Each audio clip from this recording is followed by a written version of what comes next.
Namaste and good morning everyone present here. I welcome you all to the second GIAN program, Global Initiative for Advanced Network course on integrating sports biomechanics and game analysis for optimal performance. A need assessment through data integration jointly organized by Department of Physical Education and Sports, Mangalore University. I am Shreya KH, take this privilege of being your host today. The application of scientific principles to enhance athletic performance, prevent injuries, and optimize overall well-being. With the above being said, I hope we have all gathered here to enrich our experience in this field. Without any further ado, I call Dr. Yuraj Ramaswamy, Sports Biomechanist and Performance Analyst, National Institute of Sports Malaysia, Professor P.L. Dharma, Vice Chancellor, Mangalore University, Dr. Ganesh Sanjeev, Professor of Physics and Local Coordinator for Global Initiative for Academic Networks, and our beloved Professor Dr. Zerold D'Souza, Director of Physical Education and Sports, Mangalore University, also our course coordinator. I request all the dignitaries to come on the dais.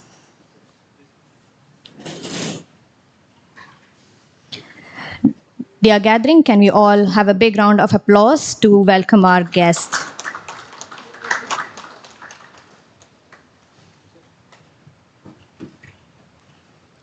Thank you so much, sir. A good start is marked by a great welcome, and to do the same, I request Dr. Zerold D'Souza to welcome the gathering.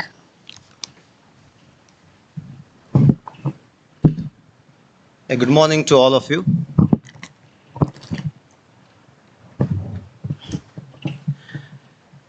A very good morning to all of you present here. Today, all of us have gathered here for the GIAN course in physical education.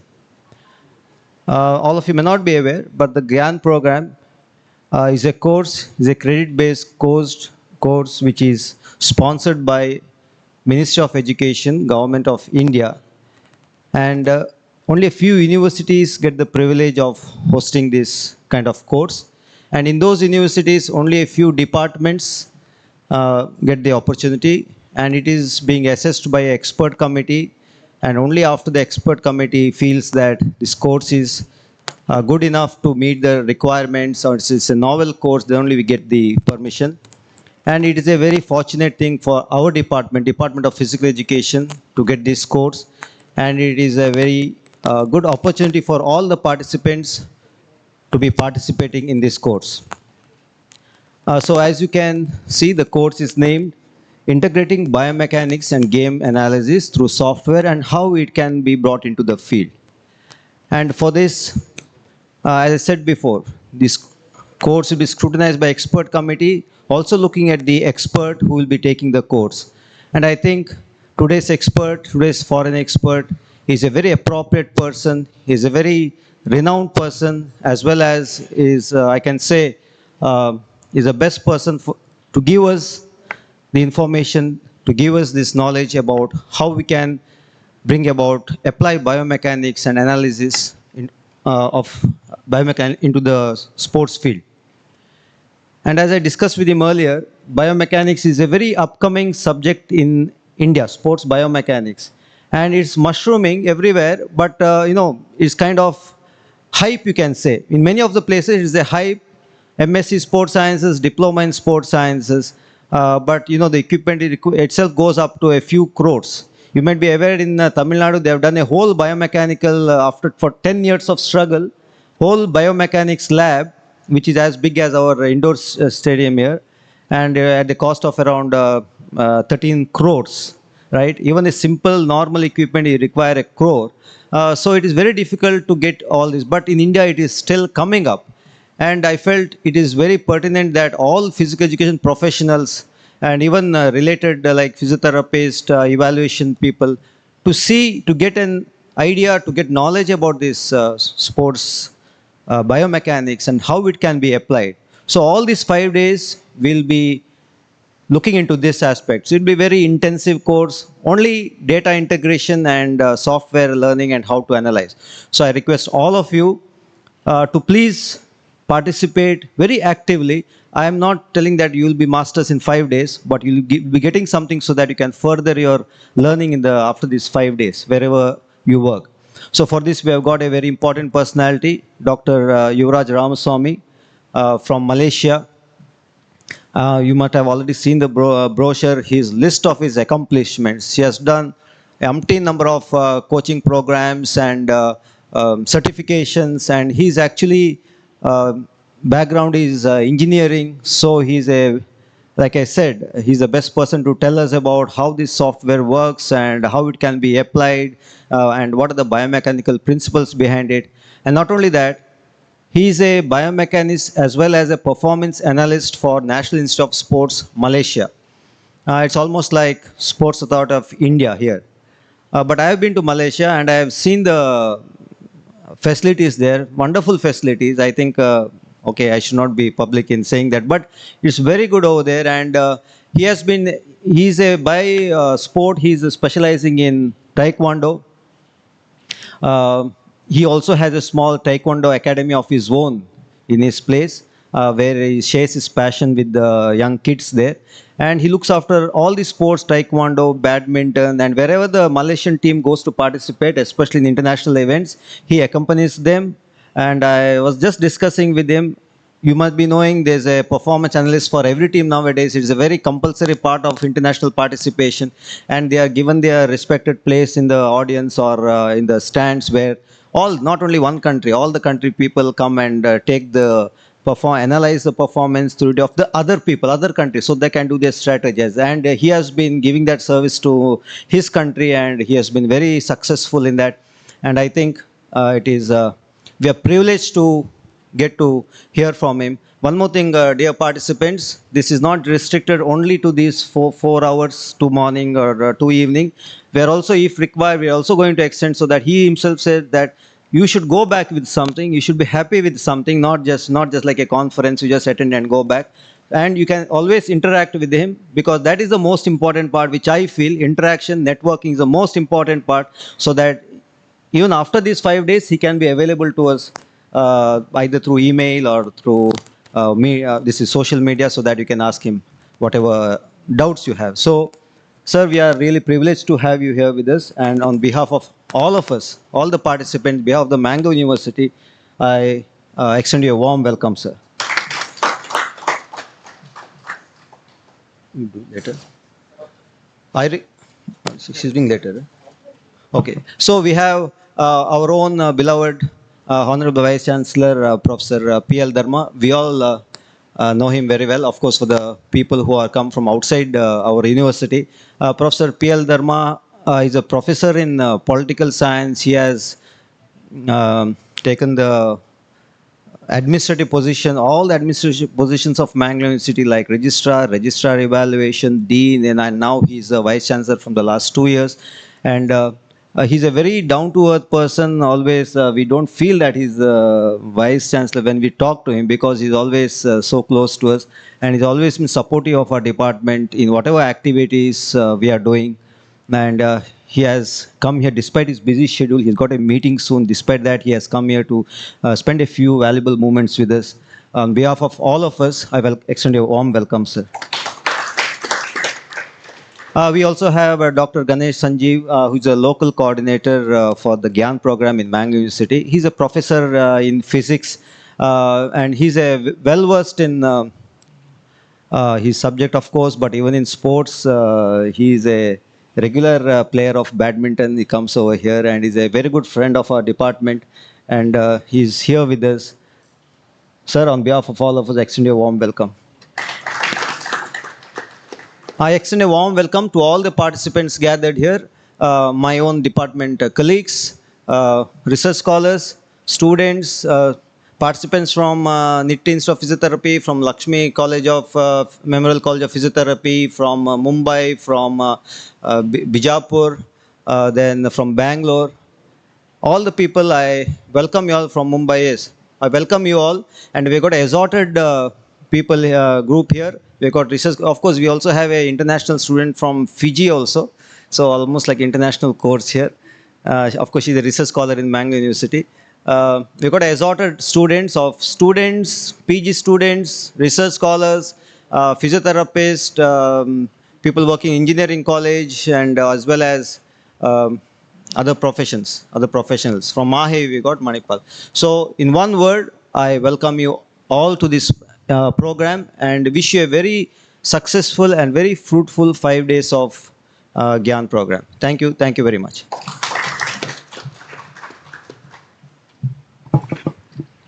Thank you, sir. As a token of love and respect, I request Dr. Gerald D'Souza to give the bouquet to our chief guest, Dr. Yuraj Ramaswamy, sir. Welcome you, sir.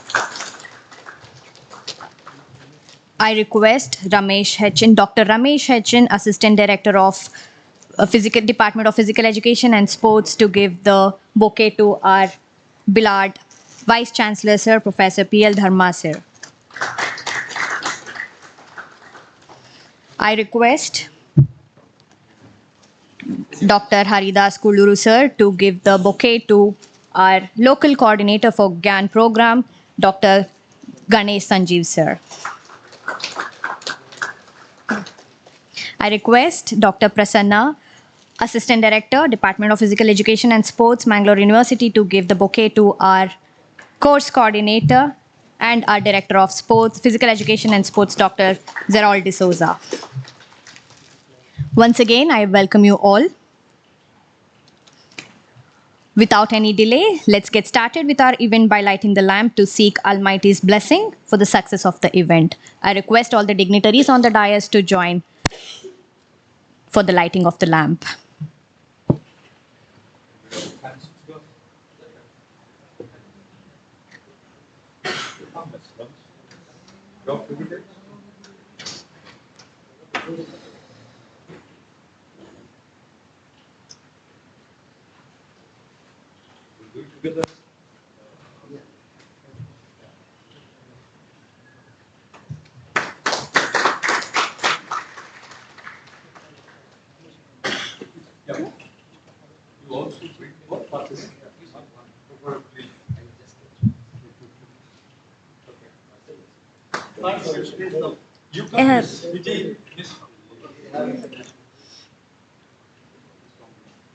I'm sorry I called you by your country.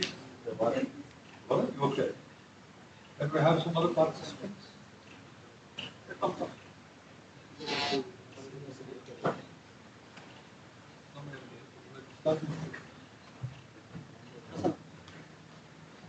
Let's start with Bani.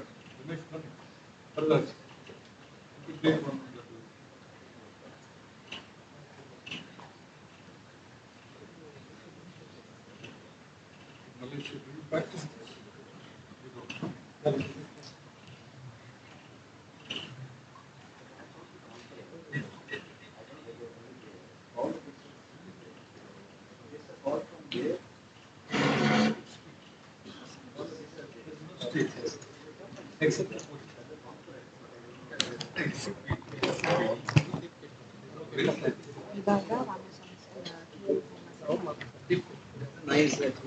Thank you so much, everyone.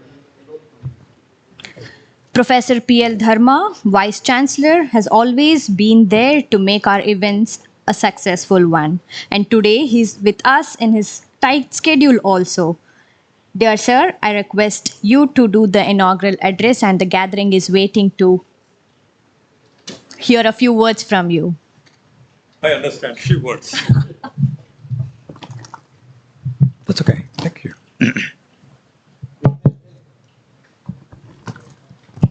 I think it's enough. Yeah.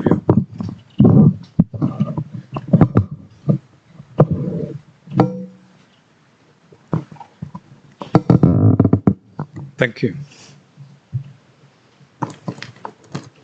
Dear friends,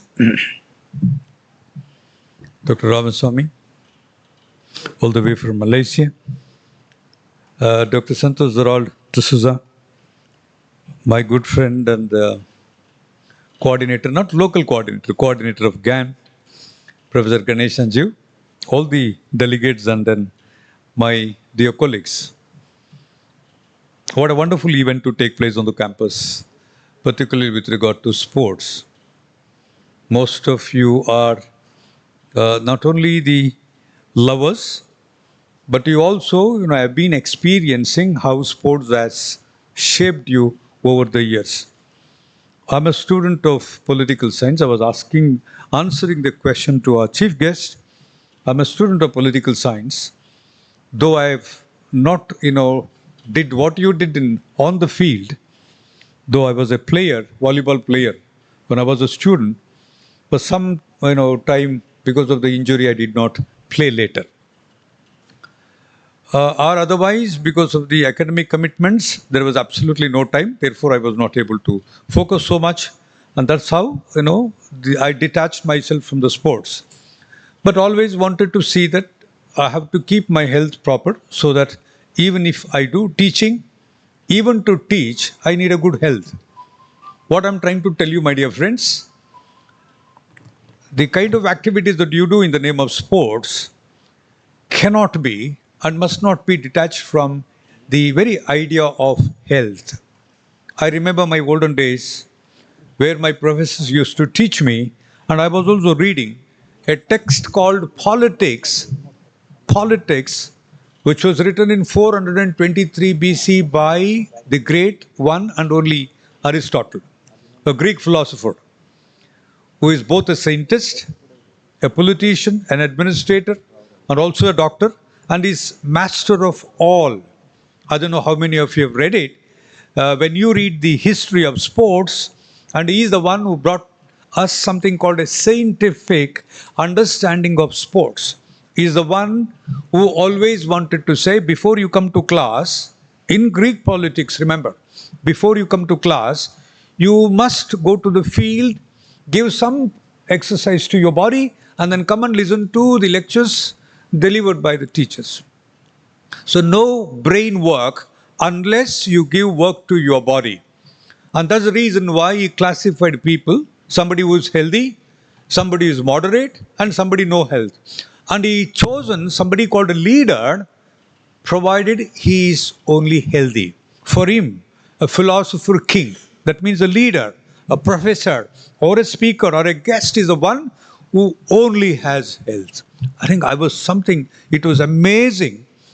During 423 BC, remember, Greek politicians, Greek politics, philosophers were thinking of how important the sports, the health, physical exercise, as far as the mental work are concerned. Over the years, my dear friends, you have seen larger number of changes that have taken place. Now you begin to bring in lots of combinations and the permutations in terms of technology. And we understood as an outsiders, unlike Professor Sindhu D'Souza and my colleagues, we only wanted to watch cricket. And then we saw how technology became so important as far as cricket is concerned. Injury part is, leave apart what exactly happens as far as the injury is concerned. You can't have success unless you experience both body as well as mental exercise and agonies. But we understood how technology helped us in understanding certain frequencies which ultimately gave the decision. The third empire concept really attracted us so much. Though to look at it's very simple, then we thought it's something very, very nice, where technology really played well, and then we respected technology rather than the person giving the decision. You understood, you trusted technology rather than me. Even in terms of maintaining times in international level, relay or international level, 100 meters running or whatever, you depended on technology rather than human being. The referees are there. Most experienced international level referees are there. But you don't trust him. But you have always trusted technology. I was wondering why over the days people have in fact started suspecting. There was a major controversy of wrestling. I don't know whether you know it or not.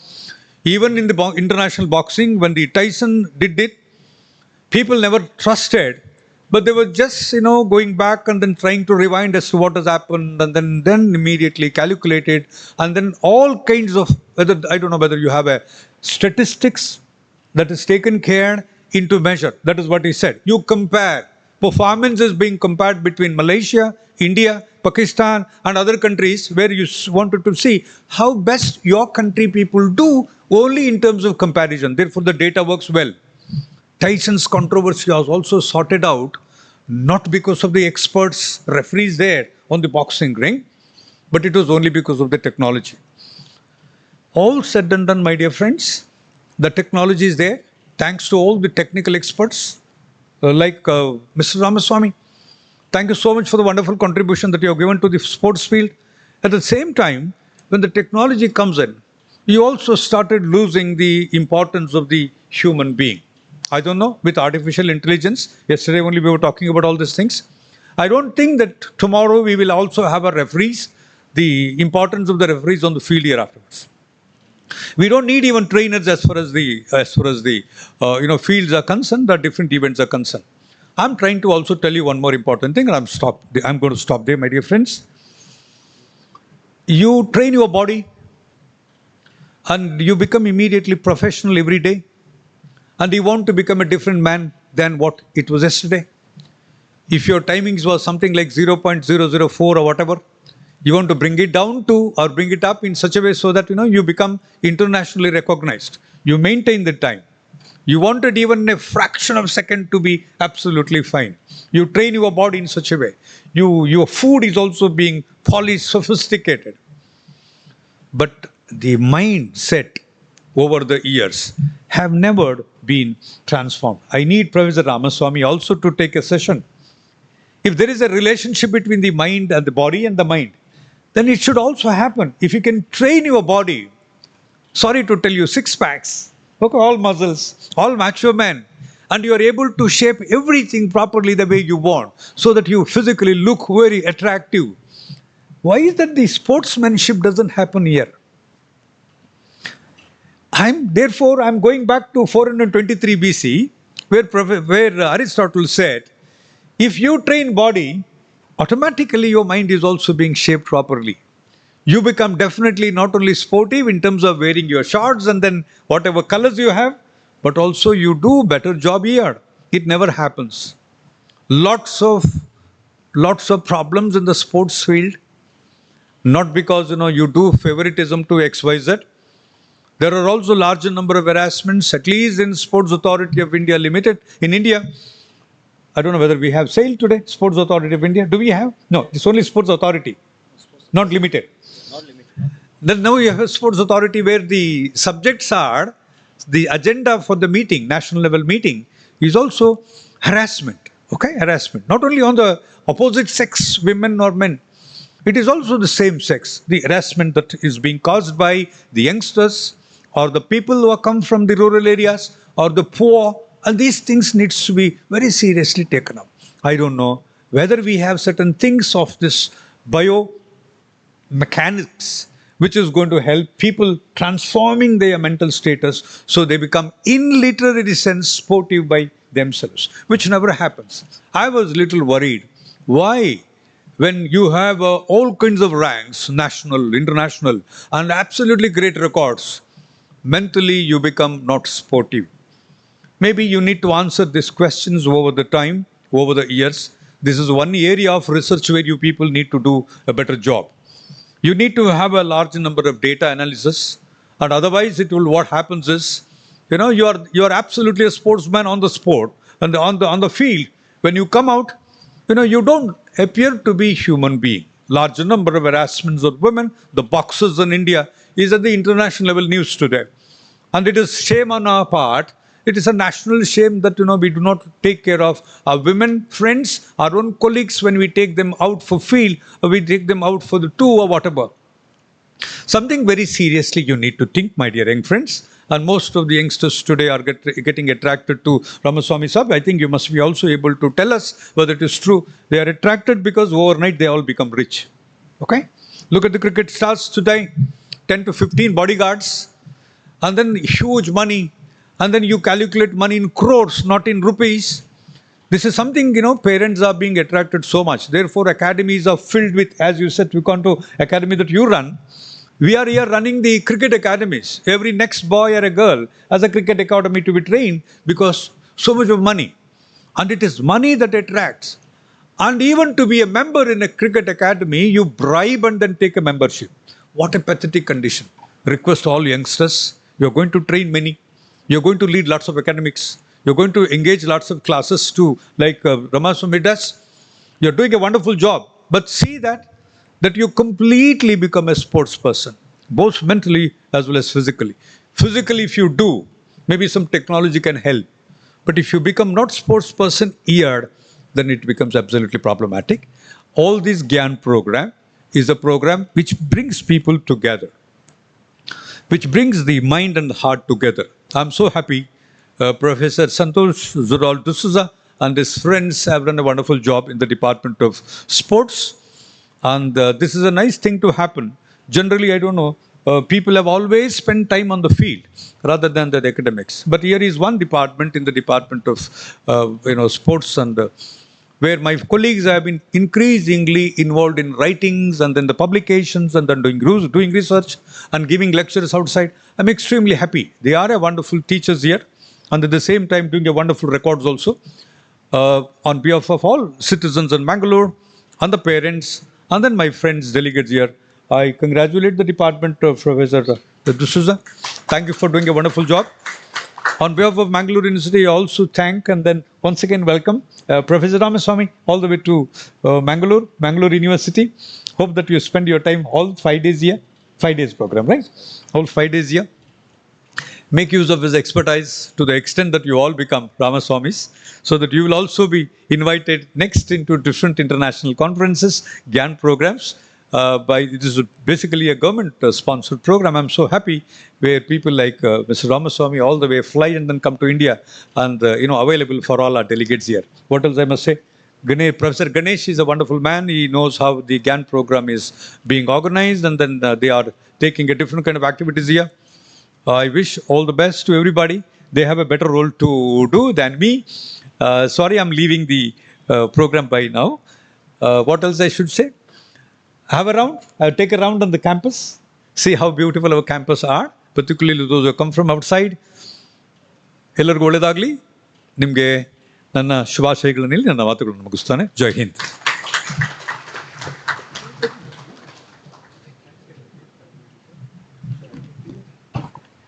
Thank you so much, sir, for highlighting the need of science into sports and physical education. We are all aware that our guest of honor and resource person is a person of great repute. Yet, as a token of love and respect, I take a few minutes to highlight his achievements. Dr. Yuraj Ramaswamy is currently working as a sports biomechanist and performance analyst at the National Sports Institute of Malaysia, Kuala Lumpur. His work focuses on bridging the gap between science coaching and performance in athletics, badminton, and combat sports through biomechanical and performance analysis service. His roles involve utilizing advanced biomechanical equipment for data collection, processing, and interpretation using tools such as Qualisys 3D motion, Noroxon myomuscle, Bertic instrumented treadmill, and Chrysler force plate. In addition to his work in performance analysis, he's also involved in clinical biomechanics, including gait analysis for injured athletes, functional movement analysis using EMG, and assisting sports medicine specialist. With over 10 years of experience as a performance analyst, he has also served as a human movement lab manager at National Institute of Sports Malaysia, playing a key role in setting up the laboratory. Dr. Ramaswamy completed his Masters of Engineering Science and PhD at the Faculty of Engineering, University of Malaya. As an accomplished athlete, he was a national taekwondo champion for 2 years and captained his university football team to the National League Championship for 3 consecutive years. Throughout his professional career, he has published several research papers in peer-reviewed journals and conference proceedings. Dr. Ramaswamy has also been actively involved with national sports team as a sports biomechanist and performance analyst at major competitions, including the Asian Games 2018 and 2023, Southeast Asian Games 2015, 17, 19, 21, and 2023, Olympic boxing qualifiers in China 2016, World Pencastilat Championship 2015, 16, 22, and 24, and the Asian Karate and Taekwondo Championship. His extensive coaching credentials include World Athletics, CECS certification, Sports Science Level 3 certification from National Coaching Academy, National Sports Institute, Taekwondo Coaching Level 1, Boxing Coaching Certificate Level 1, Silat Coaching Certificate Level 1 from Malaysian Pencak Silat Federation, International Certification in Sports Management from the USA Sports Academy, Sports Administration Certification from Olympic Council of Malaysia. In addition to his sports-related expertise, Dr. Ramaswamy has also earned engineering certification in computational structural analysis from Technology Park, Malaysia, computer-aided engineering and manufacturing, and programmable logic controllers. He's an active member of the International Society of Biomechanics and the Malaysian Society of Biomechanics. Dear sir, it's the time for us to listen to you. Over to you. What's your good name? I'm Shreya Kehed, sir. What are you doing here? I'm here to attend the workshop. I would love to see you writing those script and then reading, rather than depending upon your. We would like Exactly. to see your handwriting rather than you doing it. Anyway, you are Yes. reading. It's not extempo that you are speaking. Yeah. Okay? Please don't do that next time. This was my It's first not time. good. Correct. It's not good for you. You write, show your handwriting Yes. that it is beautiful than anything else. Yeah. And then do it. It is fine. Sure. Yeah, for sure. Very good morning to all the participants. A warm welcome to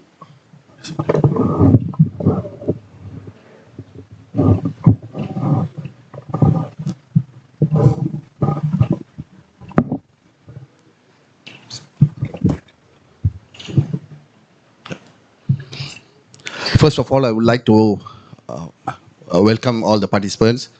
So there are some things that we have in common, which is sports and science. So that is the reason why Indian government brought me here, spending a lot of money. So all the way from Malaysia, and thank you for the VIPs who participate in this opening ceremony. My experience of 13 years working with the national elite athletes, using multiple technologies and based on physics as our ground principles. I hope that it will be a valuable knowledge that I'm here to share with all of you. So the only thing that I'm asking from all the participants here is to have engagement during our sessions, to engage, ask a lot of questions related to your field, and hopefully that my presence here will benefit the whole community, sports community who's you're working with, whether it's grassroots level, state level, or elite level athletes. So this is a wonderful program organized by GIAN, Ministry of Education, to bring in all international experts to share the knowledge. This is the one of the main reason is to close the practical gap that we have in between, because we have access to a lot of technologies that we are available there, where some of the organization in here are limited. So that shouldn't stop you all from performing your best. It's all about how you are being creative as a sports scientist and making use of what's available around you, providing that you have the knowledge and creativity to use it. Okay, so once again, thank you for this opportunity. And I would like to share more during my sessions later. Thank you once again. Thank you so much, sir. We'll be all ready to listen to you for the next 5 days. Further, I would request Dr. Ganesh Sanjeev, sir, coordinator for GIAN, to address the gathering.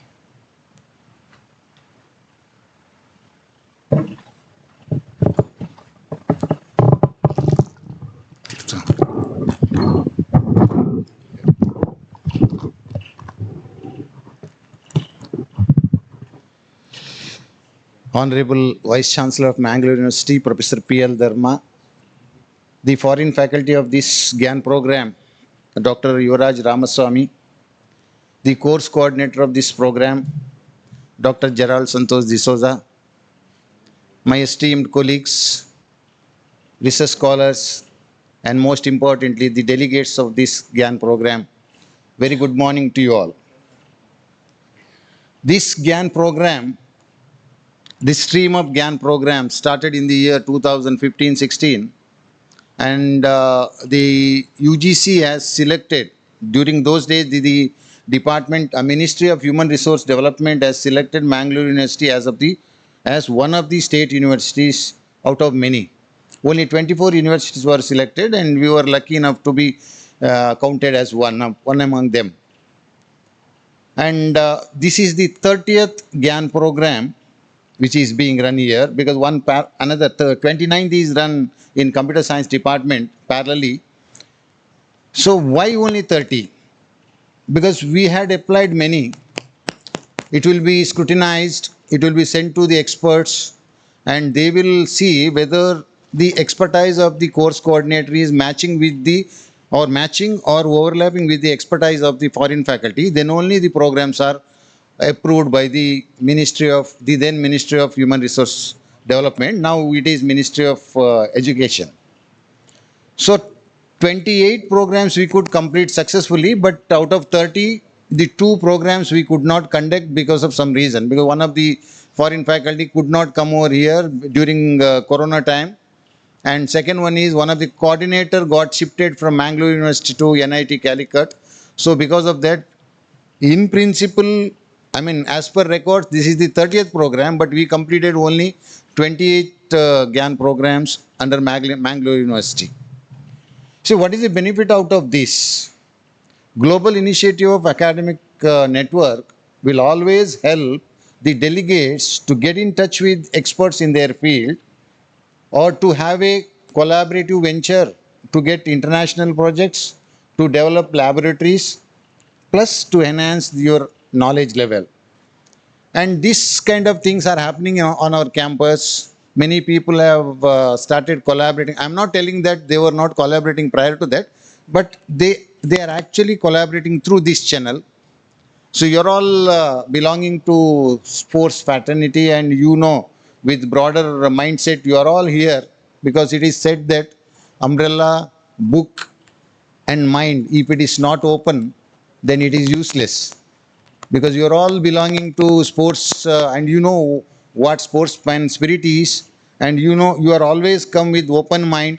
So this is an event, this is an opportunity, this is a platform to choose or to enhance your knowledge level, to have collaborative ventures with the foreign faculty. You can have a proper discussion during these 5 days, and if you are not happy with this performance during these 5 days, you can even shoot him mails, and you get whatever the information you want. You can get some connection through him, and a lot more things you can do using this particular GIAN program. Now the question is, why only second GIAN program is happening here in the Department of Physical Education? People should have applied. Anybody can apply. Now it is the 4th phase is running. Now it is closed for the time being.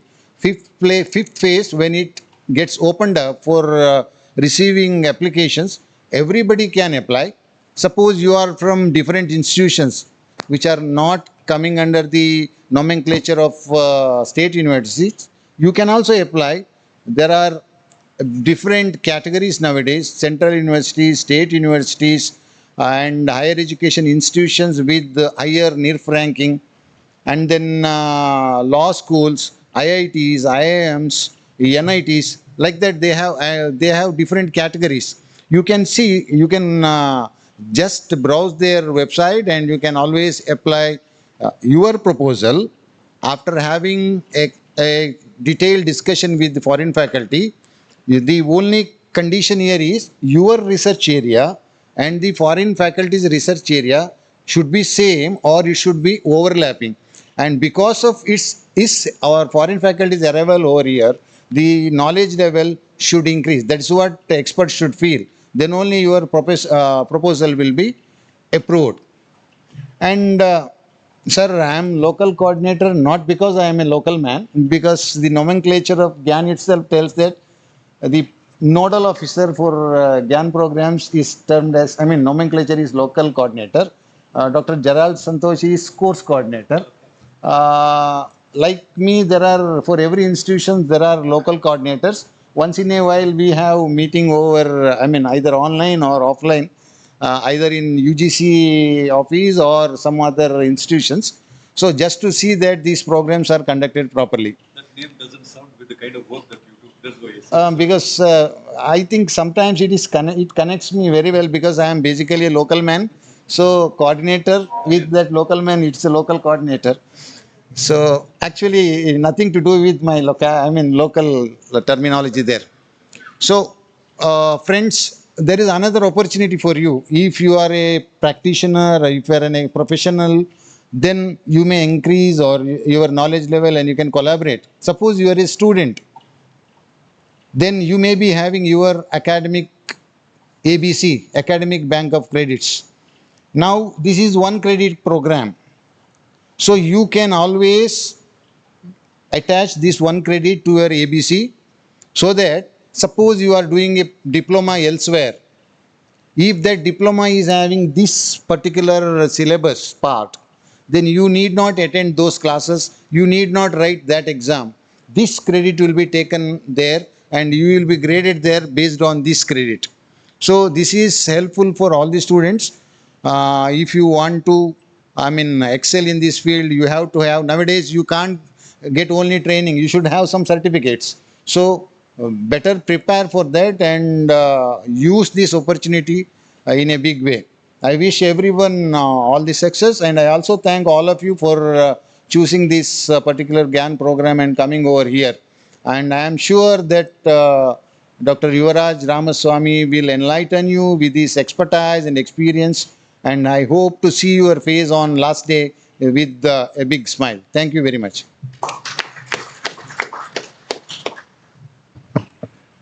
Thank you so much, sir, for sharing the knowledge about how to apply for GIAN program. As Dr. Zerold expressed, you are the right person leading this initiative. Further, to be grateful is to be humane and acknowledge the blessing. And so I propose the oath of thanks and I hand over the mic to Dr. Prasanna BK, Assistant Director, Physical Education and Sports. Sir, over to you. Thank you, Shreya. Good morning to one and all present here.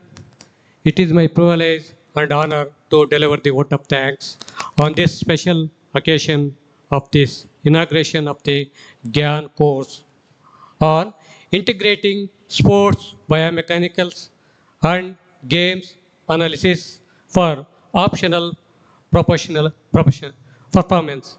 I need assessment through the data integrations.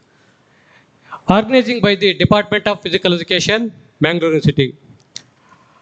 First and foremost, I extend my heartfelt gratitude to our chief guest, Professor P.L. Dharma sir, Honorable Vice Chancellor, Mangalore University. She is a great dynamic person. This is a supporting all these programs. Today is a conducting the two programs, the Mangalore University going on GIAN programs.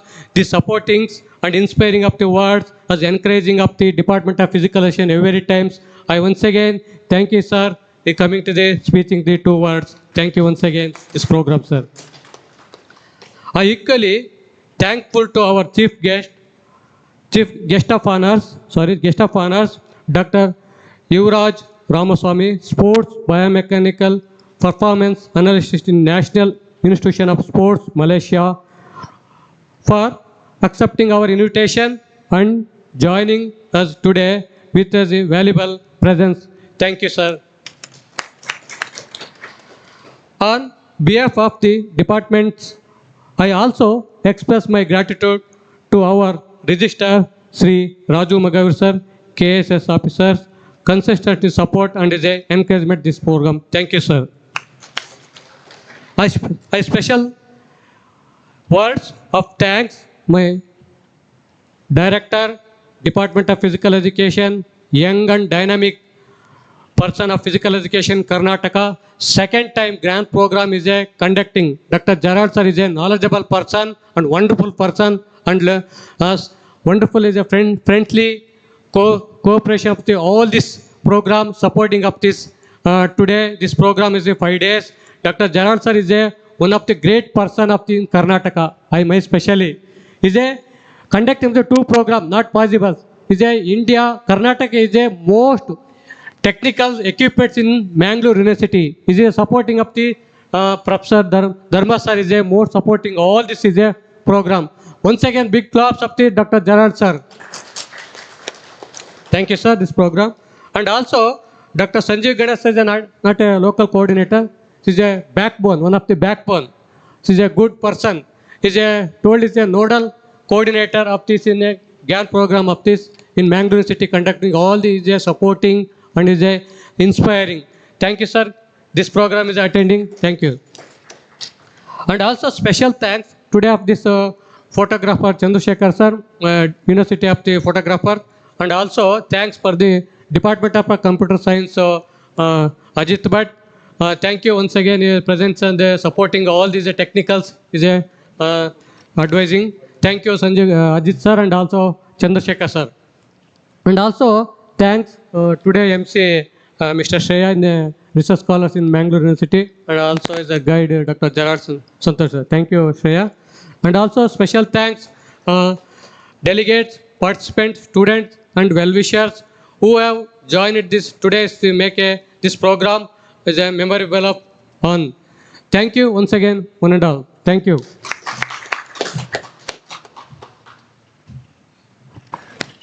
Thank you, Prasanna sir.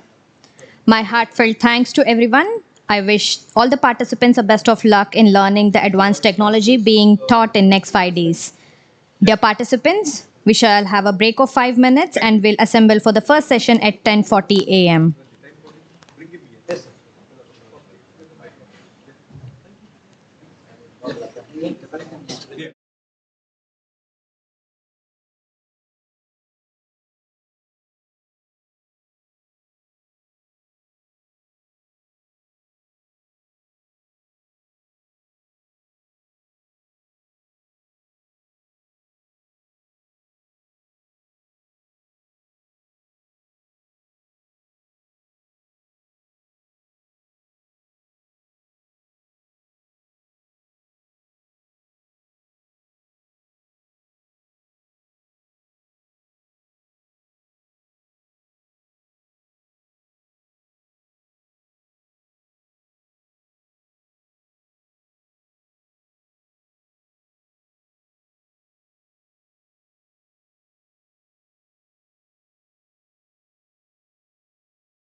whole setup might change also for the practicals because we can't do with the chairs here. That will see later on. But I request everyone to be very active in participating for practicals. Sir will be, of course, he'll be telling you everything. But for my part, telling you, I hope everyone has installed the dartfish because we cannot waste time installing it here, right? If you're not installed, I don't know, you won't be able to get 100% out of this workshop because sir will be doing biomechanics today, tomorrow he'll be doing performance analysis, and third day he'll be doing how to combine both biomechanics through dartfish, right? And he'll be telling more about it. But who has not installed? Who have that fish today? Who have installed that fish? Who have installed? Okay. Uh, who hasn't been assigned the dartfish? Shubham, JP, Shailesh. They are not be assigned. So who have not installed, I'll remove their assignment and put it to the people who are present here. Okay, I'll just check and I'll come across. But right now it will be theory, so no problem. But before or after practicals, you have to install it. Right? Thank you.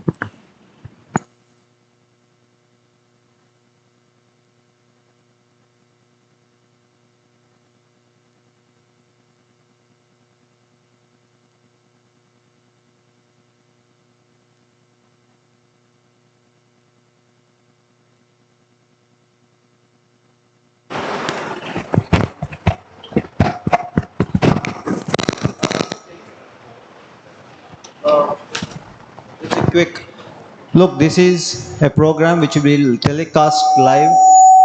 Your attendance will be telecast live. So we cannot help it. It's not in our hands.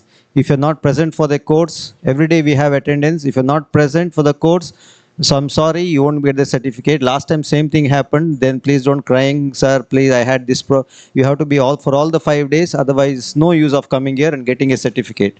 Right? Learning is the most important thing. Please be present for all the 5 days for the course. Okay? Thank you.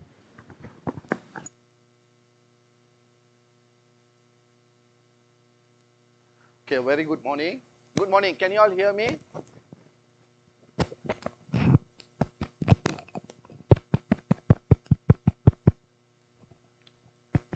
Mic test, mic test, mic test.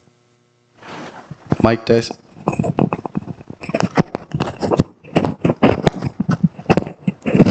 Mic test. Can you all hear me now? Okay, thank you. Good morning. Good morning, everyone. Please try to fill up the front seats if possible because we're going to have divide into groups.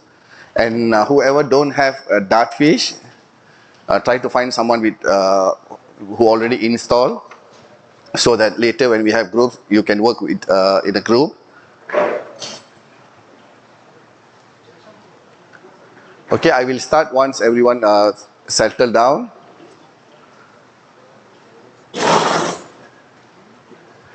There are a few chairs with tables. Try to get the chair, the chair with tables so that you can have a place to put your laptop and do work, because there are a lot of works that even in theory we're going to include practical into it.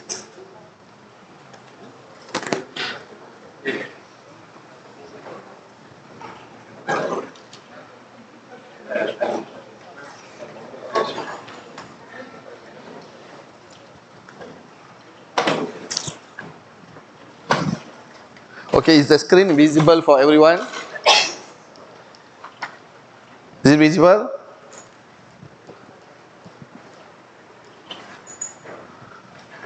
Okay, all settle down? Okay, good morning. Thank you for being here. My name is Yuvaraj Ramasamy. I'm from Malaysia. Okay, enough of introduction about me. I think that's enough. This lady read my whole CV. So I'll skip that part. So the whole purpose I'm here is to share my practical experience integrating with the theory that you've been learning in your course that you're doing, UG course, whether it's sports science or physical education, whatever course it is. How do you use this theoretical that you learn, integrate it in practical with practical? Okay, So I have my objective of being here. Obviously, GIAN has its own objective. So my own objective is at least 10 of you all here, at least 10% of the participants, which is around 6 to 10, can use the knowledge that you learned today for practical use. Not only write it down and put it in your library or wherever. Okay, at least. If anyone, so end of the session, what I can give you, and the 5th day, I can give you a lot of research ideas. How to integrate biomechanics and performance analysis, and what are the performance research gaps available out there, and how can you do that with limited resources, with only your creativity and your hard working. You can do a lot of research with your creativity and hard work. Okay, don't limit yourself with equipments. Equipments is just a tool for us to do. It's not everything. Okay, so I'll go into the topic today. So I am from Malaysia. A lot of people must be wondering, my name is Indian, Yuvaraj Ramaswamy, very Indian name, and how I end up in Malaysia. I'm the 4th generation in India, in Malaysia. Okay, my great-grandfathers are from Tamil Nadu, from Madurai, a place called Madurai. We have my great-grandfathers. I still have relatives there. Every year I visit them there. Okay, we are from Madurai. So in 1870s, my great-grandfather brought by British to Malaysia. That is how I end up there. So my kids, they are the 5th generation who born in Malaysia. We are Malaysian citizens. Okay, Malaysian citizens, but we have relatives here. That is why we have Indian names. In Malaysia, we have Indian, we have Chinese, we have Malays, we call Muslims. Okay, we have, Malaysia is a multi-cultural country. Okay, a lot of races are there. Okay. So the distance I travel is around 6,853 kilometers. I hope it benefits, my presence here benefit everyone, all the participants here, and at the end of the day, I prefer to have a lot of Q&A while going through each topic. Okay? So there are some housekeeping guidelines. Please focus on, be punctual. When we say 10-minute break, keep it to 10 minutes. Okay, keep your phones in silence. When you are leaving this place, you don't have to inform. You can quietly leave, whether you're going to washroom or whatever it is, or answering your call. The questions that I'm expecting is relevant to the topic that we are discussing. Keep it short and precise. And I prefer to have collaborative studies, collaborative spirit, where you share your experience with the relevant topic. Okay? So this is about me. I've mentioned about myself. So I'm a still Taekwondo practitioner. I'm still practicing Taekwondo. I have my own club. I'm still doing a bit of physical whenever time permits. HDMI not working. Okay. So this is me doing some physical with my kids. Okay. This is when I took my kids to my workplace. That's my workplace where we do all this work. So I'm a Taekwondo 4th Dan black belt. I'm still practicing. And I used to play football. Sepak takraw. Anyone know what is sepak takraw?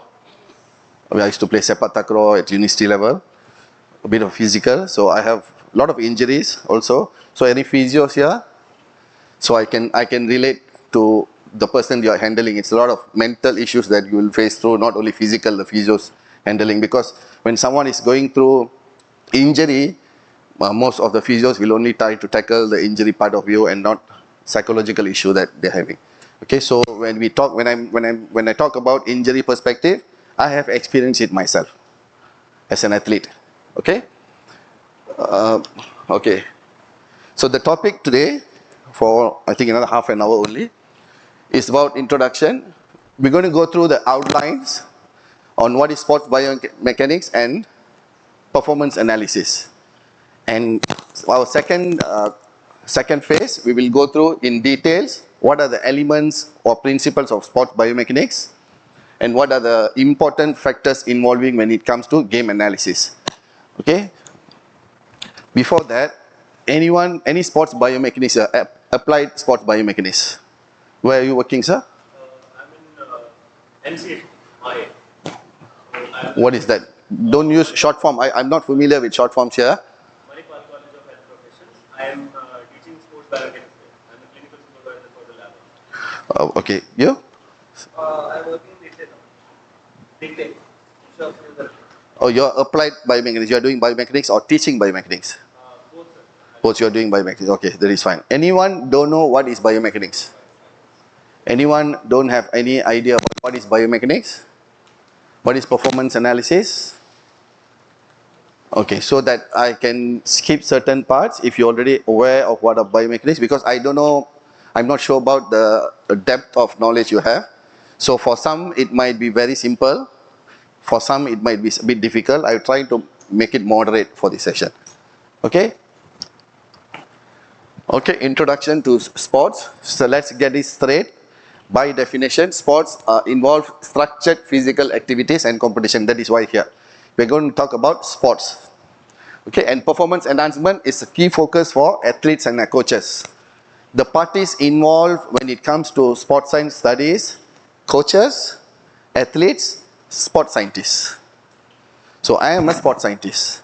We work with coaches and athletes. So we have a lot of, like my department, we call sports biomechanics department. There are 8 biomechanics. Each in charge, we work with different cluster of sports. So when we call cluster, it means water sports, anything to do with water. We have cluster, okay, which is swimming, diving, a jet ski, water sport, anything, the canoe, anything to do with water, we put it under sports cluster, water sports.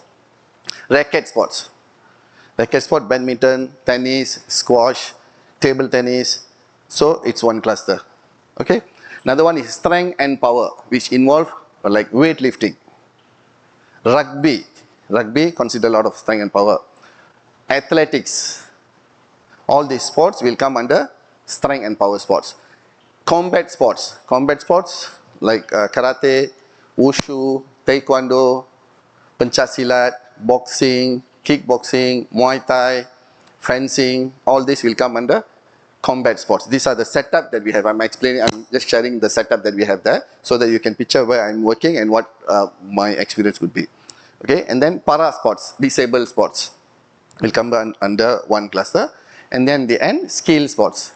Skill sports involve precision sports like archery, shooting, bowling, anything involving skills will be under one cluster.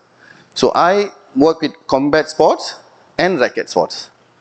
So some of us, we hybrid. We work here and we work here. Okay, that is my experience. Okay, so when I say that focus on athletes and coaches, it's all about performance. Okay, it's all about performance. It's about numbers, it's about data, it's about how to make them run better, throw better, jump better. Okay. So here, this is where scientific approaches can optimize training and reduce injury risk. Most of our work related to performance and how are we going to reduce the risk of injury. Okay. So a bit of introduction on biomechanics. Biomechanics, we have a lot of application in biomechanics. Biomechanics is a general term. It's a very big umbrella. But what we're going to focus today is only sports biomechanics. Okay? There are sports biomechanics. In daily activities, we do use biomechanics. Rehabilitation, occupational biomechanics, development, human growth, when they grow, how do they walk, how do they run, how do they throw, all the fundamental movement study. And then biomechanics involving studying animals. Actually, this is the pioneer in biomechanics study. Studying about animals, that's how biomechanics studies started actually, to begin with. Okay, they wanted to know how animals with 4 limbs can go faster than us, the mechanics of it. Okay, and then it's going to make engineering aspects, mostly on the equipments that we use, whether it's the chairs that we're sitting, or the whiteboard, or it can be a racket, it can be any equipment.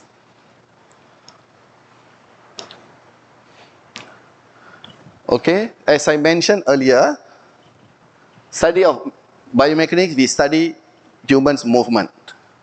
Okay, it can be any movement in general or specific. We have general movement that we study, which we integrate with specific movements such as walking, running, throwing, catching. You throw, you catch. And running, walking, throwing, catching, jumping, these are the fundamentals movement that we do to assess general physical capacity of a person. By doing these 5 type of assessment, which we cover later, you will know, in general, you will know his condition, his body condition, before we go into specific assessment that you want to do. It depends on the sports they are involved. Okay, we analyze force, motions, and body mechanics. We help refine techniques. How can we make them throw faster? Or in my PhD, my PhD is in badminton biomechanics, in looking at shoulder movement, overhead movements. Okay, how can we make them smash faster? So in that case, you need to know how an optimal technique will look like. Any movement that you want to study, you need to know how a good technique will look like. Then only you can do comparison or break down the movement and say, okay, this is what went wrong. Without knowing how a good technique looks like, you won't be able to analyze the movement. You cannot do biomechanics job if you don't know how a good technique look like. So first, we need to know this. Okay, when we're talking about performance and injury risk, by doing proper technique and preparing physically prepare the athletes to do that movement, any specific movement, by knowing the demand for the joints, demand for the muscles involved in that sport, we can help them to increase the strength or power or flexibility, physical components, any physical components involved in that movement, and then expect them to reduce the injury risk.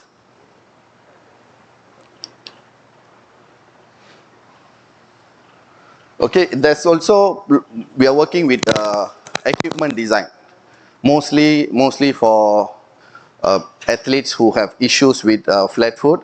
So we work with a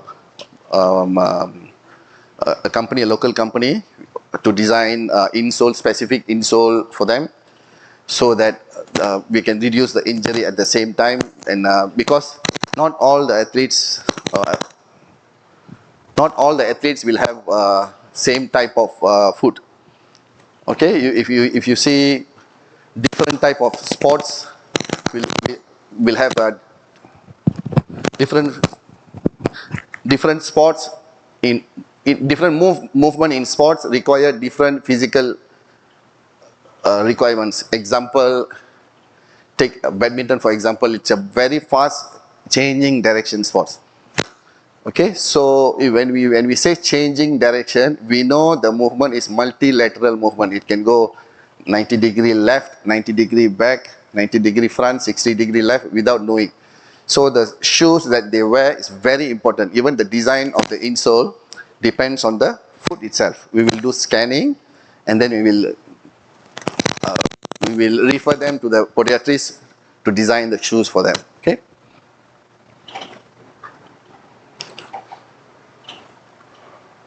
Okay, now we have seen what is biomechanics.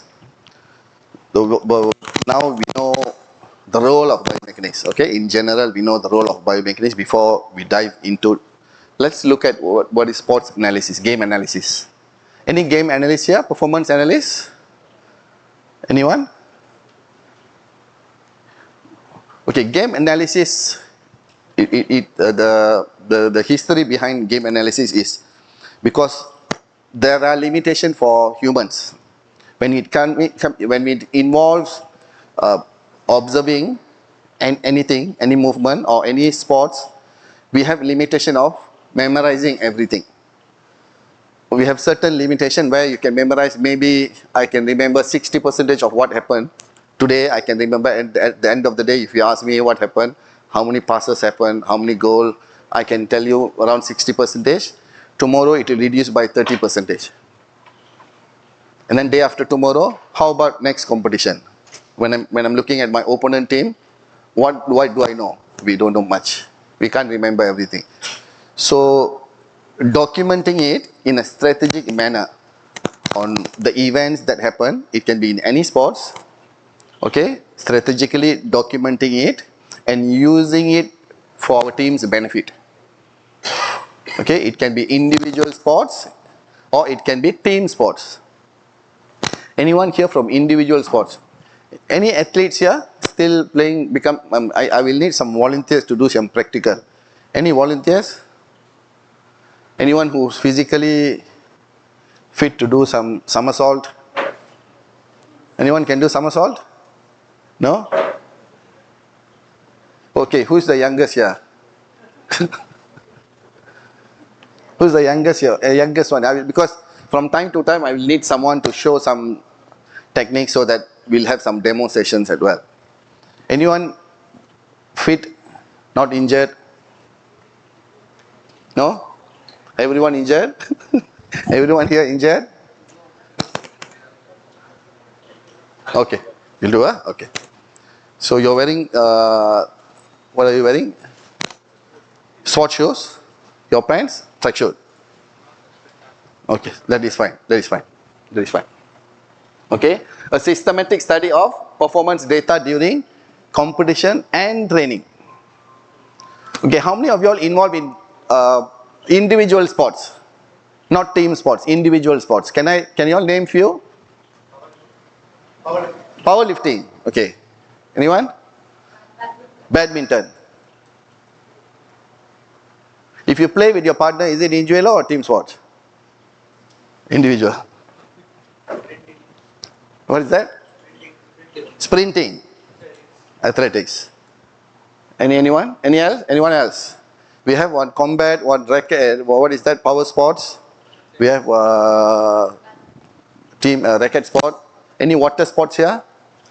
So I'm trying to understand so that I can relate those sports when I'm giving example.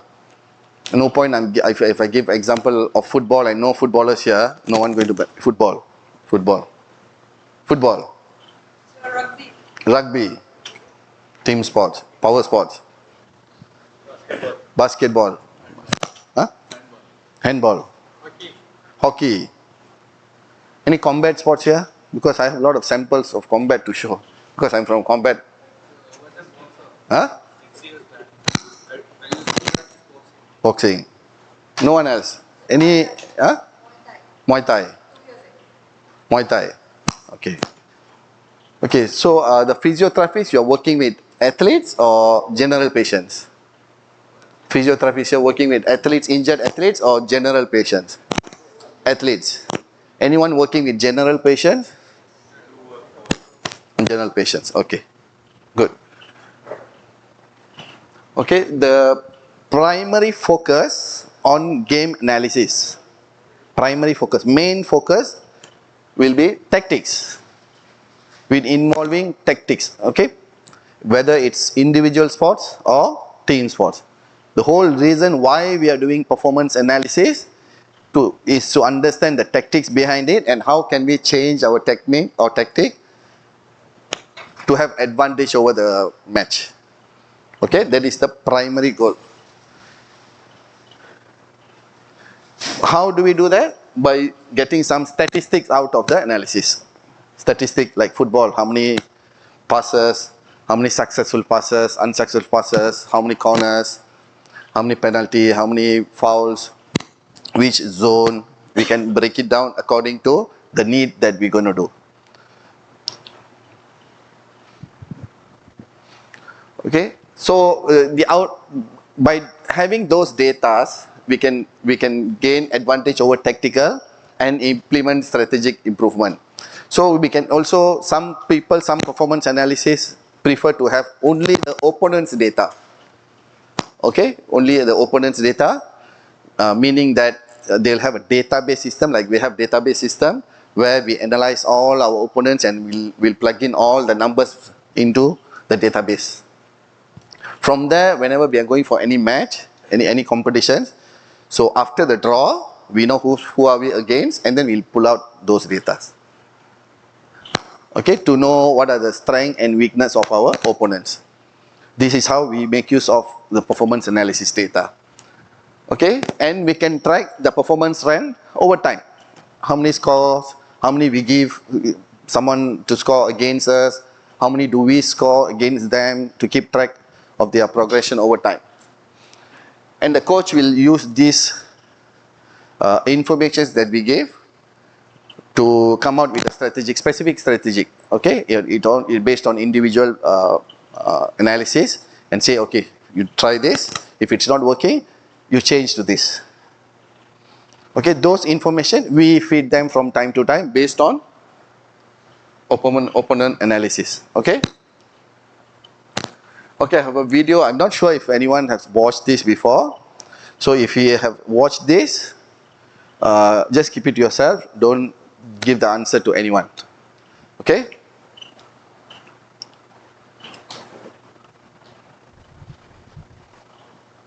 Battery. Oh. No, video is working. The video is working. The plug is not. The power. For this, Yes, battery going to finish. yeah, I'll just get it.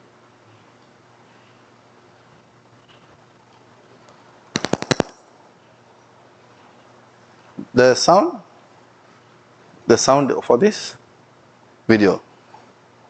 Okay, just read the instruction. Count how many times the players wearing white pass the basketball. Very simple.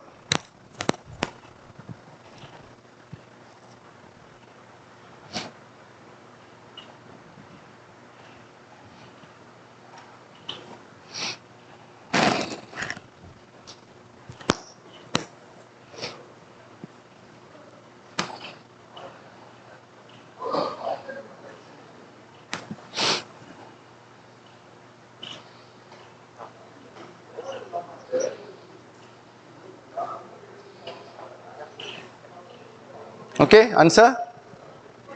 14, 16, 14, 13, 29, 29. Okay, 14, 24. You see, same video. I didn't play 2 different videos, right? I didn't play 3 different videos. How many answers are we getting? Why? So, the whole objective is that, the same video, the way that I watch the video compared to the way that you watch the video will be different. So who is right, who is wrong? And then the numbers that you said 14 or 15 or 29 or 34, what benefit does the number gives us as a performance analysis? Okay, it can be right, it can be wrong, but how do we make use of those data to benefit the team? Okay, I'll continue.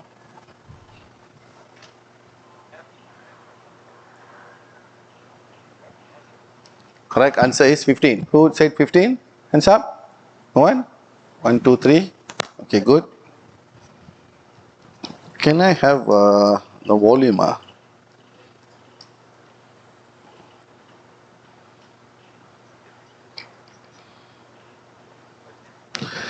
Anyone notice the gorilla? You have seen this video before? The first time? But you still notice the gorilla. Because most of the people will miss what they are not looking. That is why you count 29. You are not focused with what you are trying to achieve. The focus is to count the ball.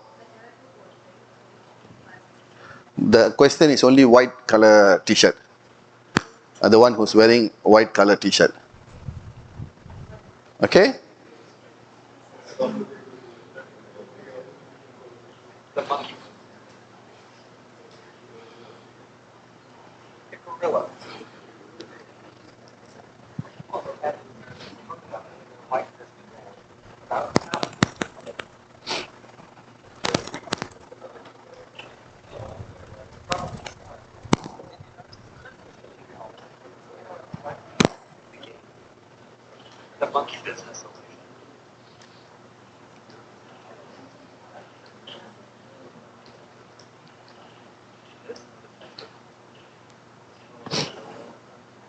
I'll play again. Huh? See the same. So what we are trying to say here, you only will see selective attention. This is called selective attention. You will only see the things that you want to see from any footages. But now the question is, are you looking for the right answer when you're doing analysis with your athletes? And what is the right answer? What is the most important thing to look into? Throughout these 5 days, we will discuss. Okay, you see, because we are busy counting how many passes, we miss such a big animal passing through this. It's not a small thing, it's that huge, but we still can miss it.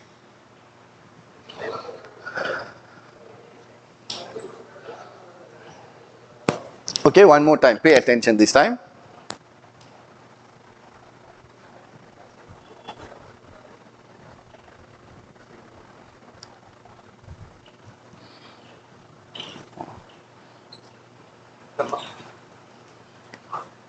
Where's the...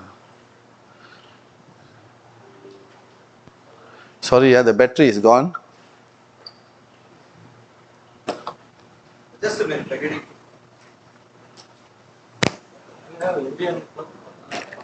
You have Indian adapter here? I have adapter.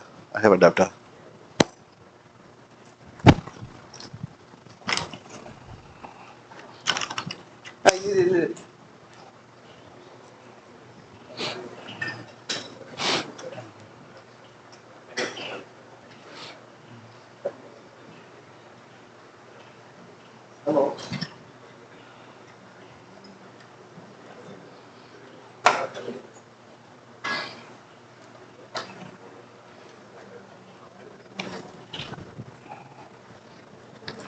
So going back to the video just now, imagine this is a match from any sports. Imagine it's a badminton, or it's a rugby, or football, or cricket. So it's very important for us to know what are we looking for. That is what will differentiate between you and others. It can be different. If 30 of y'all here, it can be 30 different things you look at. But who's going to benefit the most? It depends on who's looking at the right thing, right variable. Number of passes in football, yes, it is important. But how important is it? Zone of attack, important. But compared, if I give you one option, number of attack and which zone conversion happen. So you need to decide which one is important. So most of us, what we'll try to do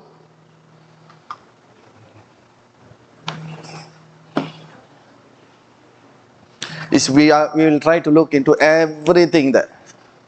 We'll count the shots, we'll count the fouls, we'll count this, everything. The number of conversion, what are the keeper's role, what are the defenders doing. We will try to look at everything and we will miss the important part. Because we are trying to look into everything. Okay, this is one of the... you can look at everything if you have a proper way of managing your data. But what I'm saying is not to look into everything at once. If I'm looking at this, I'm only focused on this. And then I switch to, I'm looking at another variable of interest. For example, in combat sport, we have number of attempts and success rate in combat sports. Okay, in badminton, in any sports, we count success rate as a performance analysis. We like to count success rate. 30 attempts, 3 score. Okay, 10%. So what? So what do we do with the number? Anyone can give me answer? So 30 attempts, 3 score. What do you do with this number? So when you do stats, it will show 10% of success rate. What do we do next? Please, I want you all to engage so that I can read what's in your mind. I need to know what you all thinking. To give the best.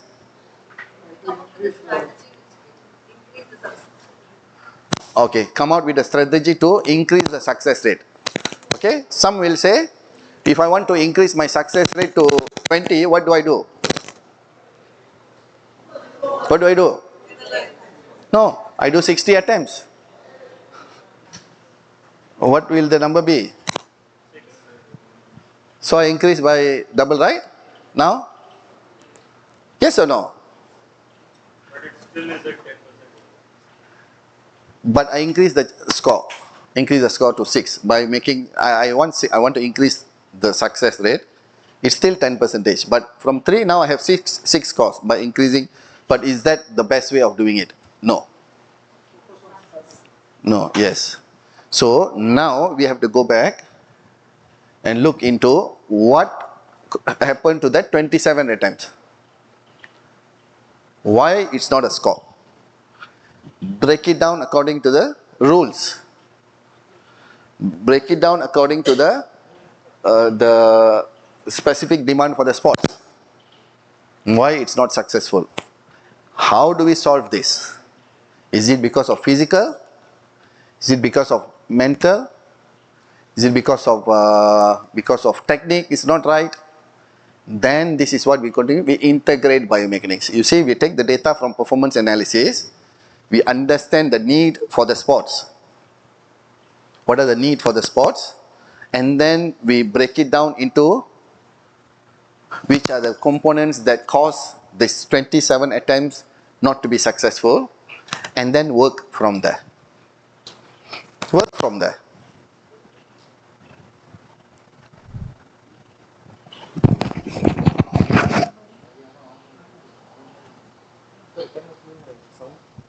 Just give me a minute.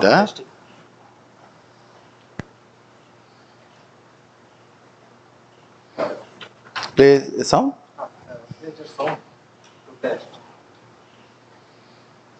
Just give me a moment, sorry.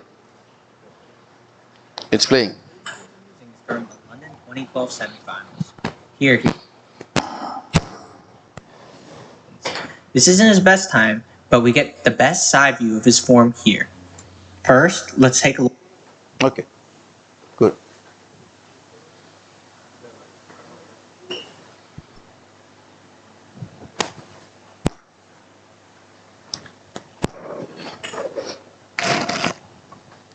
Okay, this is how we integrate game analysis data. Okay, this is how we make use of the data that we collect with how movements are performed. How movements are performed, it will come under biomechanics, how we perform that. Okay, combined approach offers both physical and tactical. If someone not being able to score a penalty corner, there can be many reasons. Okay, tactical reason, physical reason. Maybe the speed of the ball release is not fast enough. Then we work on physical components. If it's tactical, then we change the strategy of the player's position. Okay, so it involves physical and tactical.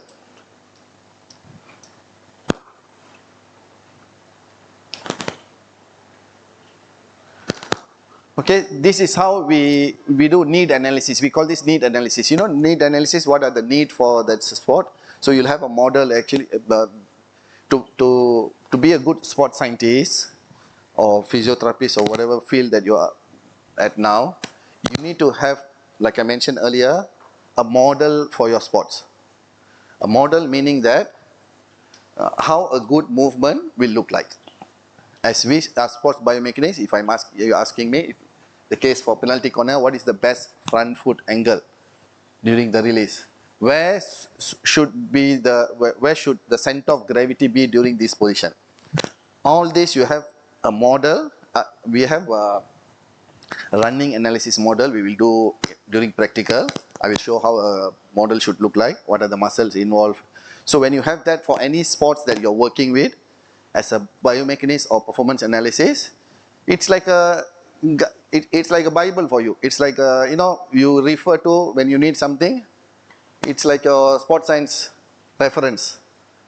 So when something goes wrong, you put the video, you calculate the angle, you compare directly. Oh, this went wrong. Or the push off, the shoulder is fully extended, it should be flexed. All this information you should have. We call as need analysis. We won't have time to do need assessment for all sports here. So that's why later when we break into groups, not today, tomorrow, when we break into groups, we will do one session of need analysis for any sports. You break into your cluster, like I mentioned just now, water sports, racket sports, team sports, you break, so that you can focus on one of the sport and then we do need assessment. Okay, real world application. Okay, even though, example, if you are not working with an athlete, not everyone here have the opportunity to work with athlete. You can use this for yourself. It can be, if not sports, it can be how you walk. You can change by understanding this. You can change the way how you walk, how you run, how you do exercise, because we do exercise every day. We do a certain amount of exercise every day. So this knowledge should help you all to change the way of you all whatever that you've been doing before this, to do it the best way of doing exercise. Okay, or if you're working with athletes or your brothers or your sisters, whoever that is in sports, at least this knowledge can be used for can be benefit those parties. Okay, so like in my experience is working, we've seen a lot of wonderful positive results after this implementation of intervention that we do. Okay, these are the good things that we get. You're working with someone, he's doing something wrong, you identify what is it, and then you do an intervention and then he do better. That's all our work. To see them do better, reduce the injury, they don't get injured easily because we make them strong.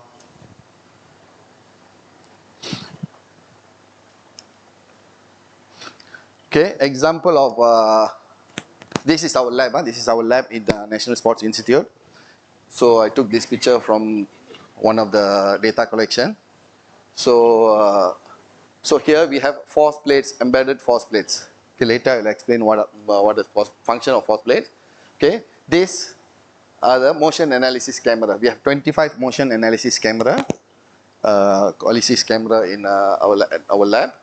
So what you can see here is Bertec instrumented treadmill. So the treadmill itself with force plate. When you run left and right, it will give you information on asymmetry left and right. What is your stride length? What is your stride frequency? Ground reaction force? Okay. So this is it? Yes, we have force plate. Okay. Okay. Conclusion for this. 1 minute late. Okay, I'll try to finish it earlier. Biomechanics and game analysis work together as a holistic view of performance. So if we don't see as biomechanics or even strength and conditioning comes in handy, look at as a holistic approach. Everything performance wise, you have to look from holistic approach. And I'm a biomechanist. No, I only do biomechanics job. I won't do any other work. No, it doesn't work like that. If you're a physiotherapist, you need to know strength and conditioning. You need to know nutrition. You need to advise your patients about what to take, what not to take during a recovery process. Psychology, you play a very important role as a psychologist because you don't know what mental status they are at that time.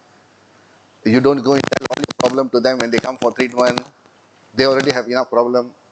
Okay, it's important. It's important. When you're handling patients who are injured and trying to recover back, they have a lot of questions in their mind. You don't put extra issues there. Okay, so that is why I said we must look from holistic point of view. Okay, integrating will ensure that the physical abilities translate into competitive success. Okay, data driven and approach effective and safe training. Okay, I think that is all for today's morning session. So do you all have any questions? This is just overall. We are only looking at overall. We'll go into details today, later, and also during practical session. Okay. So after this, we'll go through tutorials on dartfish, because I'm sure. Okay. So do you all need break? Okay. Okay, I'll give a 3 minutes break for you all to switch on your laptop and prepare your dart fish. Okay?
Anyone has the chance to explore this 2-3 days when we gave earlier? Anyone have experience working with dartfish before? No? Kinovia. It's similar to Kinovia, a bit advanced features are there.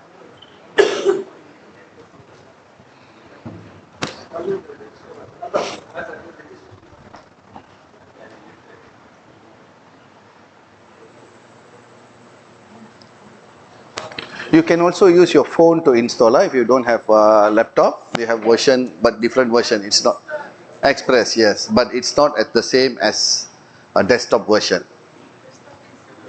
Advanced, the features are more.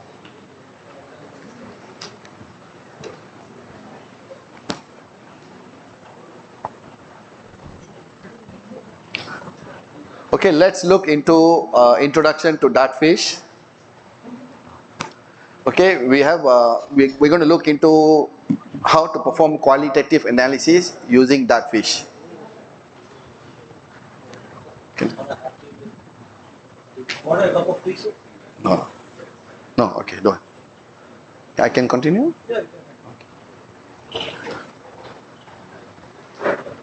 Okay, can we start? Can everyone settle down?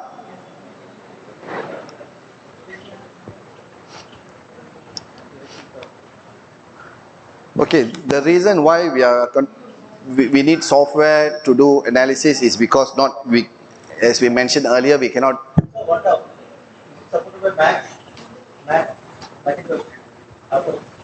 Yes, it works also. Yes. No, you need to ask the support service. So this is all only for Windows? No, they have for Mac also. They have for Mac also. Yeah, it's not like this only. No video here, right? It is coming. Okay, so to have visual observation to do with the spots that we are working. Okay, so when we are interested to look into any movement specific to the spots, one of the way that we try to traditional way of looking is by observation. Okay, the coaches before technologies exist, the old school of giving feedback to the athletes are by observing. We call coaches' eyes. Okay, they have their own set of things that they were movements they will see. They know what to look into. They know when to look into. Okay, so but now since we have these technologies available, dartfish is just one of the analysis tools that are available. Actually, there are plenty of technologies available, video analysis software is available out there. Okay, why do we need technology? Research suggests that on average, athletes and coaches can only recall 30% of the performance correctly. The remaining 70%, we can have this data through technologies that are available. Okay, we are clear with that. Why do we need? We are clear with that. Okay, no question on that. Okay, so I want to thank Dartfish India for providing this free trial for this entire 5 days course. Okay, how do you set up your data collection setup will look like? Okay, so data collection setup will depends on what are you interested to look into. Okay, so depends on what are you looking into. Imagine if I'm interested in looking my shoulder angle. Okay, my shoulder angle. Sir, 1 second. I'll just see. Who wants the this thing license? Who didn't get? Who wants? Just now, who said name? Zakia. Then Varshita, Mutamma. Anyone else? Fine. Okay, thank you. Okay, so the setup goes back to what are we going to look into. Okay, let's say I will give all the slides. I will provide all the slides for you all. All the materials I'm using will be available for all of you. Okay, so my slides, the videos, everything I will provide through the program coordinator. Okay, all materials, it belongs to you all. It's for you all. Okay. So my question, like, if I want to measure the shoulder angle, abduction angle, so where would I set my camera? Frontal view. Common sense, right? It's just common sense. I cannot see this angle if I'm setting up at the sagittal view, side view. You cannot see. Okay? So if I want to see my this movement, okay, and how much of this movement is happening. So where do I set the camera now? I only have one camera. I only have one camera. I want to know this angle, and later I will do this movement. It's diagonal. Diagonal. You cannot do that. There will be camera perspective error. Error angle. You won't get this 90 degree if you set diagonal. So where do you set the camera now? I want this angle and this angle. I only have one camera. Front. How do you get this? From front. Huh? Location of? No, you will only get one line. If you write one point here, you only will get one line. You won't get the angle. If you draw, I draw a dot here, and then I move here, I draw a dot here, you will only get one line. It's 2D, two-dimensional. So what do you do? How do you solve this? You can't. You need two cameras. Okay? You can't. You need two cameras. One frontal view, another one sagittal view. Someone said record it twice. It's a good idea, but yes, because humans' movement are full with high variability. You cannot replicate the same movement twice. You cannot. You can't. Exactly, you cannot replicate the same movement twice. That's why we are trying to get a reliable analysis data here. It should be reliable, make sense. Okay? So you need two cameras. So going back to your setup goes back to your need. What are you trying to achieve by doing that analysis? There's no standardized test. Okay? So what will be the distance you set the camera? What will be the distance? How many times? 3/4 of the height of a person. So, okay, going back to what are we trying to achieve here? Get the angle. Okay, I can put that 20 meters away, I still can get the angle. I can put it 5 meters away, I still can get the angle. But which one will give me more accurate? And we have to think about, if you have to retest again in future, if that analysis purpose is to test now, get the data, and retest after 6 weeks example, you need to have a standard SOP. So meaning that if you're setting this, as long as I can see this angle, I can skip the body. But later when you're doing this, you don't know if my leg is, what is the distance, can reduce, this will change. This will change. You know, a bit of movement. That's why you need to standardize the setup that you want to do for the test. Okay, for example, what is the leg width compared to my shoulder width? I'm standing, you write it down. So next time, make sure that they're standing at that point. Okay, coming back to the distance, as long as you can see, if that movement involves dynamic movement, like I'm raising my hands up, then you don't set up for my height. Then they'll be missing, later you'll miss most important parts if you're interested in. So if it's a jumping movement, you set up as long as when the action happens, the whole video that you're interested in looking into is visible. Okay? So you all have gone through this. I've shared this in the group. Okay, the system requirements for dartfish. So in order to do live, there are certain requirements. Okay, you need to have Blackmagic or Evermedia. It's the data converter, because the data that you're collecting, it will convert into according to the requirement of the specs. Okay, these are the equipments you can get on market. Even you can get from Shopee if you want this. If you want to do live, you can use this. Or IP camera will do the job. IP camera. I think now 15 ringgit. I think it's very cheap online now. You can buy, you can place it on a tripod, you can do live. Okay. So maximum number of cameras, you can set up to 4 cameras if you want to do live. Okay, 4 cameras, and you can also, they have options for you to share your live to anyone that you want to see. You want them to watch. You can share it. They have the link. They have Dartfish TV where you can connect it and share it with anyone. Okay, installation done. Choosing the right GPU. This is a converter, video converter. If you want to convert the video to, if it's not compatible, if you want to convert, you can use any media converter. This is one open source. We put this here because it's open source. Anyone can download and use it to convert the video. Okay, Dartfish, advanced tools for motion analysis and real-time feedback, innovative method to improve athletics.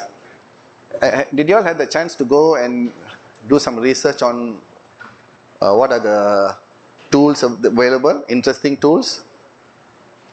No, you didn't have the chance?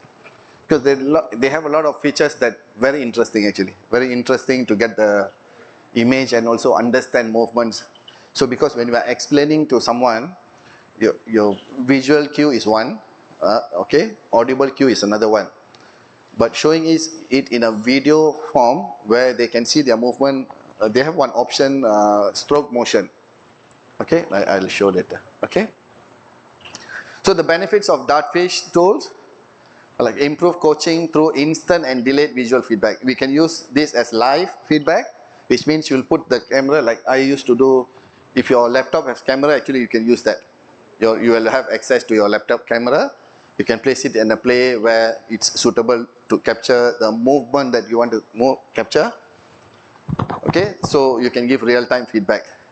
Identify technical inefficiencies quickly. Okay, this is where we go back to, you must know how does the efficient technique, a good technique look like before you giving comment on your athlete's technique. You cannot give feedback unless you know how a good technique will look like. I'm keeping highlighting this because this is very important. If you want to know a person is walking, whether his pronation or supination, whatever changes, you need to know how a good walking gait look like. Then you can compare. You can say, oh, it's 5 degrees supinated, or your knee is collapsing in valgus movement is happening. All this information you only can give if you have this model of a good technique. Okay, innovative methods for performance tracking and comparison. Tools like Simulcam and stroke motion allow for direct comparison and tracking of progress. We will look at it also.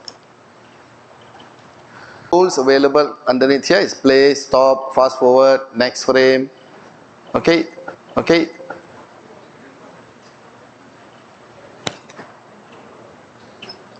Okay, so if you record, let's say 20 seconds video, but you only want to look into 10-second video. You don't want the extra because it's carrying weight, right? Your laptop will tend to perform less if your data is captured data is bigger size. So you can use this tool above below here. Go to the point where you want the movement to start. Press this at beginning of the video, and then go to the position where you want to end the video, which means the video which you are interested in doing analysis. Okay, end it, and then go up here and save as separate video. Okay, see here, save trim videos, save as trim video, but still keep your raw data with you. Don't use the raw data. Keep the raw data with you. Save this as a separate video. If you straight away press save, your raw data is gone. So try to keep the raw data, and then set the video beginning and ending. Only the video which you're interested. Okay, I'm telling again, only the video which you're interested. Save as trim video.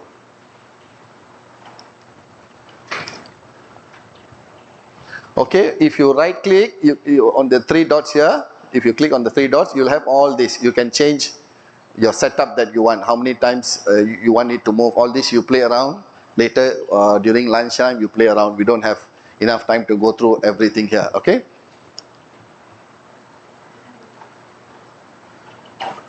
Okay, you can also play two videos left and right to see comparison.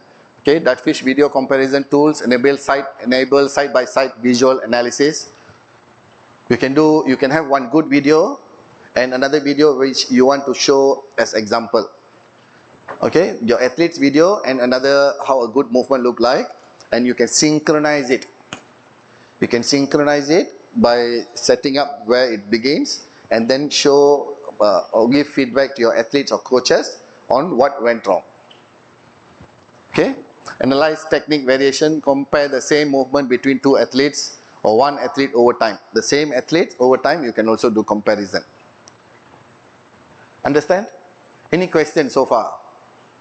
Practical later we will do. Okay, this is just me going through catfish application. What do they have? Please ask me questions related if you don't understand. I want you all to ask, because it look like only I'm talking and you all, I'm not sure what. I hope that you all understand what I'm trying to say here. Okay. So we can also track the progress, easily measure improvement in key performance metric. Okay. Remember this word, key performance metrics. Key performance metric, not performance and metrics. Performance metric means everything you can measure. Like I said just now, when you're looking at a video, if I'm looking at everything, that is not the key performance metric. So you need to know in your sports what are the key performance metrics. Then only you can continue with your comparison analysis. Example, in football kicking. In football, where is your supporting leg position? If I want to kick free kick or corner, whatever it is, in order to get maximum out of the performance, where do I place? How far is it from the ball? How far I plug my leg? Okay, I place my leg from the ball before I kick. You need to have that. Is it based on the height? Is shorter people stand closer to the ball compared to taller player? Or is it based on my lower body length? You see, there's different, there's different, you know. So you have to go back and look into the biomechanics behind it. So the greater the range of motion I generate and my hip extend with high velocity equal to the product, the impact. So do I want to stand far from the ball or too close? No, I cannot achieve this definition which I mentioned earlier to generate the maximum force. One more time I'm telling you. So you go back and look into how can I achieve maximum peak force during contact. That is the question. If the ball is here, if I stand too far away, the peak force is here, I'm already decelerating when I'm contacting the ball. So that is not the right distance. If I'm standing too close, even before my maximum peak, I already have contact with the ball. So again, it depends on the length of your lower body. So what is the distance? And also understand at which range of motion your peak force you are generating. That is the right distance. There's no standard distance actually. There's no saying that, okay, you need to stand, your supporting leg need to be 40 centimeters away from the ball or 50 centimeters. There's no standard. It goes back to the lower limb height of the player. So this is one example. It can go to apply for any sports. Okay, you're holding cricket. Where do you hold? What is the distance you're holding between your supporting hand and your leading hand? Okay, goes back to your height also and how low you're going. Okay, so the benefits provide an intuitive way to compare performance allowing for targeted feedback. So remember the key performance metric. You see they mention about key performance metric because we need to know what is important. We cannot look at everything. You will miss the important thing. It's natural for humans to know everything. We want to know, oh, what's happening here? What is happening there? Why he's not doing this? Not he's doing that. Do not do that. Don't do that. Focus on one thing. Most important thing, identify what is it first. Focus on that. Find a way to quantify that measurement. Whichever tool you have. Anything. We'll take example of basketball free throw. Okay, 3-point throw. We take one example. Any basketball players? No? And basketball, okay, free throw. So you want to improve the 3-point score. What are the important metrics there? What are the most important metrics when throwing? Okay. If I ask only one, the most important. Angle of release. Somehow, what else? Elbow angle. How? Yes. So angle of release is the end product. But depends on what? The angle of release. What variable influence angle of release? Height of elbow from parallel. What is the example? Elbow angle. Let's take elbow angle and shoulder angle. Okay, shoulder angle and elbow angle. Let's fix to one. We go with, once we get elbow angle, shoulder angle, then we go to elbow angle. If we can be consistent with having that shoulder angle, every time he shoots, we already identified that mistake. If let's say, okay, you're saying shoulder angle, okay, every time he shoot, he don't have high variability. It's very good. Go to elbow angle. Okay, he's not consistent. Work on that. That is why I'm saying focus on one by one. Make this good, because now mostly what we are trying to do, or you need to fix your standing stance, you need to shoulder need to be this angle, your elbow need to be this angle, your angle of height is not enough. We are trying to solve everything at once. This is where all things will mess up. Okay? This sports, it's already like non-linear. You know, there's nothing you say 1 + 1 = 2. Sports is not like that. We have open scales, we have closed scales, we have a lot of factors influence performance.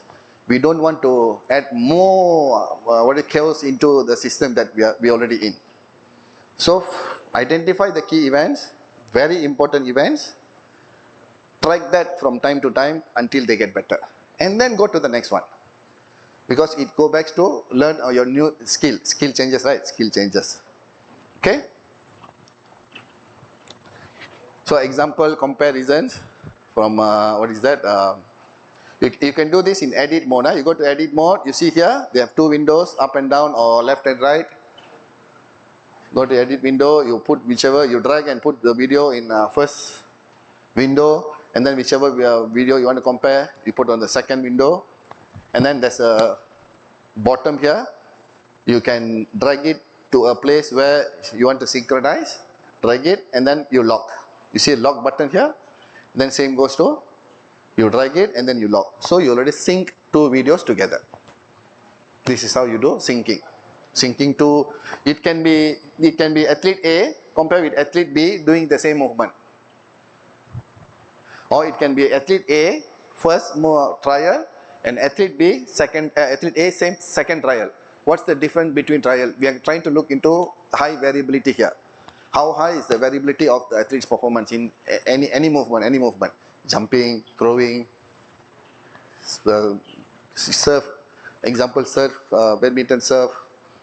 You want to know what are the variabilities, how can I make them to surf at the specific place every time. Plus minus you make 10 cm. But I want the ball to be there every time. Okay? This is theoretical. In practical, there will be some other factors, pressure factors involved. So it's better to train, when you're training, include some situations, pressure situations into that. Okay? We call that constraint approach training. Okay? Put some constraint into it. so that when they train, they already face what they're going to face in competition. Okay, this is throw motion, one of my favorite actually, because when I work with pole vault athlete, we wanted to know the last 10 meters stride length. Okay, last 10 meters stride length and the videos. So we did this. These are example from the slides, but we did throw motion. Throw motion is the video will be placed at frame by frame as image. They'll capture. This is one person who is jumping here. Okay, landing here or jumping here. Is he jumping from here or here? Where is he jumping? Where is he landing? Anyone? It's landing. It's landing here. Okay, and landing here. So the same person, the trajectory of his movement. From here, you can calculate 0.1, 0.2, 0.3. You can calculate the trajectory. Trajectory angle we can calculate from here. But most importantly, I use this to show between trials. First trial, second trial, third trials, and then you overlap all the trials, but make sure you don't move your camera when you record. You understand that? Because this one involves where you put your camera, depends on where you put, and then you don't move the camera between trials. Take from the same view, first trial, second trial, and then you go and do throw motion, and then you overlap each other, and then you can know if successful trial. Let's say second trial is successful. Example, I'm jumping, I'm running and do long jump. Anyone don't know what is long jump? Long jump. I think India got medal in Paralympic, right? Gold medal. Long jump. I think the boy is from Tamil Nadu or somewhere. Huh? High jump. No, long jump, there's one boy. Paralympic. Okay, so you record the run and the jump. The furthest they can jump, and then you take that video, and then you take some other, they ask them to do more trials, and then do throw motion. You can see them running stride to stride and jump, and then overlap the videos to see where the foul happened, because of last three steps is further or closer. Then you can work from that, what to do. Understand? Okay, definition, throw motion breaks down continuous motion into sequential frames to visualize the path and flow of movement. Highlight key motion phases. Okay, again, you see, highlight key, not all. Highlight key motion phases, so you know what you want to see from each image. Whether you want to know how close is the what is that? The board to the center of gravity when they are rotating, or how close is between each two boards when they are going through. Depends on the movement. It goes back, depends on the movement. There should be a reason for every image to be here. You are interested. You are interested to look into. Okay, analyze dynamic action, perfect for running, jumping, throwing. Identify efficient and improvement areas to exactly where technique can be improved. In this case, during takeoff or landing or in the middle, where can you improve? Okay, the benefits are offers precise breakdown of high-speed movements such as sprinting or jumps. Okay, you can apply for, mostly we use for athletics. Athletics we use this throw motion. Okay, triple jump, long jump, high jump, because you need to have a single plane action. It cannot be a double plane action, which means they only do in one single direction. High jump, the issue is when they come to the curve. You cannot see what happened from in front. Understand what I'm saying? Because high jump, they don't straight away come and jump. They'll come to the curve and then they'll jump. So if I put my camera here, we can see the last 3-4 strides before, and then the jumping we can see, but we miss important part there for high jump. For long jump, triple jump, beautiful. Very nice. You can even tell exactly by just looking at the image, you know what's the mistake, why they made foul, why they step on the overstep on the board. Last 2 steps or last 3 steps, and then from front we go back to see successful and unsuccessful attempts. What mistake? What are the common? Every time if he's repeating the same mistake, then you already know where to work on. Okay.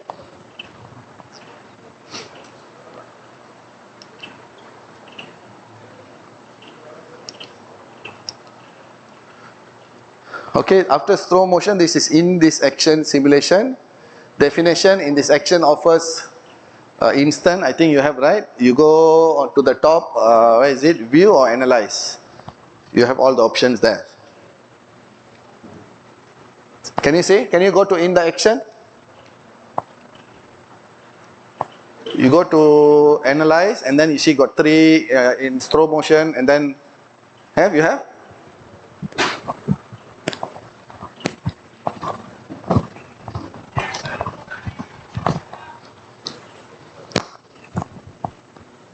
No, இதல்ல வெளிய போங்க. Go up. View. No. Tools. Tool, press. In the action. Not analyze. Tools. Go to tools, and then you'll see the application there. Okay, you have it? Can you see it? Go to tools.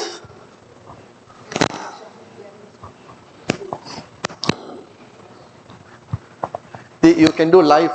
If you go and change the source of the video on your top right, you can see like a gear there, the setting. You press there, and then you can choose your laptop camera actually.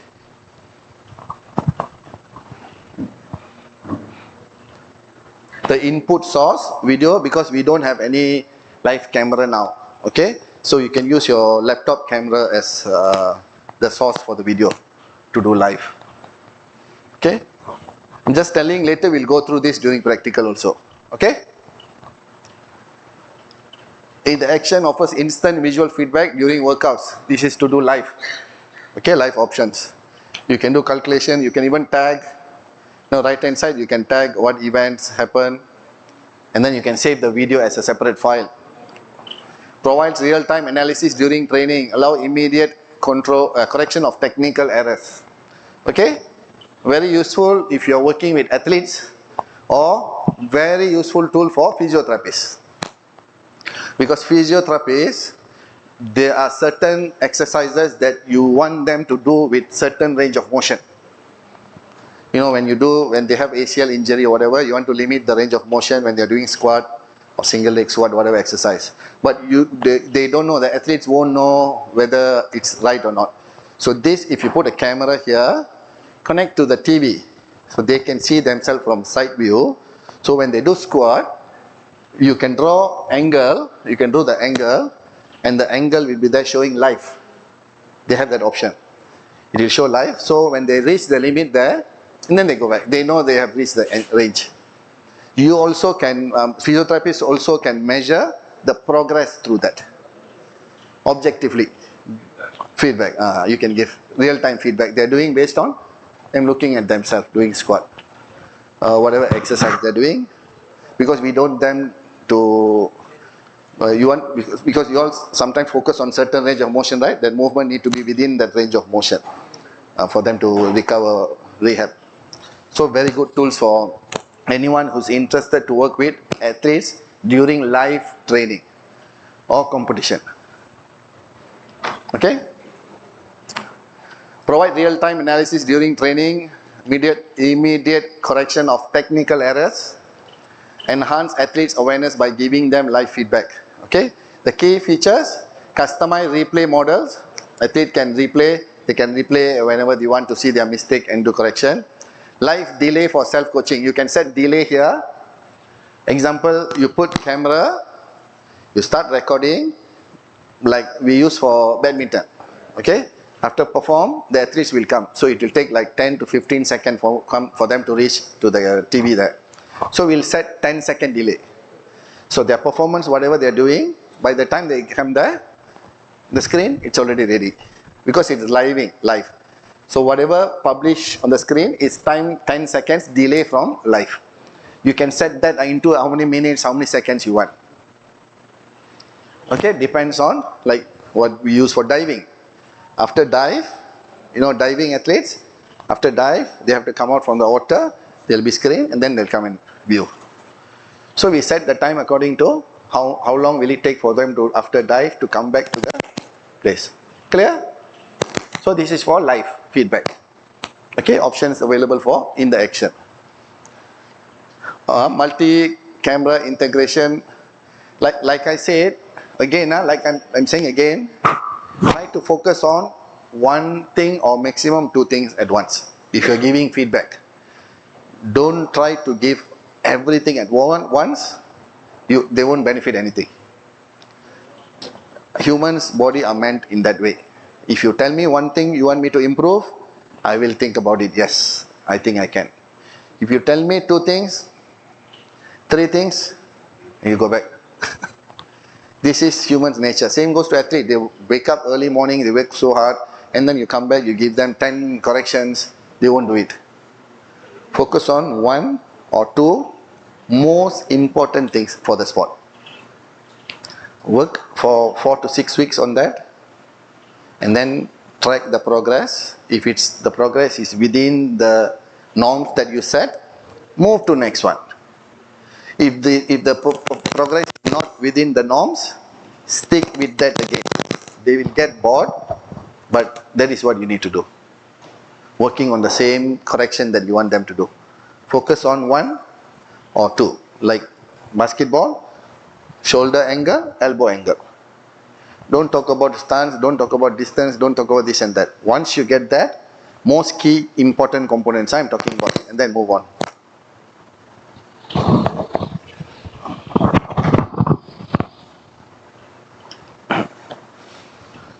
Okay, benefits speeds up the learning process by addressing mistakes immediately. Combined visual, okay. Combines visual feedback with traditional coaching method for more effective learning. What is traditional coaching method? Any coaches here? Coaches. Part-time, full-time, any coaches? No coaches, huh? What is traditional coaching method? Direct observation. Correct. Direct observation, by observing. Observing, I'm telling. So how do I measure that? How do coaches measure that? Number of that goals mechanics, number of the shots. Yes, based on experience. Mostly, if someone is making mistake, if you work with experienced coaches, you will know this, okay? They will, before we record, like when I first joined, I'll just share some of my experience when I joined. So I work with this swimming team, Malaysian swimming team. So we went there to set up camera, side view, side everything to do this live. One of senior biomechanics, my mentor who's already 10 years working there, standing there. Before the time I record and I send the feedback, he already tell what mistake he made. I was like, I didn't believe him at first. And then I went back to check, and then he's right. Then I was, how is it possible? Experience, but experience is a general term. What experience are we talking about? If I'm working 10 years with a sport, am I an experienced person? No, what I did for the 10 years is what we call experience. Not just because I'm here for 10 years, I can say that I have 10 years experience. No. What I did to increase my knowledge, what he did for him to come to the instance where he can give feedback directly without having any technology. So meaning that, I go back to the key events. You already know in that sport, these are the common mistakes everyone will do. Or most of them will do. So when he's looking, he's not looking at like us everything. He only look at the leg, take off. From here when they take off, he's only looking whether single movement or double movement.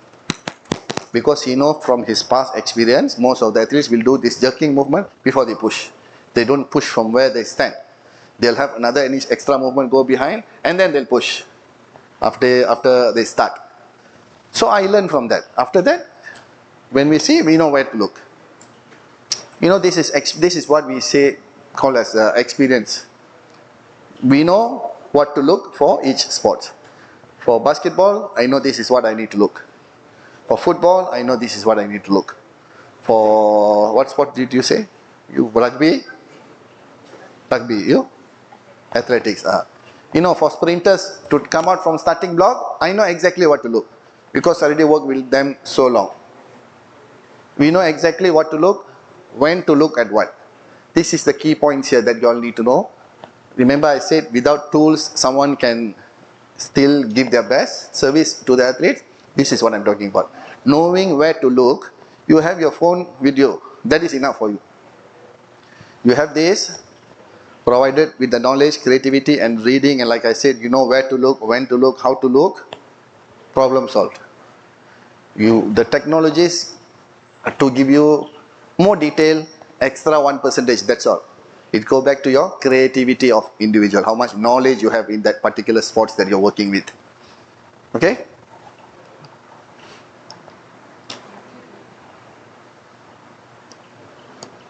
So you have simulcams, overlays, 2 synchronized video clips for realistic performance. You can put 2 of them together, 2 athletes performing, and you can play together to see the performance. Okay? Analyze progress over same application, goes back to compare techniques of 2 athletes, see how athletes perform similar actions, to check into what are the technique variability between them. Even though same action, 2% will perform differently. Okay, so what caused that? We want to know what caused that. So you can use this application. Okay, in conclusion, advanced tools tailored for athletes, coaches and analysts. So Dartfish provides a comprehensive set of, like I said, this is just a tool. This is just a tool. You can do this manually without having this tool. You have camera, video, you can take video, you can be creative, pause. I did this before I have this tool. That's why I'm telling you. Before we have access to these tools, the key events will pause, crop, put in my PDF, Word. Next key event, crop, put next to it. Next event, key events, crop, slow motion, done. Without the technology. Okay, slow motion is about looking at key events, right, continuously. So we did that. We paused the video, we cut and put, we cut and put, we cut and put. But we have some standard to say the key event, this is how the key events look like. How does the events look like? Definition of that events. Example, if I'm saying like throwing, or when this elbow is above shoulder line, I will say as, okay, the starting of the event. Some definition for that event, so that every time when you do, you know this is the event. How to define the event. Okay?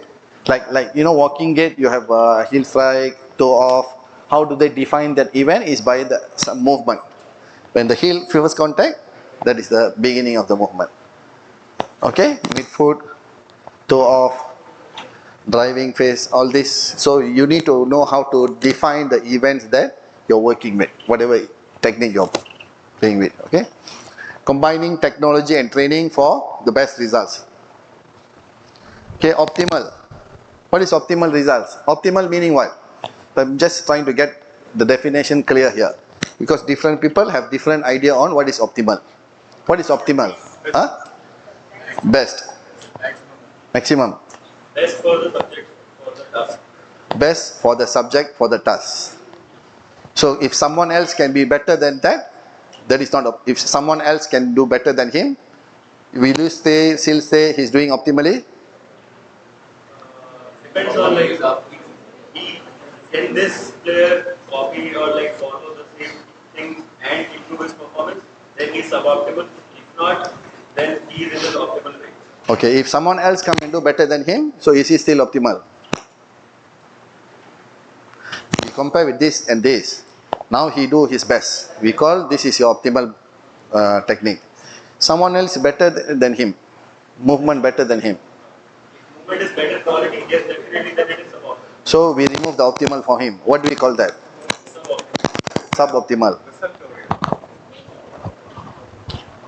So optimal meaning that it's a definition from the book, meaning you cannot improve after that. Then you use the word optimal. If not, you can use best performance, improved performance, whatever that you want to call it. Optimal 2 months, 2 months or 3 months? 2 months. 2 months. Okay. If you're doing any project for 2 months, okay, if you're doing any projects for 2 months and you need more time, you can request more time. They will give you. You must show them the project that you're working. Okay, any project, that ongoing project you're using Dartfish, you need extra another 2 months or 3 months, you can email to Dartfish. They will give you. Say that I'm working on this, I got this from this GIAN course. Currently I'm halfway of this project, you send them some files, can I have another 2-3 months trial? They will give you. They're very helpful. Okay? But make sure that you're really doing something about it. Okay? Don't just ask to keep in your laptop. Okay? Okay, I think that's it for now. I have a question. With your experience, looking at individual sports and team sports, and the use of this software, how do you manage when you're looking at like a team of soccer or rugby, different people playing positions and different scenarios happening? How do you manage? Okay, I've never worked with team sport before. My expertise in combat sports. My expertise is in combat sports since young, because athlete, and then I become a coach, and then sports scientist now. Badminton is out of combat. I only work with badminton team. That is also individual sports. That's not a team sport. So to answer your questions, if I'm given team sports, how will I manage with using this? Go back to what are the important criteria that I'm looking. First, I will go to that. I will go and look for what is the most important thing for the sports, like soccer. Because I'm going to spend my time and energy to do something, I need to make sure that it's very important. Not only important, it should be very, very important. Then only I spend my time and energy for that. If not doing, I can do dashboard using this software, that software, Power BI, this and that. Will look nice. The report, I can do 30 pages report, 40 pages report. Everyone will say, oh, he's done a good job, but my athletes will still performing the same. What's the point of this analysis? So that's why when I use my energy and time, I'll make sure that I'm using for the right thing. Like for team sports, if I have the resources to do more, I'll do individual performance. Look at individual performance. Okay. If not, I'll look at in teams performance. Total number of passes, total number of. Go back to what are the important things. Mostly where we, like team sports, we want to know during attack what happened to our defend. During defending, what happened to our attacking, offensive, defensive. So we need to work with coaches. We cannot work alone. We need to work with coaches. Coaches are the key there.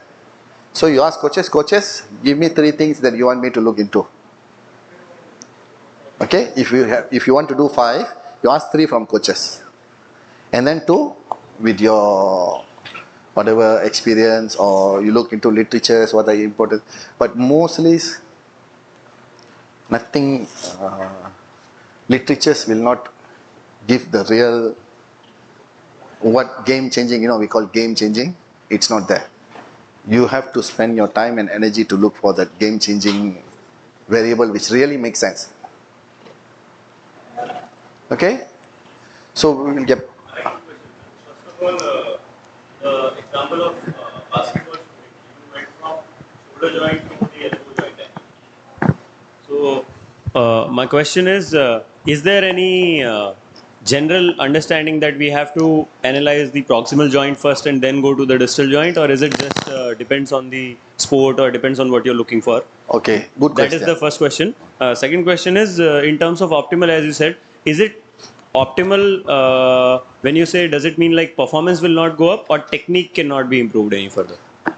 But depends on where. Okay, I'll come to answer first question first. So I prefer to go from big joint to small joint. So I prefer to work on bigger joints first to look into because that's more easier because it's doing bigger job providing that force compared to one which involved in accuracy. Small joints usually work based on accuracy, not to generate the force. So first I will work on the major joints which contribute to the force apply. Once we get that right, and then we'll go into elbow. And then we'll go into wrist. And then we go into wrist. Because all this interconnected. But before that, the force is coming from ground reaction, ground force. We need to make sure that's already there before we go for shoulder.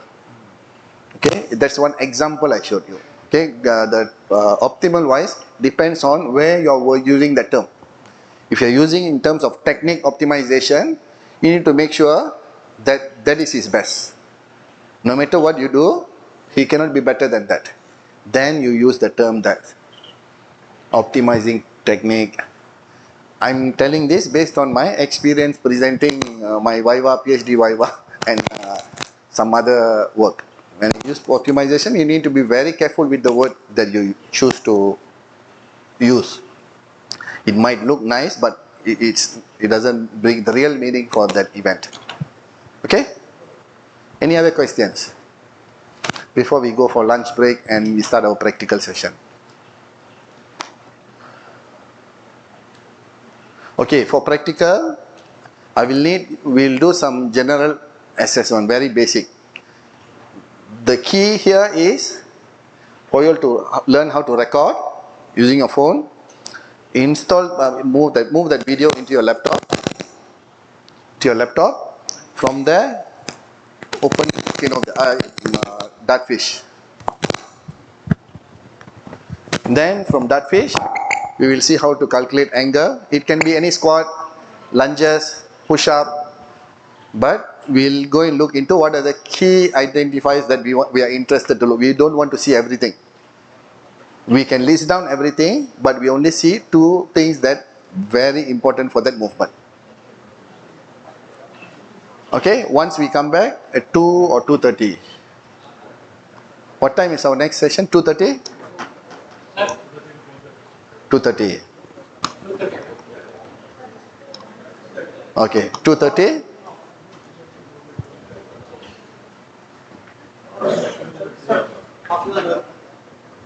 Yeah, I'm okay if I go with.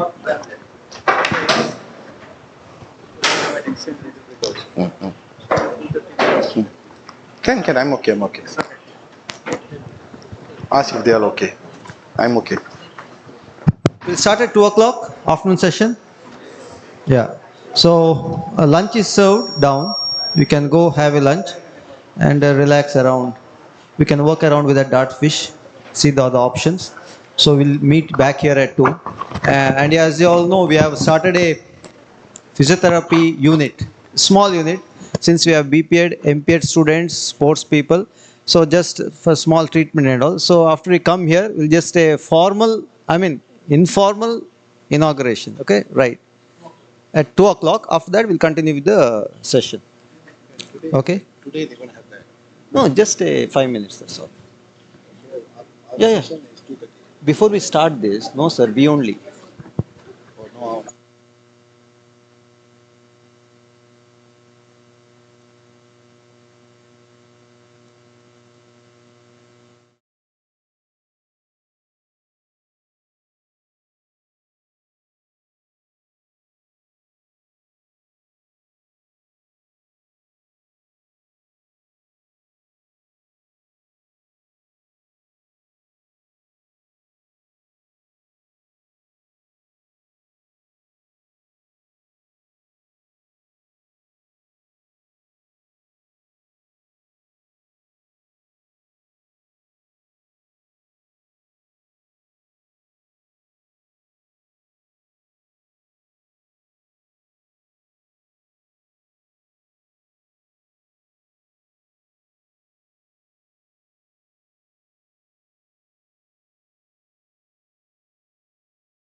Rehabilitation Program jointly organized by Mangalore University and Nite University.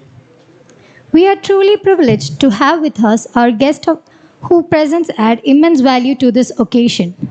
First and foremost, I extend a heartfelt welcome to our chief guest, Dr. Yuvraj Ramaswamy, sport biomechanist from the National Institute of Sports Malaysia. I welcome you, sir. I request Dr. Prasanna Kumar BK to flowly welcome, sir. Thank you. We are delighted to welcome our guest of honor, Dr. Pushparaj, Assistant Professor and Sports Scientist, Nite University, Delarkate. I welcome you, sir. I request Dr. Prasanna, sir, to welcome sir flowly. It's also my pleasure to welcome our President, Dr. Gerald Santosh D'Souza, Director, Department of Physical Education, Mangalore University. I welcome you, sir. I request Prasanna, sir, to welcome sir flowly. Along with them, I warmly welcome Mr. Ramesh and Mr. Haridas Kulu and Dr. Prasanna Kumar BK. I welcome you all.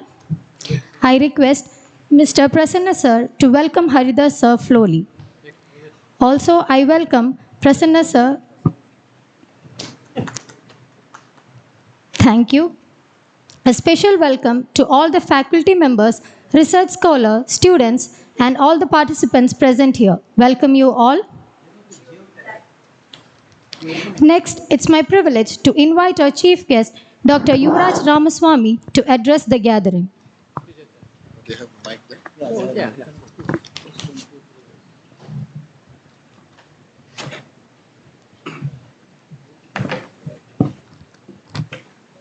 Hi, good afternoon. Thank you for having me here once again for this ceremony. Okay. Can you increase a bit? Okay.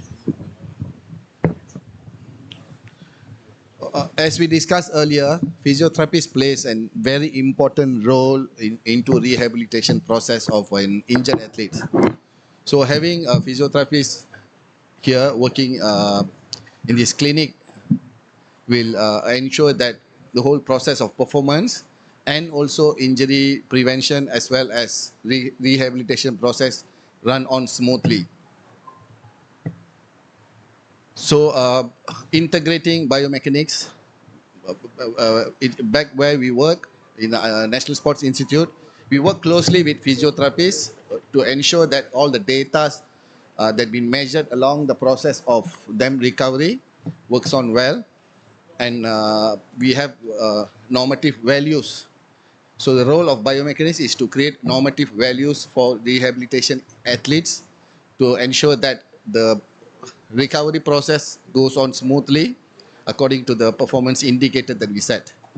So I hope that this clinic will really benefit the whole university and as well as anyone who's interested in participating in this clinical physiotherapist clinic, and at the same time working along together with other sports scientists who's available around this region will ensure that the whole process, or like I mentioned, nutrition part is important for rehabilitation. We need to know how well to refuel them, giving them enough education on what are the proper food to take.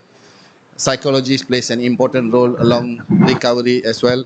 So it's not only physiotherapist's job for to ensure that the athletes recover well, it's the whole community's role. So from this, I hope that there'll be more performance-based and objectively measured among the injured athletes or patients who are involved in this clinic. And once again, thank you for the opportunity given, and hope that all of us can work together closely in future. Thank you. Thank you, sir. Next, I invite our guest of honor, Dr. Pushparaj, to address the gathering.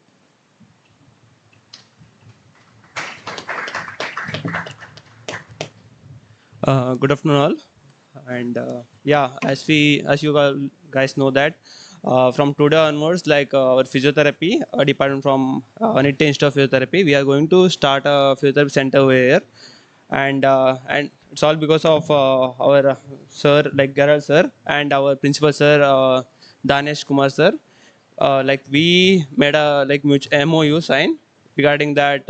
Here many athletes are there, national level athletes are there. For them, like if they end up in injury and all, for them, they like physiotherapy is a crucial part in their like rehab procedure. And as sir said, Yuras sir said, like a sports scientist and coach, they should work hand to hand. Along with that, physios should also enter in, like they should also work along with biomechanics and sports analyst people, sports scientist and coach. Because once a athlete or a person, if he get injured, his performance will be dropping. Okay, and that small gap between rehabilitation and return to sports, that gap is like it should be filled by sports scientist and a physiotherapist.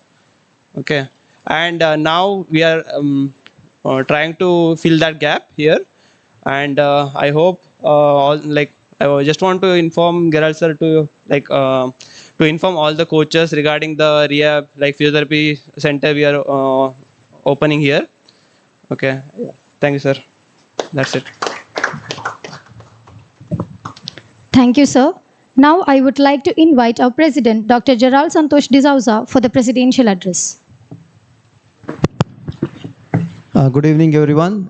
Respected chief guest and today's foreign resource person, Dr. Yuvraj, the faculty who is in charge of physiotherapy clinic representing Nitte University, Dr. Pushparaj, and my colleagues, Dr. Prasanna, Dr. Ramesh, Haridas, and all my dear friends.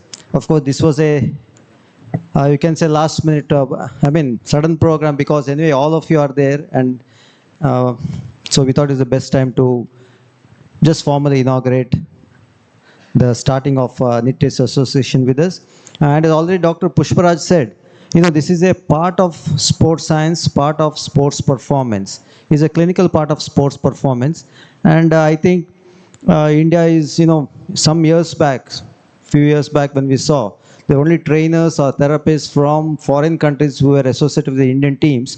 But right now there are so many Indian physiotherapists itself who are doing well with the Indian teams. Because the Indian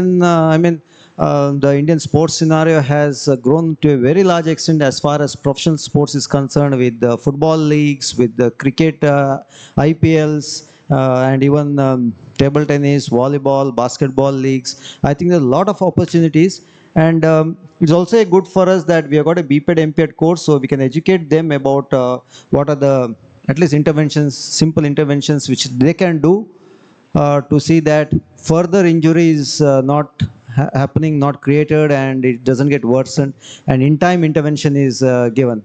So I hope our association with the Nitte University will be fruitful, and we only wish that more such more such services will be given to our sports persons. On behalf of the university, I thank Nitte College of Physiotherapy for their association with us. I thank everyone who is present here for your kind participation, and I wish us as well as you all the best. Thank you very much. Thank you, sir. As we conclude, I express my sincere thanks to our chief guest, Dr. Yuvraj Ramaswamy. Thank you, sir. I also extend a heartfelt thanks to our guest of honor, Dr. Pushparaj. Thank you, sir. I also thank Dr. Danish Kumar, Principal, Nitte University, in his absence. I thank you, sir. I extend a deep gratitude to our President, Dr. Gerald Santosh D'Souza, for his guidance. Thank you, sir. A special thanks to Mr. Ramesh, Mr. Haridas Kulu, and Dr. Prasanna Kumar for their kind presence and support. Thank you all. To all the faculty members, research scholars, students, and all the participants present here, I thank each and everyone. Thank you. Yes. Yes, Sebastian. Yes. Thank you, Nia Sebastian of the Department of Physical Education, our student. Thank you. Okay, end of this program. We continue of the GIAN programs.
So all ready for practical session? So we'll start with 5K run. Okay. So since we just had lunch, let's get activate a bit. 5K run followed by 100 burpees. Ready? Okay, now I need your cooperation here. Okay. Please, can you all break into groups, if possible, with same type of sports? Like I mentioned, we have cluster of sports, so that you all can, if there's any questions related to the cluster, and you can direct the questions to me. So we're going to do very basic exercise analysis today. The practical will be like, you do one squat exercise, one lunges, and push up if possible. If the place is clean, then you can do one push up exercise. Record it from two views, frontal view and sagittal view, side view. Later we'll upload it into Dartfish and we'll go and look at the tools that we can use to do the analysis. Like I said, go back, think about what are the performance indicator or critical point that you want to look into that exercise. Set your cameras accordingly. Okay, can we do that? Once you break into group, you can make this space accommodate your setting. You can change it into square or circle, triangle, or whatever you want. Okay? So it's 2:22. Do you think 10 minutes enough for you all to record and come back? 10 minutes? Okay, I'll see you again. I'll be here. If you need any help, you can come and see me. But just record from side view and front view.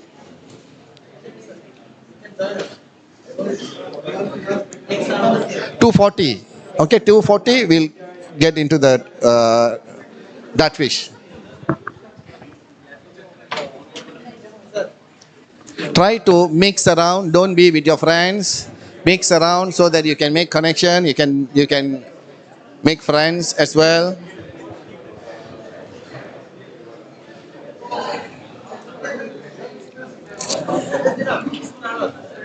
I don't want more than 2 persons from same place in one group. Mix around, mix around. I don't want 2 persons from same university or college or wherever in the same group. So mix around. Go and make connection and get to know each other.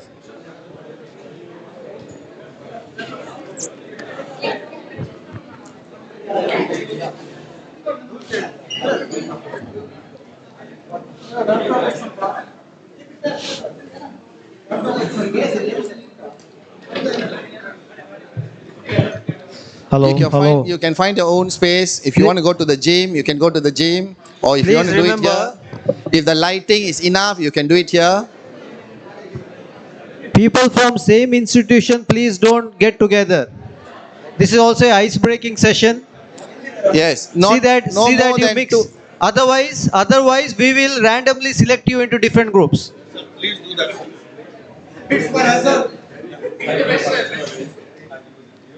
No, because they have to record. Yes, not more than 2 participants from same place in one group. Okay, break around, break. We'll have 6 groups. Okay, we'll have 6 groups here.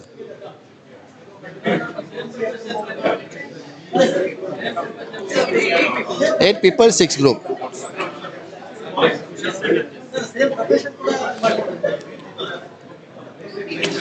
Squat, push up, lunges. If you want to add anything, it's up to you. If you want anything extra, you can record. But these 3 components must be mandatory.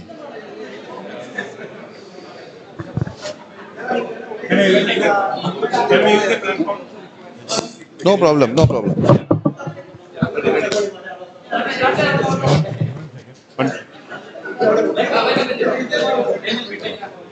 Is it? Sorry. I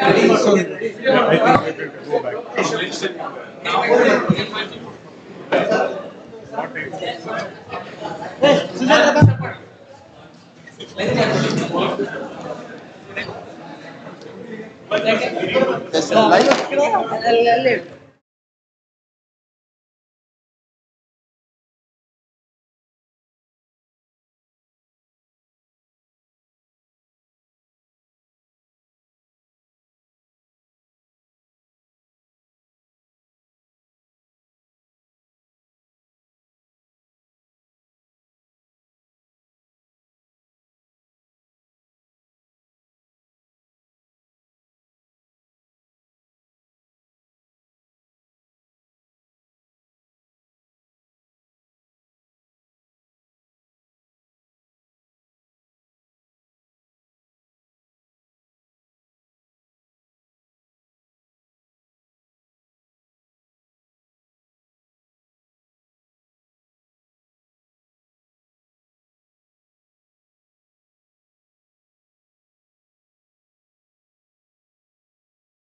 You go back and look at everything. And later, when we specifically what we want to look, we'll look into what are the important physical biomechanics components in squat, in lunges. Huh? Sagittal on the front arm. Okay. Enough of this video. Same video, right? Yeah. Okay. Okay.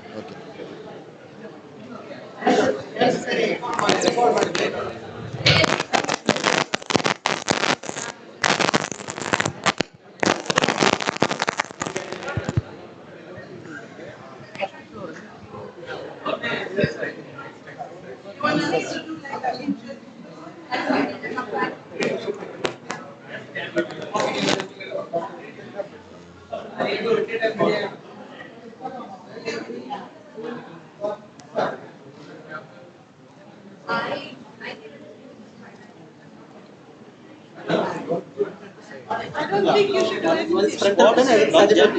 Squat lunge push up. One, a couple of reps.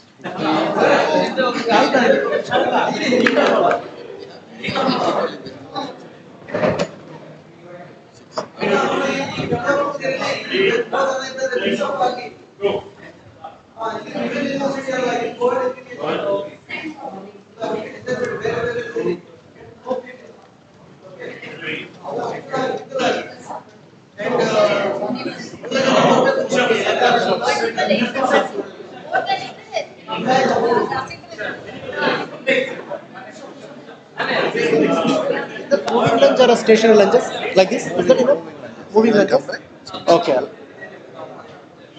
Then fine.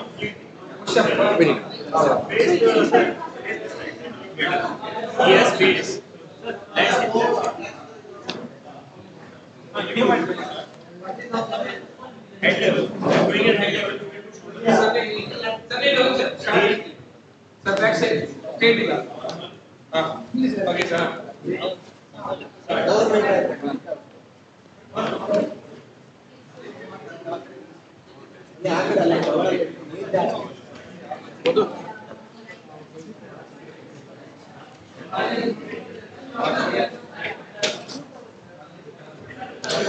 If you're done, you can come back to your place, upload those videos into your laptop. If you're done, you can continue with uploading into your laptop.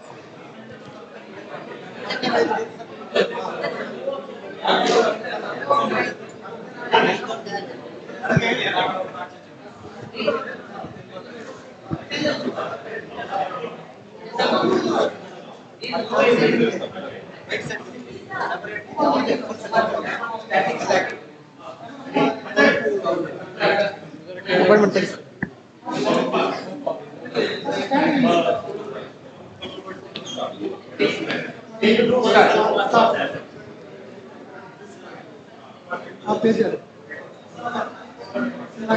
Sir, Prasanth sir. Continuity ಬರಬೇಕು.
Altaf, come in, come in.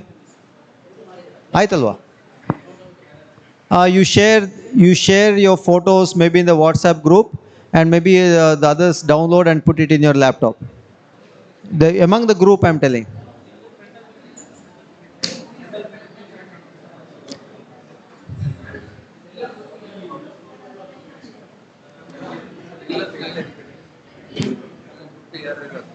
Okay. Or you can send the pictures to the mail IDs of the members of your group, and please upload it. And upload it to your, transfer it to your PCs.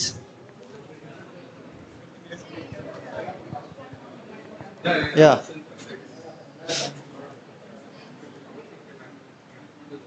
It is 10 minutes will take it. Here, you got the software, right? Uploaded? Upload ಆಯ್ತಾ? ಅಲ್ಲಲ್ಲ, ಯಾರ ಹತ್ರ software ಇದೆ? ಅದೇ videos upload ಮಾಡಿ, ಯಾರ ಜೊತೆ software ಇದೆ, ಮುತ್ತಮ್ಮನ ಸಾಫ್ಟ್ವೇರ್ ಇದೆಯಾ? ಇನ್ಸ್ಟಾಲ್ ಆಯ್ತಾ? ಒಟ್ಟೆ ಕೂತ್ಕೊಳ್ಳಿ. See you have to learn. ಇಲ್ಲ ಒಟ್ಟೆ ಕೂತ್ಕೊಳ್ಳಿ, ಇಲ್ಲಿ ಕೆಲವರ ಹತ್ರ ಇದೆ.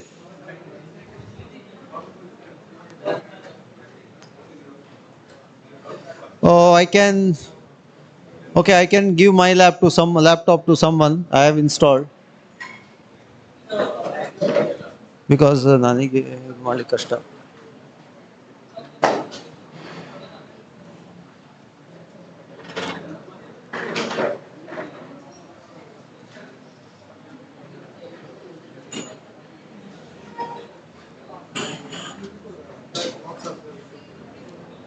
ತಗೊಳ್ಳಪ್ಪ, ಯೂಸ್ ಮಾಡಿ. ಬೇಡವಾ? ಕಲಿ ಮಾರ್ರೆ.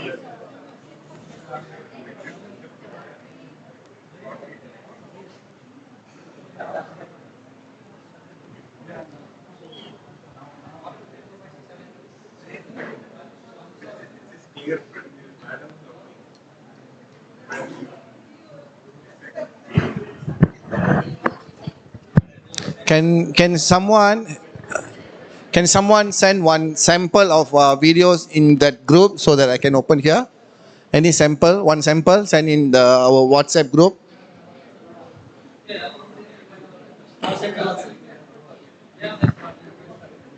Send four actually.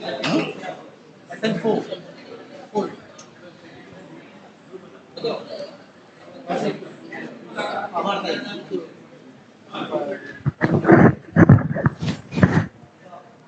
Wi-Fi here.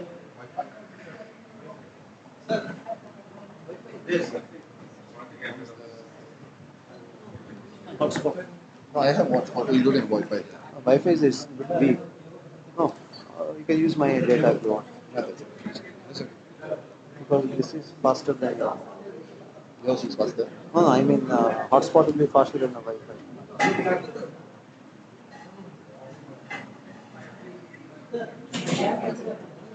Lots of it.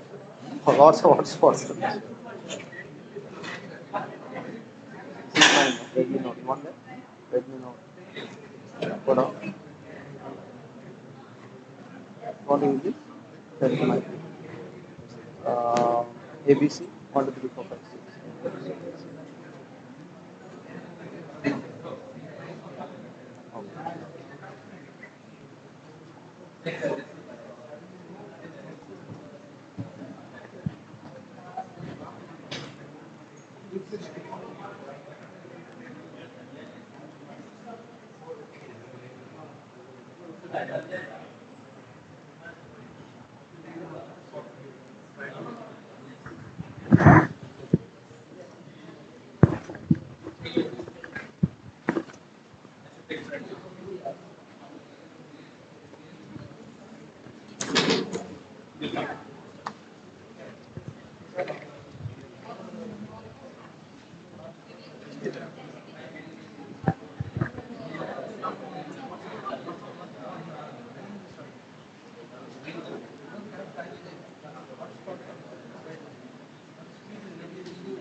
All have uploaded?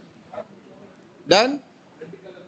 No, I'm downloading. The video, I think your Wi-Fi is slow.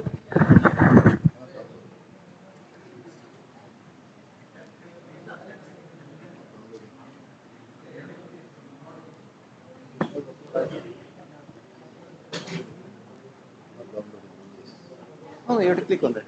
Click on that.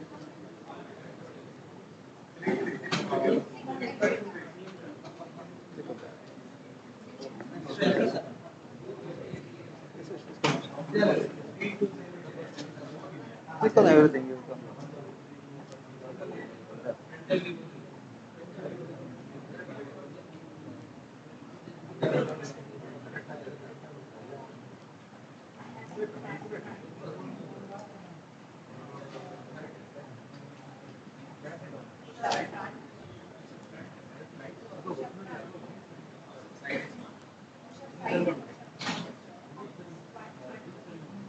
All the videos there on the group.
Okay, while waiting, have you downloaded the video? Can you open it in that fish? Drag and drop. Okay, so now I want each one of you to open a squat first. Squat exercise. Okay, we start with squat. Okay, so again, I'm repeating myself again and again. This is just a tool for us to do our analysis. Okay, we don't want to be too obsessed with the tools. It's about what we want as the outcome. Okay, first of all, from my observation, from we call data collection just now, I noticed a lot of data collection can be done better. Example, there's no standard guidelines. Like first of all, if you have a team, you need to have organized team. Okay, we need to come out with organized team, meaning that, okay, how are we going to do this data collection? I didn't see much discussion among the team. It is very important to have communication. Number two, the protocols that you set. Okay, the protocols, even though I just gave open instruction that squat, lunges and push-up, I gave open, I didn't say detail. You should have the detail. What type of squat? Because there's a lot of variation. Okay, what type of push-up? What type of lunges are we going to do? That should involve in the discussion. So when you, number three, what are the protocols? How many repetitions are we going to do? What are the distance from the participants and the camera? Okay, you need to have, okay, how many of you all have this in written? Can I see any one of you have this, what I just mentioned in written? How many sets, how many exercises, how many repetition? This is very important. I'm repeating myself. This is very important because if I ask you all to do it again, the same process, in 3 months' time, you might be doing something else. If you don't document it. Okay, if you don't document it, you might do it differently, and then you will report the outcome of the analysis will give us something not relevant to what we want. Documenting whatever that you're doing is very important, number one. Okay, number two, the protocols that you set. I set a lot of, I see they're doing push-up with their phones in the pocket. So when you do push-up, the pocket is pushing forward because of the weight you put on in your pocket. How are we going to draw a line to see the technique? We can't. Ladies wear, what is that, chuditar is it? The suits. You cannot see where their joints later. How are we going to identify their hip joints, ankle joint, knee joint and ankle joints if they're wearing loose clothes? So preparation to do data collection, the SOP is important. Because you need to, remember I said you need to think of what am I going to do with this before you take the data. You cannot do that. Imagine yourself as high profile athlete coming. You collect the data without having this process. He already go back. And then when you look at the video for analysis, oh my God, I couldn't see this. Oh my God, I cannot do that. Too late. He's not going to come back. You will have only one opportunity and you have to make use of it. Okay, so having proper documentation before you start, just you can take 2-3 minutes time to write it down. What we're going to do, how many times we're going to do, standardize that. So the leg width going to be the shoulder width or wider than that. What type of squat? As simple as that. You don't have to write on a whole page. Just some points. Okay. It's coming on one screen. We can see that and we can. I want to use the tools. Why did you restart it? Let's see if you restart the lab. Why? What happened? No, it is coming in this thing. It is coming in second screen only. First screen is not coming. Cannot be well.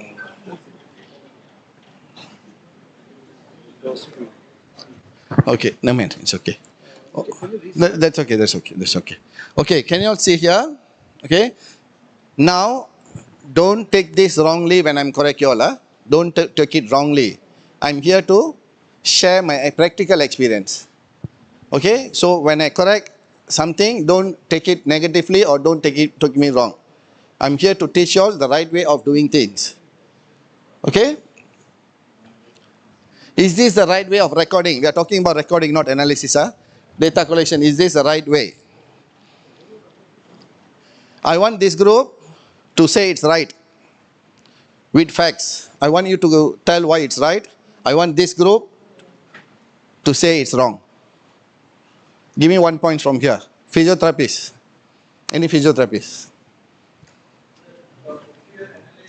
One. Huh?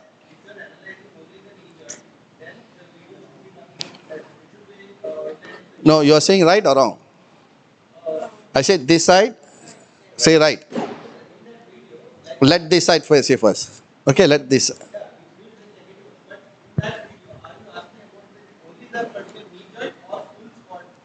No, the whole, I'm talking about data collection. Just recording. We're only talking about recording, nothing else. Remember earlier morning we said how we should record based on what we want to see later? The data collection, the position of the camera should based on what are the expected outcome. What type of analysis are you interested to do? Then you set the protocol accordingly. Not use record first, and then when you go and see, that's not according to what you want. That's not how we record. We record according to the expected outcome. Okay, in this case, when I say record squat, I just gave open instruction. I didn't be very specific. So that is why I said, your team need to sit and discuss, okay, what are we going to do? Remember I said, the reason I mentioned that, because you can avoid this confusion. When I ask question, is this right or wrong? You will be able to answer if you sit and discuss. Yes, sir, because we discussed and we wanted to look at this ankle joint only. Right ankle joint. Then this is right. Understand? Oh, I wanted to look at left knee flexion extension. Then this is wrong. I want to look at the knee joint asymmetry during squat. What are the range of motion of hip joint? So you need to have what are the expected outcome, and then you record. So when I tell open instruction, you need to make it detailed. Unless the question is already detailed enough. Then you only straight away go to the protocol. You straight away move to the protocol. How many sets? How many repetition? Full squat, half squat? Okay? Understand? Okay? Now in this case, please tell me, is this right or wrong? If you are looking into squat, what do you usually look for? When we talk about squat technique, okay, squatting technique, what do we look for? Huh? Depth of squat. Okay, some more? What else? Range of motion of knee joint is equal to depth of squat. Okay. Back position, trunk position. Okay, trunk flexion extension position. Some more? What else? Pelvic tilt. Okay. Some more? What else? Ankle? Ankle rocking. What is that? Ankle rocking meaning? Knee extend. How far knee extend beyond your ankle joint? And beyond your foot. Okay? Okay, from this much of variable, which one do you think the most important one? Remember we said we can have 10 or 20, but we go back and look at 1 or 2 maximum. You always do that. Don't look at everything at once. You can break it down and look at it. That's separate event. But first of all, during hip, squat exercise, the most important technical parameter that we look into, which one?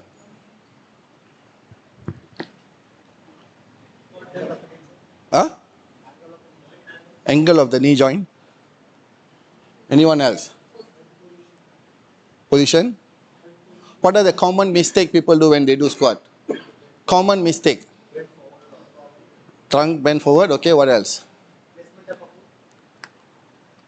Okay, the most common mistake that when you're doing squat is you extend your knee beyond your toes, which will put you in high risk of knee injuries. With body weight, it will take 10 years, but if you put load, a 50% load, it will be 5 years. If you put a 90% load, in 2-3 years, your knee joint gone. If you're active with sports and if you don't focus on that, knee extension. If you do body weight and you do it in a wrong technique, it will take longer time. You still, because you're putting too much load, internal load to your knee joints. That is why whenever you look into technique, you go back, performance, yes.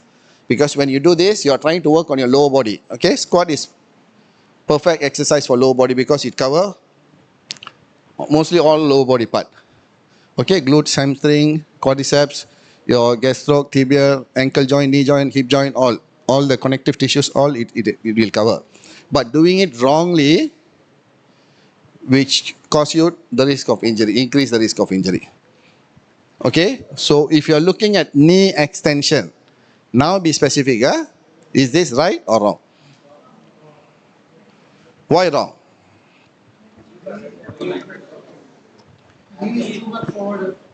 No, the data, it's the video itself, the recording is right to look into knee extension or not?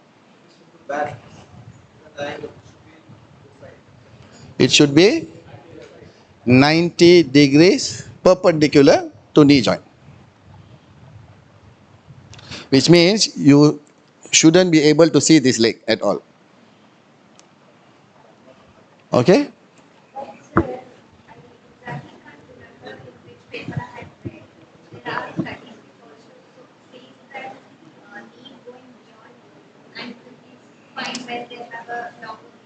Yep. Okay, there are mixed feedback on this. Longer femur, you can do this. Shorter femur, you cannot do this. It's all go back to, like I said, the principle. So is it okay for longer femur people to have knee pain? Because principally, you're putting load on your knee because you have longer femur.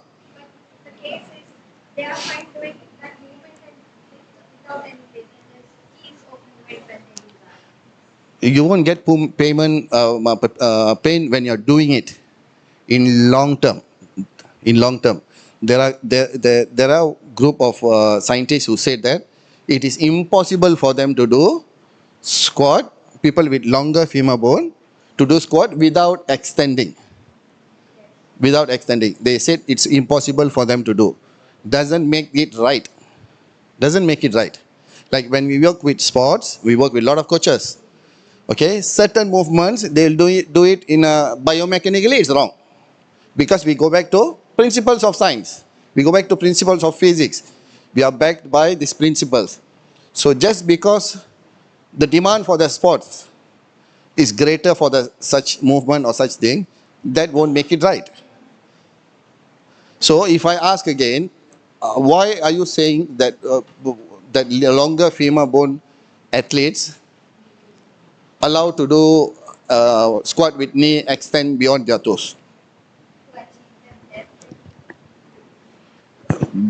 Okay, why they cannot do normal? What makes you think that they cannot do normal squat without extending?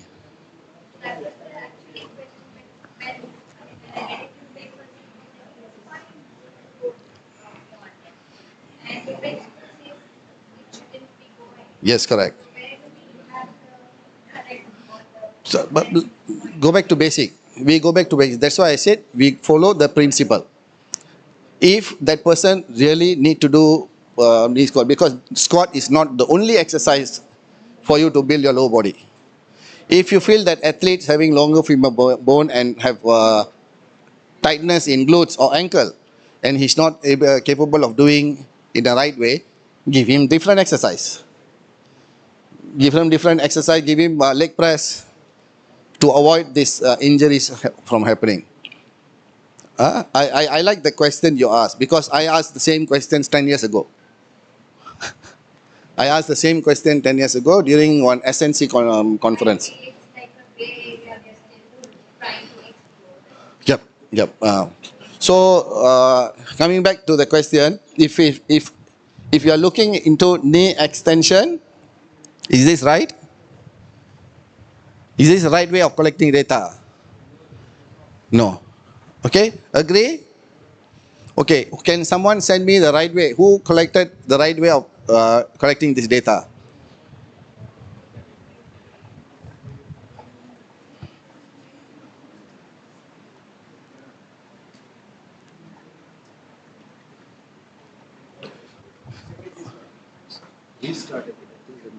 Okay. I'll give them one work. Okay. Now, for now, try to open up. You can see this, your video here. If you have your folder, drag them and put it here. Okay. From here, you drag them and put in your library where you're going to work. This bottom here is you just drag and put, and then you open in editing mode. You open your video. All already here in editing mode.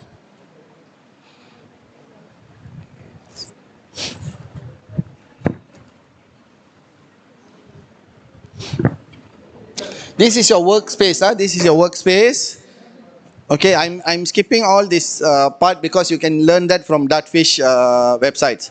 Lot of things. I'm going to the ideology. I'm going straight away into what really matters. Okay, all this. What are the tools? These tools all you can learn on your own. Okay, once you drag, now done. Squat all. Can you see here the what is that angle symbol?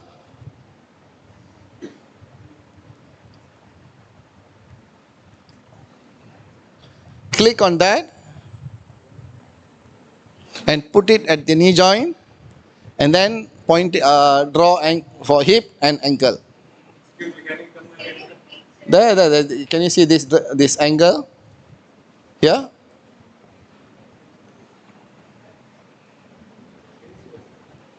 So how do you get that? In edit, go to edit.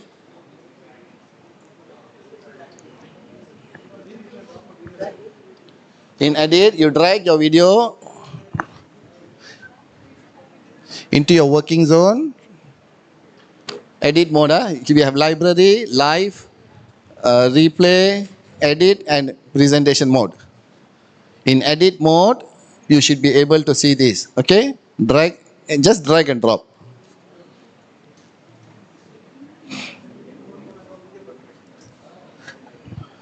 Work as a team. I want everyone to contribute. Please work as a team.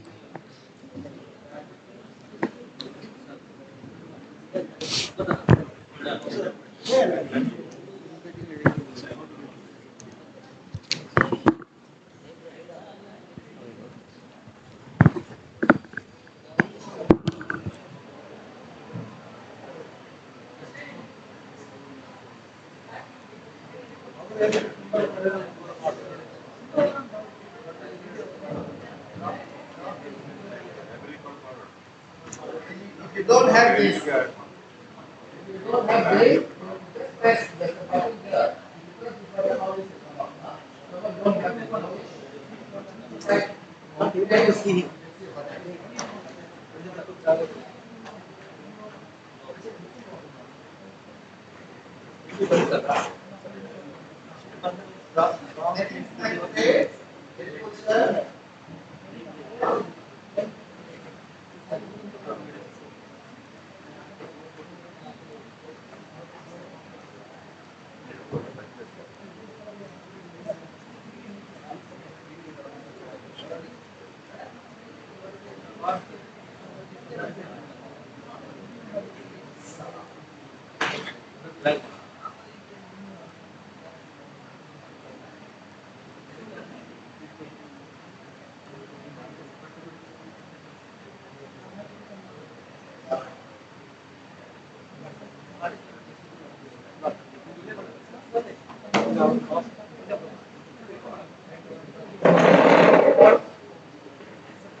When you're recording, your camera should be more. It should be static. If possible, this is somewhere going to recording. And the laser, because you choose the point where, example, if the camera is moving, the laser is moving. You don't have a fixed position. Okay, so how the camera is to work? The process of how it's getting. It's called DLT method, direct linear transformation method. So it means it takes place in two coordinates in the pixel, and the space for that. Because camera video takes from the pixel, right?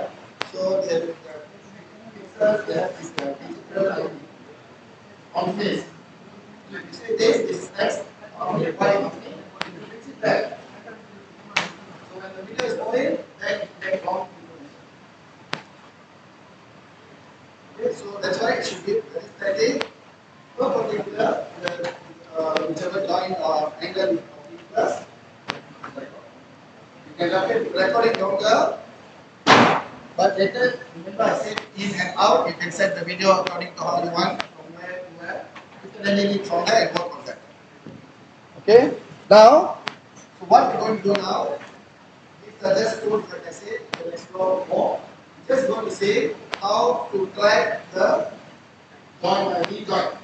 When you fix the joint and you play the joint, and you play the video, the angle will move on the floor. So right click on the angle, right click, and then you will see something called penny. Where we will put it on the angle itself. Right click on that. Right click, and then medium, low, medium, and fast. Click on medium. So this is medium place.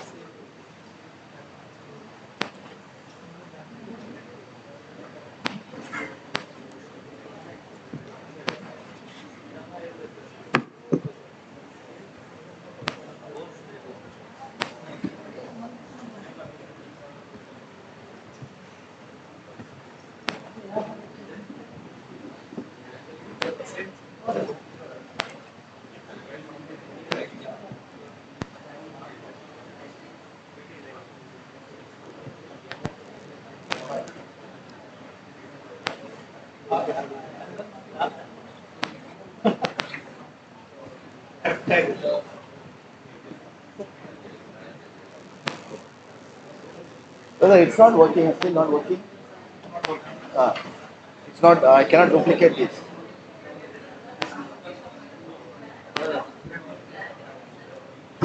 Okay, look here. Just give me 1 minute. 1 minute. Please pay attention here. Okay.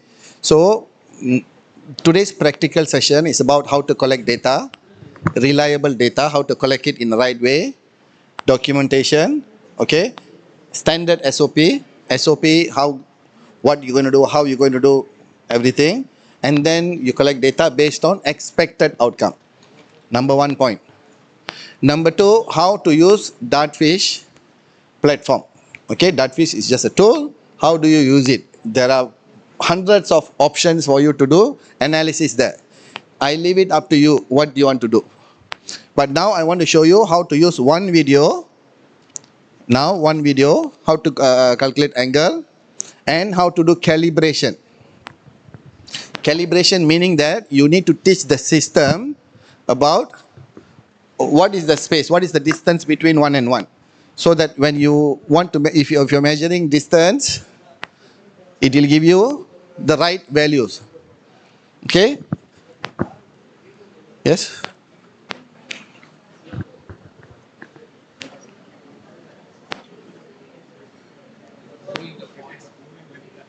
Yes, I'm coming after this, into that. Okay?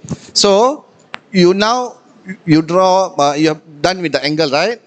Now, we're going to see how to track that angle throughout the movement. So, if your video, if your video is non-calibrated video, you didn't calibrate, it doesn't know the height of the person or anything, then it won't give accurate data. Angle, yes, but later if you're measuring the squat speed, you will not get the accurate results. So, can you go to a point where he stands straight? Okay, the video, I cannot share this video, if not I can do. Cannot?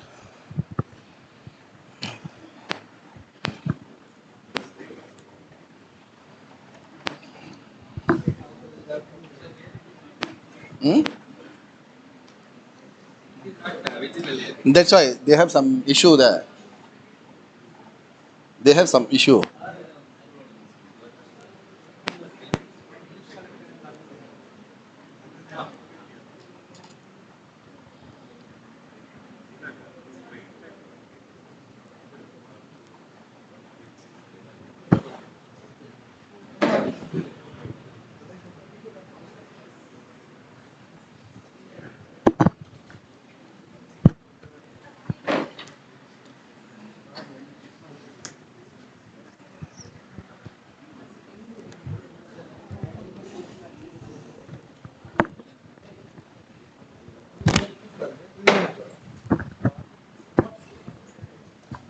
You cannot see the screen. If I share the screen, it's not here. So I will look at the screen, okay? So you have opened it. So I ask you to do the drawing, right? Angle. Cannot duplicate. What's that?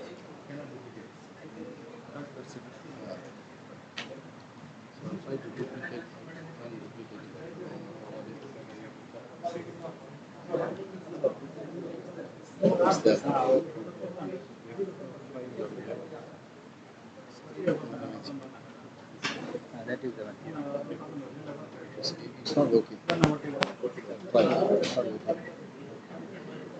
It's only working when I use the single screen. Just duplicate when you share it, it will come. Some other option is also there.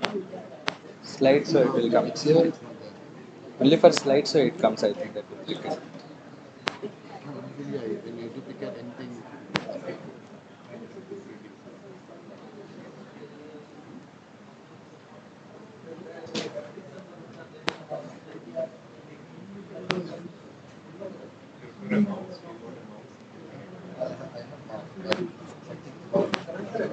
remove this, it's okay. It doesn't move over.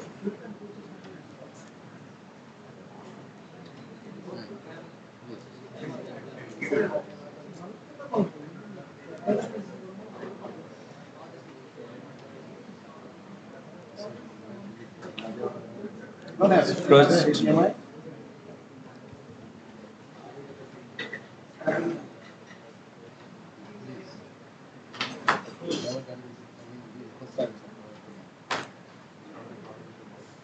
No, I have mouse.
Okay, can you all go to this line? Press this line. Okay, click when he's standing straight. If you all know the height, draw a line. Right click on the line.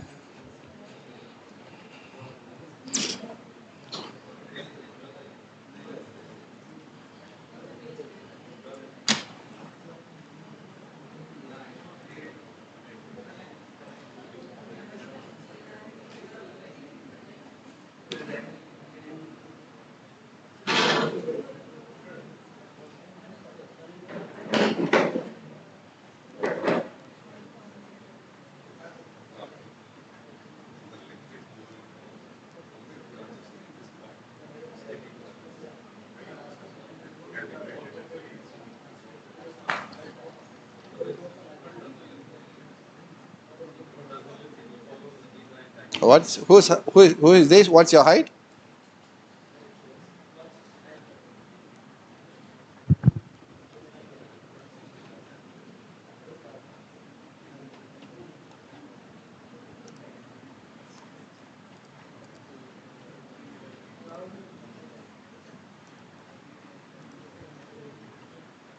Okay, can you see this distance? Measure the height. Right click.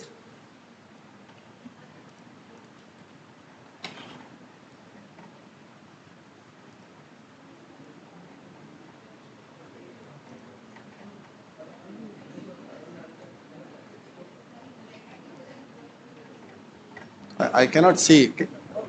Brother, can you set this? I cannot see from here. Can you do something? Uh, so I have extra cable, but I don't think it will be. This cable? Can you move it closer or something? Because I cannot see from here.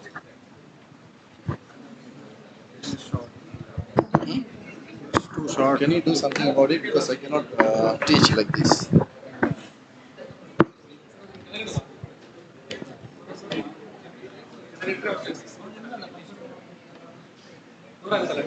Can move it down?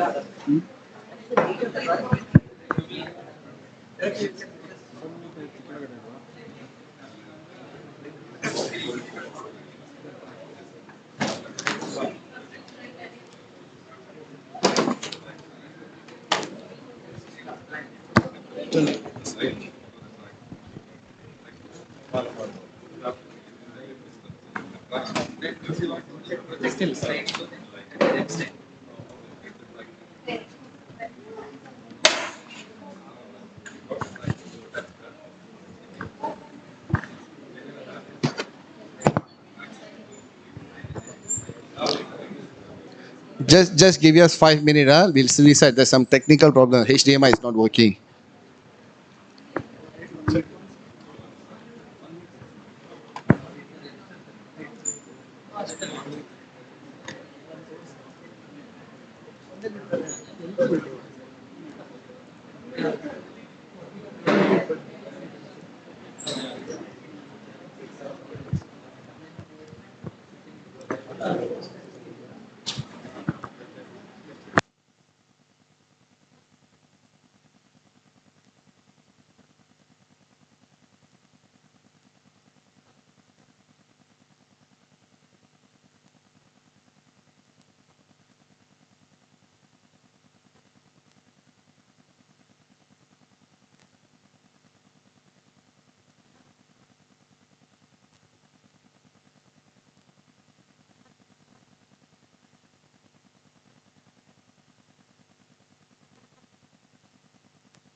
It shows 1 meter as default.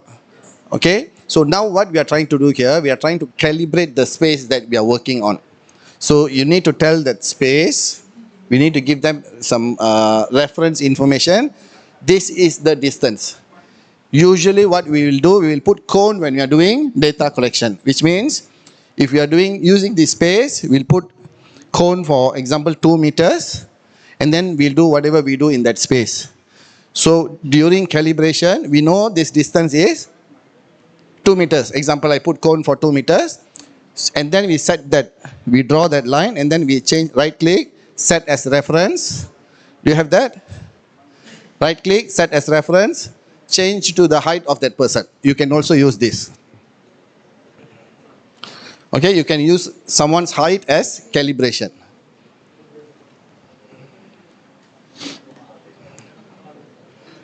Draw calibration line. That by default it will show 1 meter. Right click on that, set reference, change the height of that person.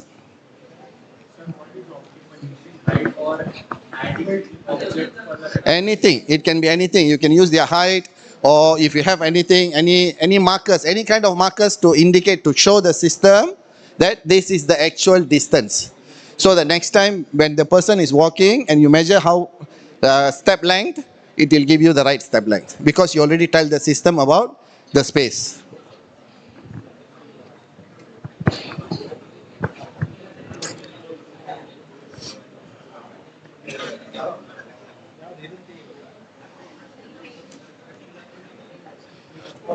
Done? Yes. Done.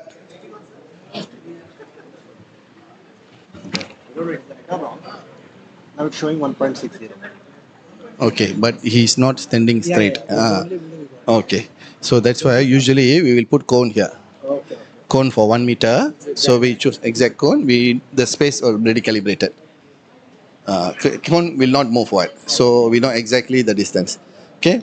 The reason why putting cone is best, or any markers, any other markers, because it won't move. If not, that person might be standing like that, 1.7 meter, 1.8 meters, but we won't know exactly he's standing straight or not for his height. Okay, done? Yeah?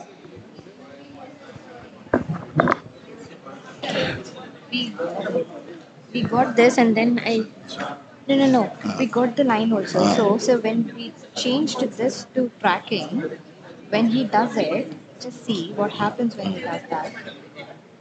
Then That is fine, that is fine. Later what we'll do, we'll go every frame by frame. You need to go frame by frame and pull back that and put at the joint. So every frame, next frame you set, next frame you set, next frame you set. Only for one video you need to do that.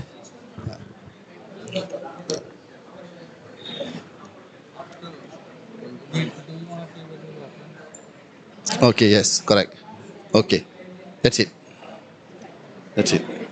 This is calibration. We already calibrate. If he's moving, you measure the distance of moving. It will give you exact distance he's moving. This, because the system doesn't know anything. We are giving input for the system. So this is called calibration. We just did calibration. After this, if he is jumping, you want to know his jumping height. You measure from where he jumped, maximum of his center of gravity. You know the jumping height. So this is just calibration only. Measure the knee angulation, or we can put Angle, you can use angle. Angle, you don't need to calibrate, because it's not moving in space. It's not moving. It's stick to that same body. Only among the body. We call. Need to be changed now. This 1 meter. He already changed. Done change. Okay, now done calibration.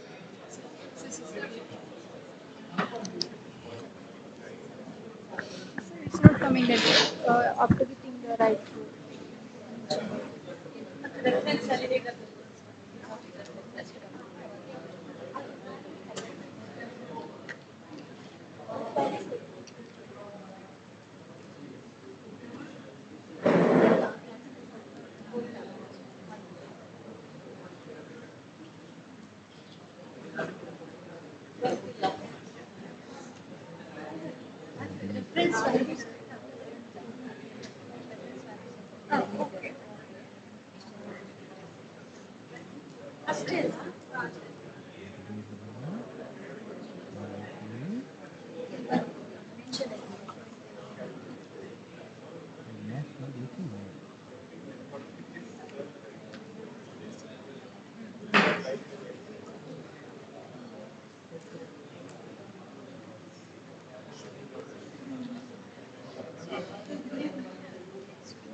Okay, change the height.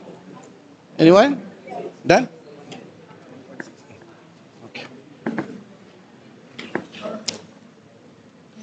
What is it? Correct, huh? Okay. Just calibrate. This is called. Huh? Just pick that person's height. The height is the calibration. Right click, yeah? Right click.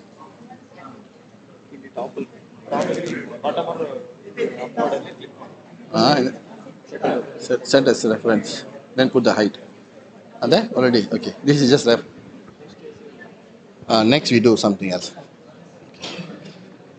Okay, now since we have calibrated, okay, this is called calibration. Okay, why do we calibrate? Why do we calibrate? What will happen if we don't calibrate? Huh? The values, you won't get any values because the default setting is any line you draw, it will take as 1 meter, which is not. Any line you draw, however long you draw, it will show that as 1 meter according to default setting in Dartfish, which is not true. So how to make that true? You draw a drawing line which you know the distance and you tell this is the distance. That is called calibration. So now your system already know. Like I said, remember it work based on the pixels in the video. Now if you're walking, let's say you want to measure the step length, you already calibrate, you measure, it will give you every step length. You just draw line, measure distance. Draw line, measure distance. This is 2D analysis calibration using Dartfish. Okay, now going back to angle. Okay, going back to angle. I ask you all to draw angle.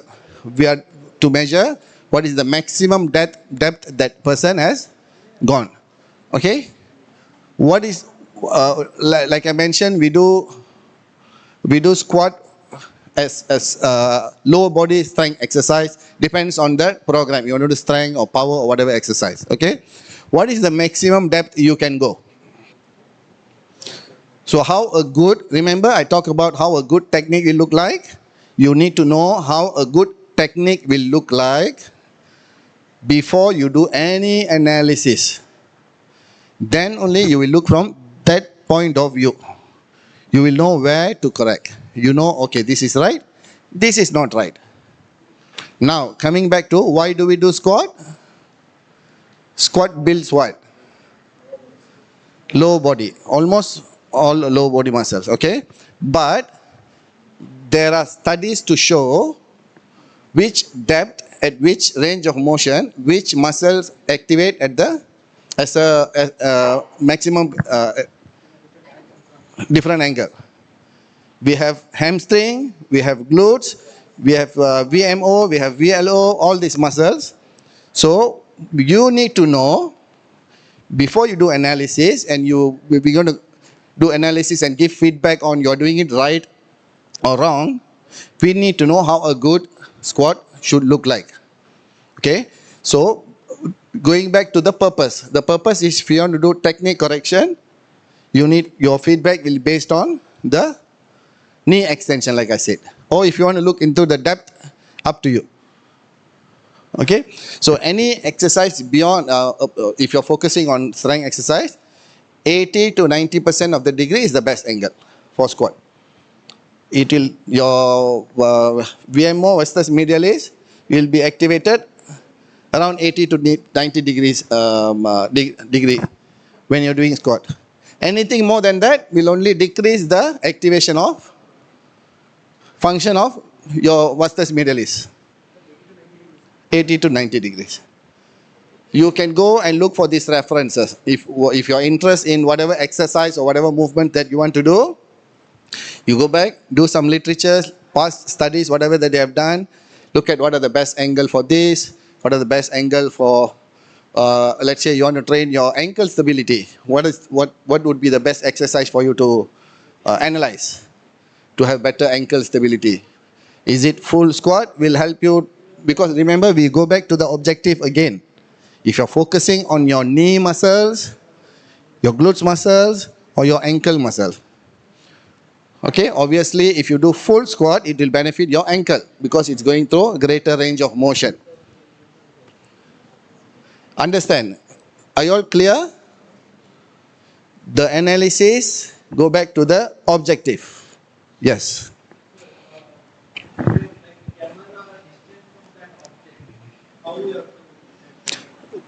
Distance you can put as like usually we'll put 5 meters to 10 meters range. As long as we can see that person, it's clear. You can see all the joints like attire important. Just now I saw, I don't know how they're going to track the knee, how they're going to track the, because they're wearing what is that, loose pants, baggies. So that's why we prefer to wear tights when we do data collection. We'll ask them to wear tights, and then if possible, we'll have like white color markers. We'll stick white color markers here, here, and here. We cut it into circle and we put it here. So when we record, we know where exactly the hip joint, where is the knee joint, where is the ankle joint.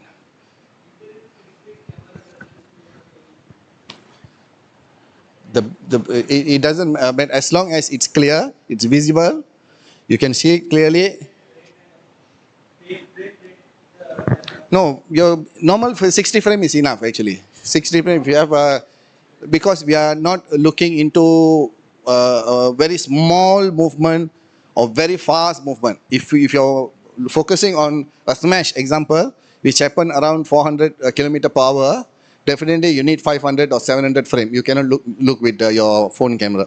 If you want to look and do the contact. But this is very slow movement. So 60 frame is enough. A normal phone or camera is enough for you all to get the work done. You don't need anything. Your phone camera is perfect enough to get it done. Okay? So now in order to track the angle, we are going back because we want to know, or you want to know how many centimeters he extend.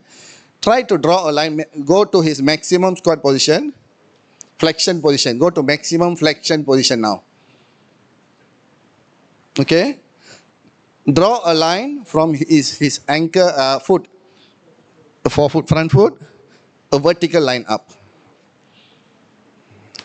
Right click on it. Okay, yeah.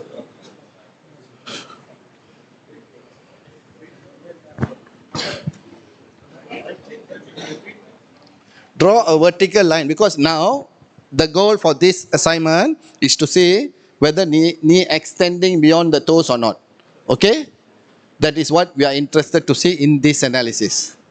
So if you want to know, draw a line from here straight. Okay? Right click and fix permanently. The line fix permanently there. Right click and fix permanently.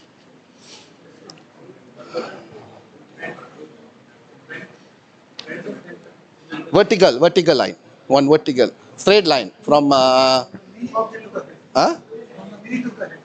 from knee, from foot, from the ground, because we want to see how much the knee extend beyond the line. Okay, we are interested to know how much the knee extend beyond the foot. Am I right? That is what we said the objective for this analysis. Standing position. You have whiteboards here. Do you have whiteboards? Brother, a whiteboard? You don't have whiteboard here?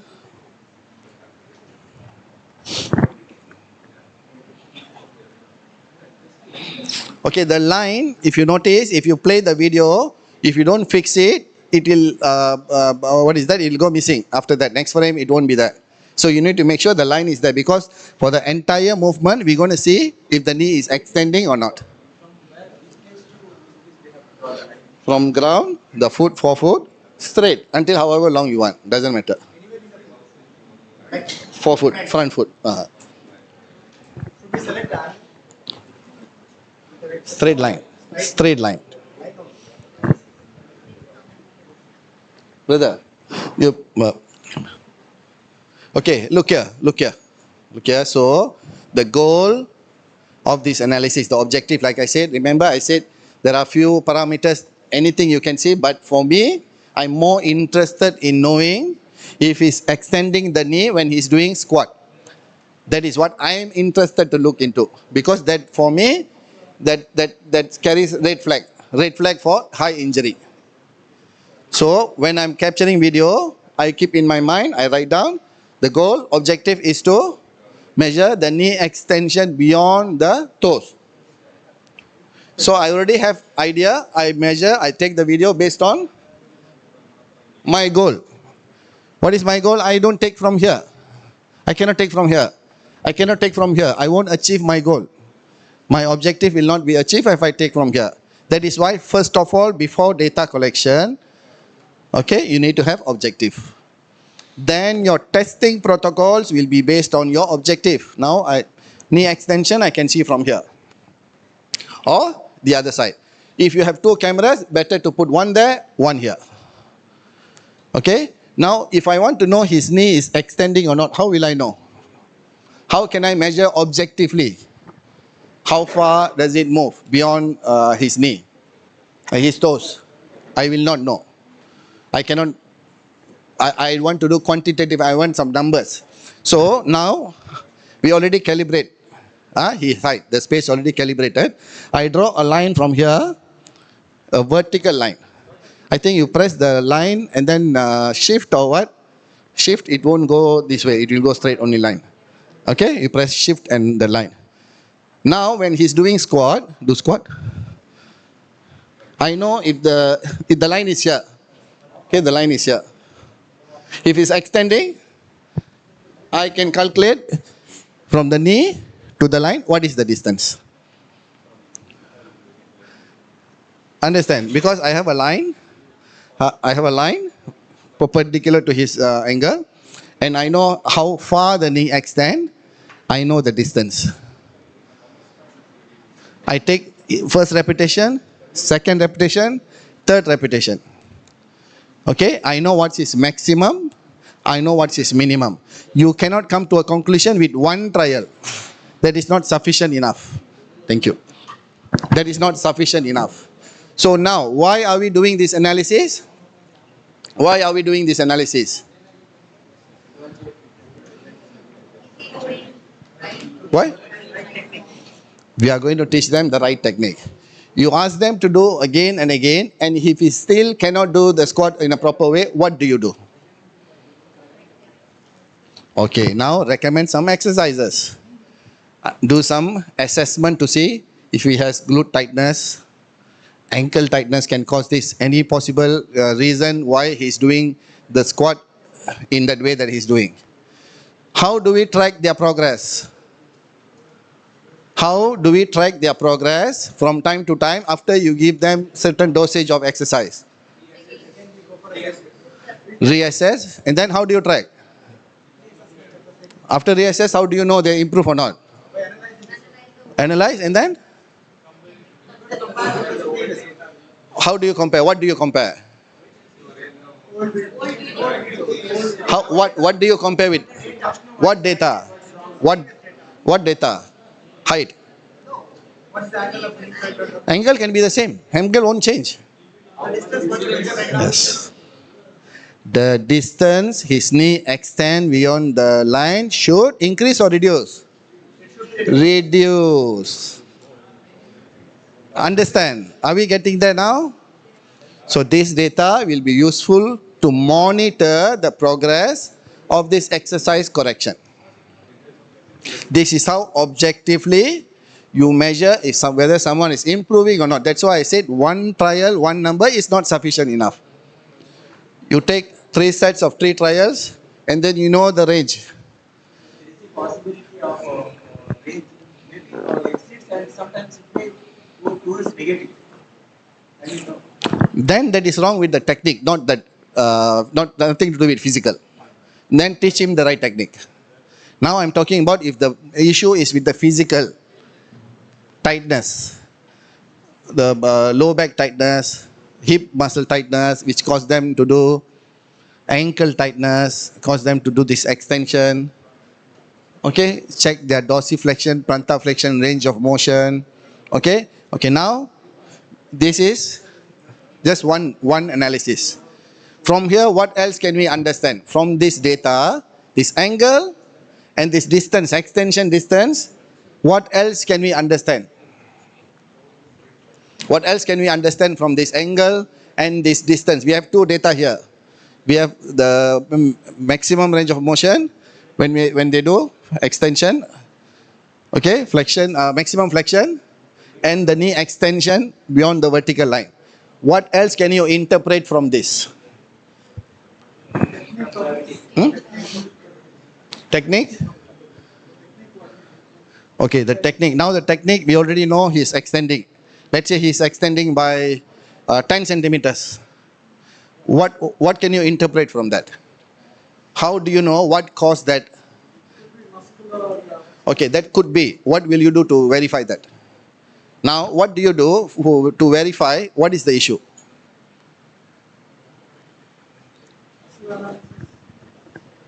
How do you do? What do you do? What do you do next? Now you do assessment. You already know he's extending, which is not right. You look at whether it's technique or physical. His technique is okay. He can't do physically. He's not capable of doing that. So what's next? Okay, what will you do to check? What assessment will you do to solve that? What are the methods? Okay, range of motion of joint. Okay, particular joint. So what else? No, be specific. What test will you do? Huh? Goniometer is to check the angle. We are done with angle. We are done with range of motion. What else? Huh? History of previous injuries. Okay, what else? No, what assessment will you do to validate this is wrong with him? This is why his knee is extending. Huh? Ankle, you already checked ankle. Okay, ankle, you have ankle. So you know ankle, you have certain normative values for each joint range of motion. Okay, ankle dorsiflexion, frontalflexion, you measure. Okay, so how will you know? Rather than guessing this is what, it might be because of this, it might be because of that. From the data that we have, we also can interpret, depends on when he's starting to extend. When the extension beyond the line, at which timeline does it happen? Is it at the beginning? If you normalize that to 0 to 100%, when he's standing is 0. Okay, if it's fully flexed, it's 100%. We normalize it to 0 to 100%. Huh? Understand? We are normalizing it this squat. So when I'm standing like this, it's 0. When I go full squat, it's 100. Okay? Which phase does it extending? 20%, 30%, 60%, 70%, and you know what caused that problem. Okay? If it's at the end or if it's at the beginning, you know the issue with his hip or his ankle. That is how we utilize the data that we have. This is one example that I'm giving. Okay, this is just one squat. It can be any movement. It can be any movement. From understanding the movement and the muscle which caused that movement, at which range of motion, which muscle activates, which muscle contribute during which phase, concentrically and eccentrically. Clear? So, okay, which muscle activates concentrically when I'm flexion and extension. Concentric, because muscle got two functions, eccentric function and concentric function. Okay. When going down, this one is extending. Eccentric, quadricep will go through eccentric function. When he's pushing up, this will work as concentric action. Change side, opposite side. So you know where to work from the video itself. That's why I said the video is just a video. A tool is a tool. But the ideology there, how you're going to benefit from the video. How do we benefit from the video? What can you interpret? and how do you measure and understand. So this is, you validate that with some other, like that's the reason I asked what other tests will you do. You all know FMS, functional movement screening test. You can do FMS to validate. If they have a tight hip, they cannot do certain exercises, they'll score low. So you can validate that, okay, they have tight hips. Then you work on the hip joint flexibility. And then after certain dosage of training, you reassess them again. Clear? Is it clear? Any questions? We have another half an hour.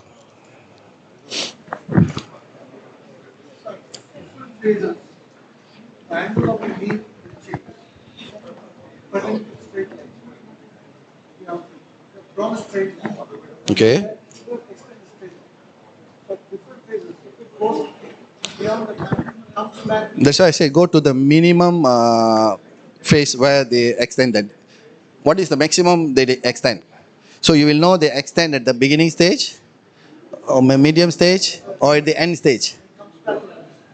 Yeah, it should come back. After they go up, it should come back. But we are interested in when it's extending. When is it extending? If from here, I already extend here and go down, or I go down and then from this, then I start to extend. Different muscle plays role. So I can catch, oh, okay, this is what's happening. Because it's extending, okay? What is that? Application. What is the issue just now? It has to be restarted. I already restarted just now. I restarted. I think some issue. You can duplicate? Yeah, it's already. No, it's not. It's extended.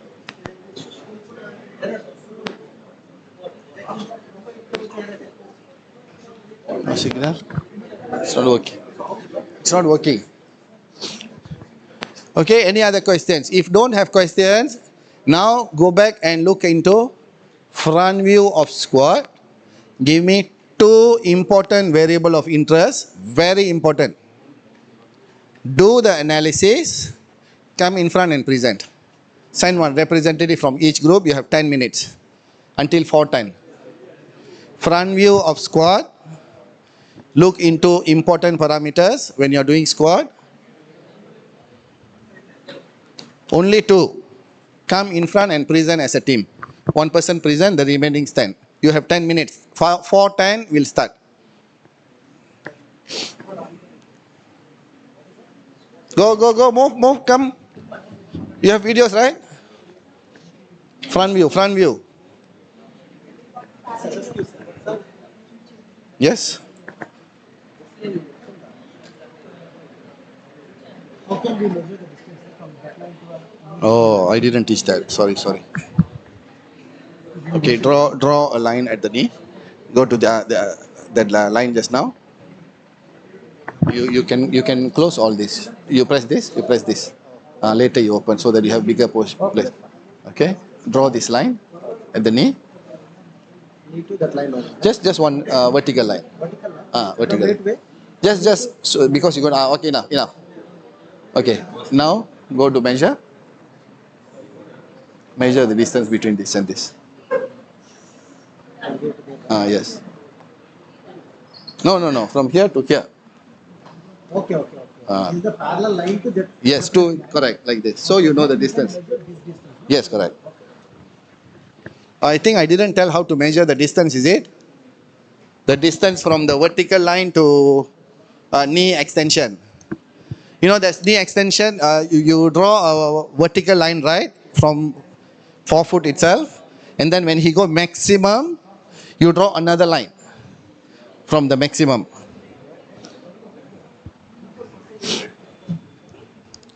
Okay, now we have a line here.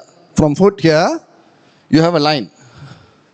Okay, so when he goes down, let's say his knee is extending here, draw another line here. So now you'll have two lines.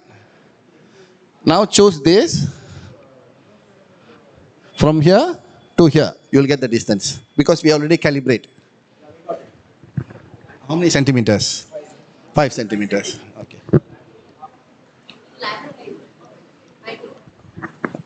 Before this, no. This is from previous one. Previous one, someone asked, I didn't show how to measure the distance. So from side, we have a line here, right? Just now, one vertical line. I cannot look here and do.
Line ಅಲ್ವಾ ನಾವು arrow.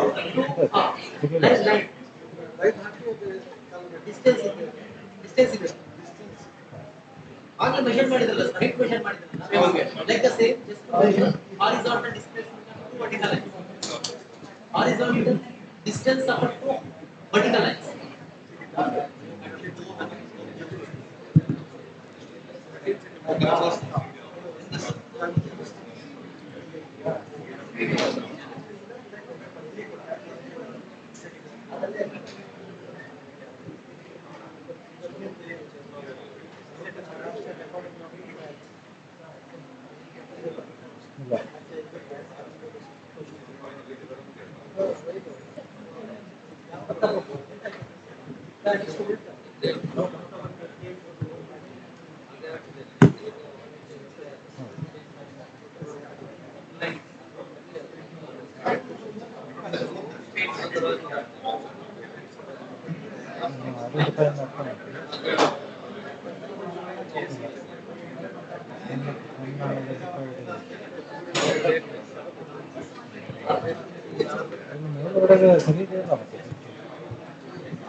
ನೋಡಿ.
Erosion and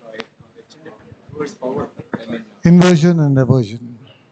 Knee collapse, you can call it. Knee collapse. How much? What is it? Pardon?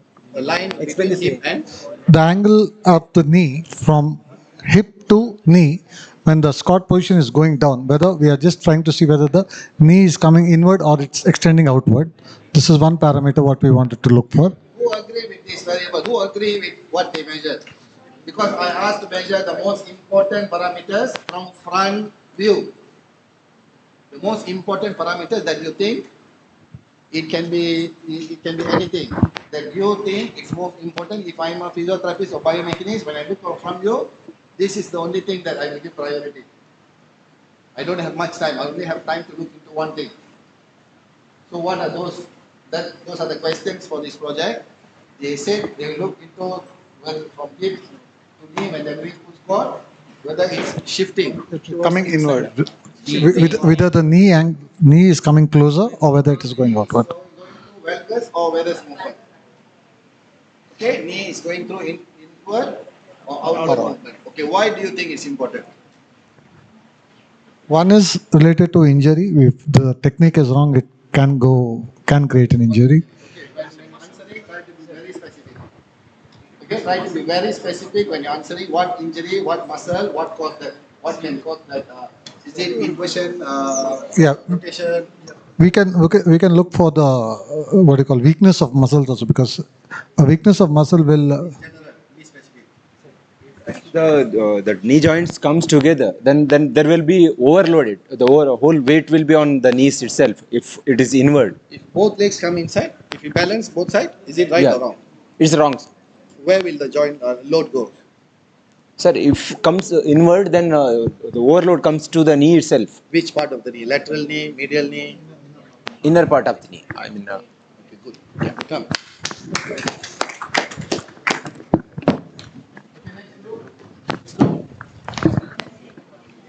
Thank you. Come, sir. Just come.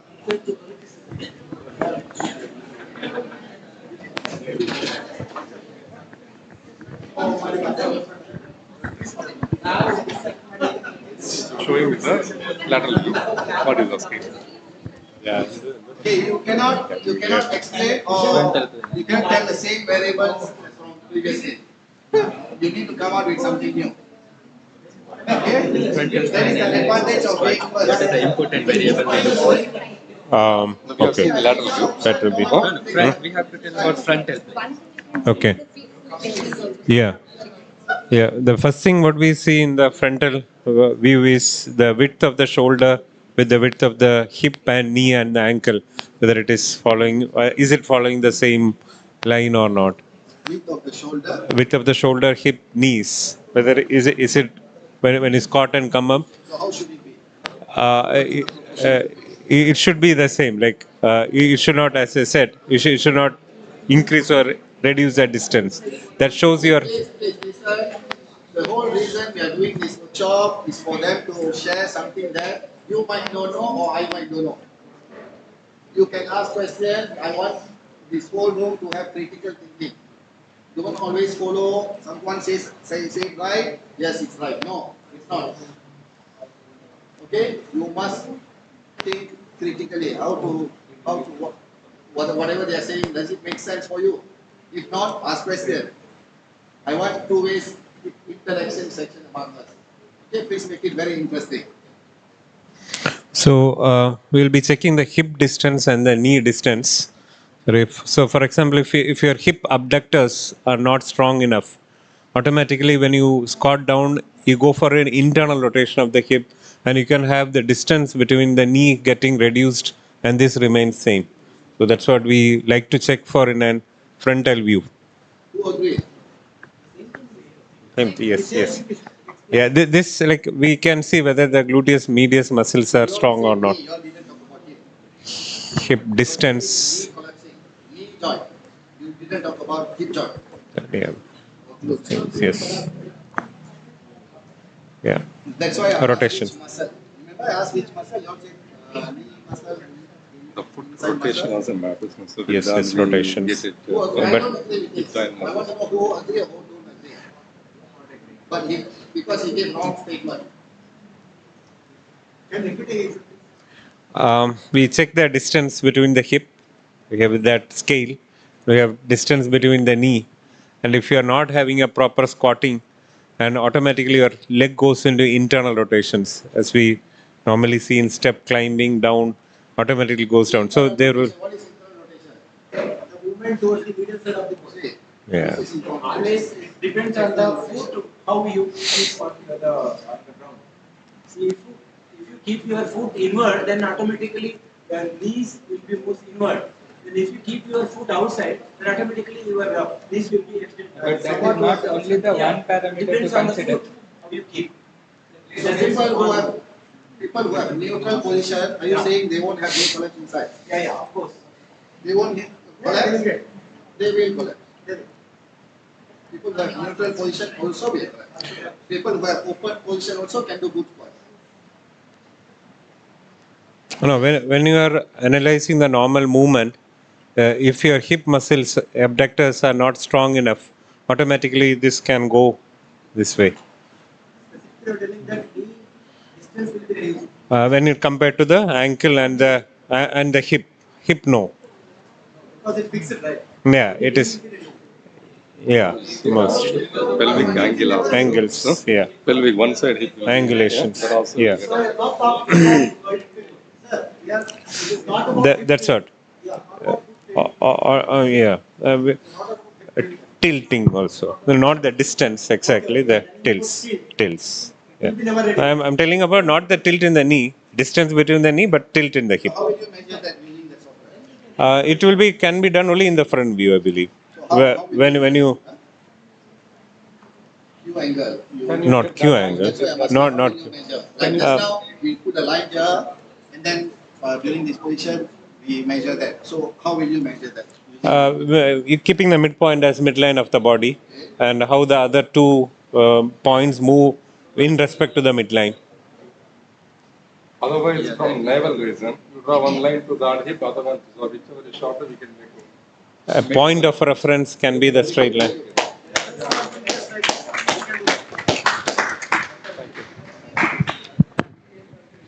Next. We only have 10 minutes. Make it fast, fast, fast. Come, make it fast.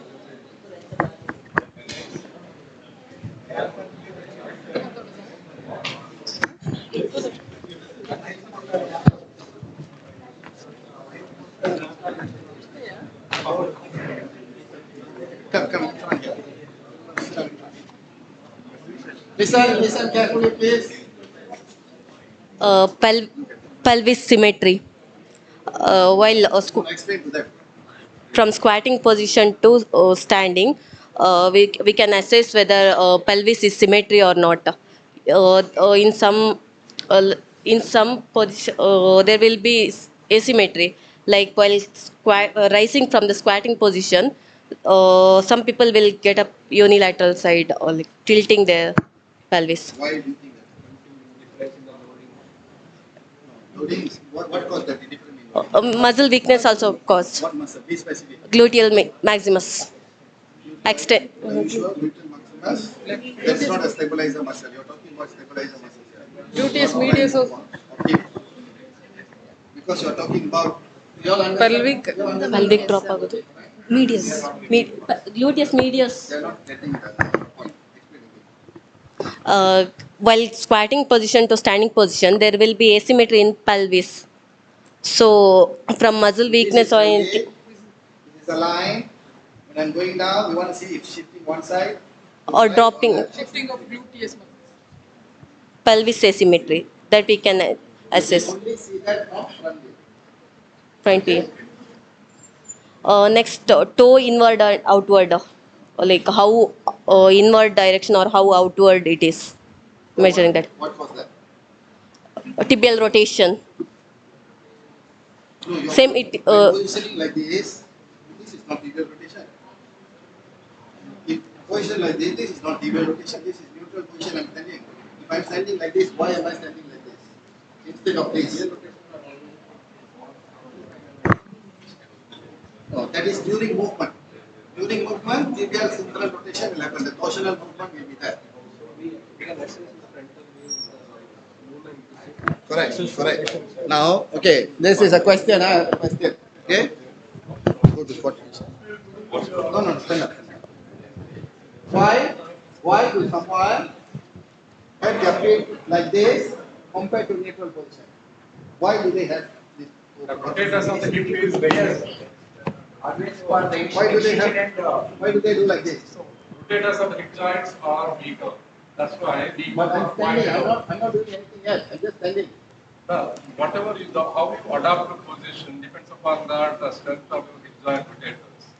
Otherwise, some people are having preference. One leg will be more tilted, one leg we have that.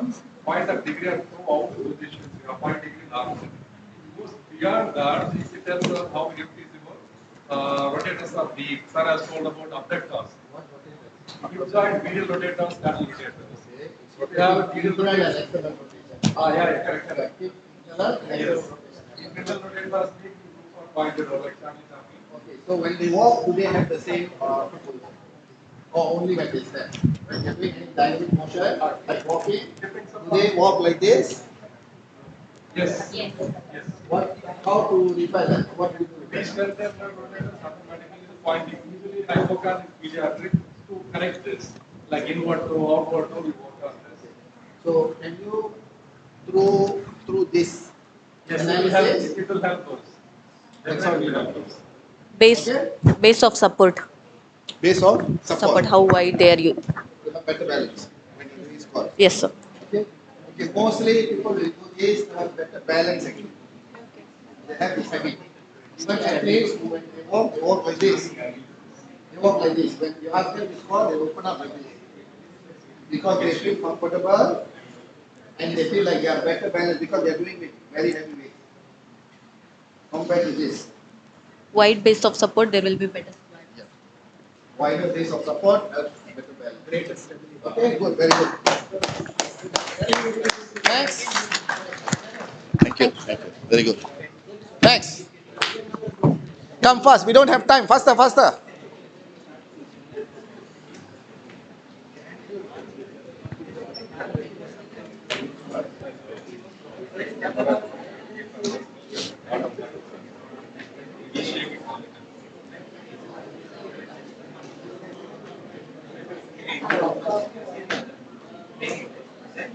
Whoever come last will be the speaker. Whoever come last will be the speaker.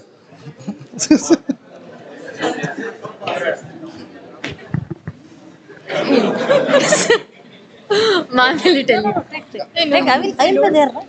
Just Come in front. Come in front. Come. Come here. Good afternoon, everyone. I am Pavitra. So I have one doubt regarding this app. How to analyze this result? We are drawing that angle of squat, right? You have to tell that 80 to 90 degree angle is squat position. After that, we have to draw that angle. So how? We have that one. That option is available here. Yeah. You can export the results, all the results. Later we go through that. Now we focus on the method of data collection. What are we interested in looking into from front position? That's all we want to know. So see the upper body should be erect, sir. The upper body should be erect while observing the squat, sir. Should be erect while observing the from yes. That is from side view we can see, sir. From view, what are the important parameters? The slanting of upper body. From front side we can see, sir. Just bending forward. How will you see Bending from forward. here? No, sir. Just we should bend like this. Your trunk rotation from side view. Okay. The trunk angle, Yeah. flexion extension. Ah. That is from side view. Side I can view. see this. Yes. From front, Only bending. Only bending we can see, sir.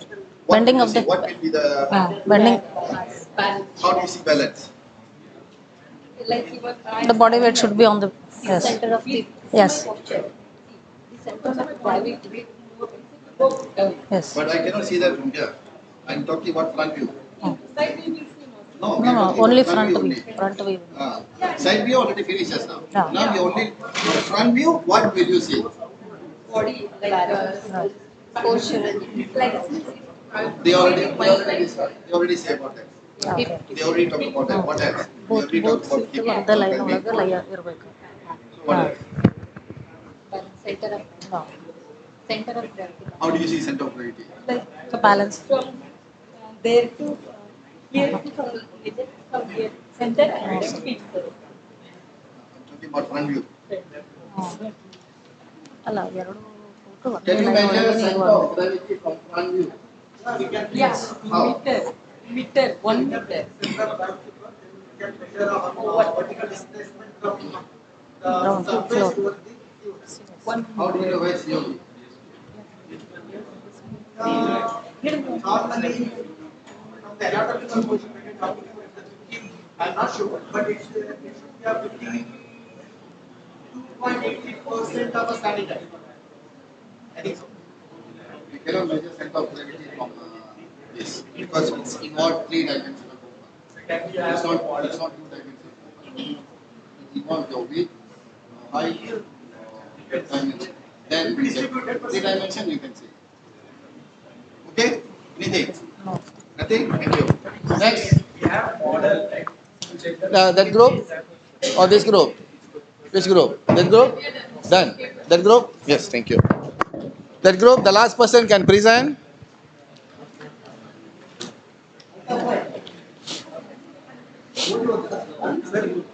When we have, do we have model in that? Have what? Model, like we have. I don't know. I've never tried before, but usually I use this for qualitative and quantitative analysis, not for modeling. Modeling, we have a visual 3D.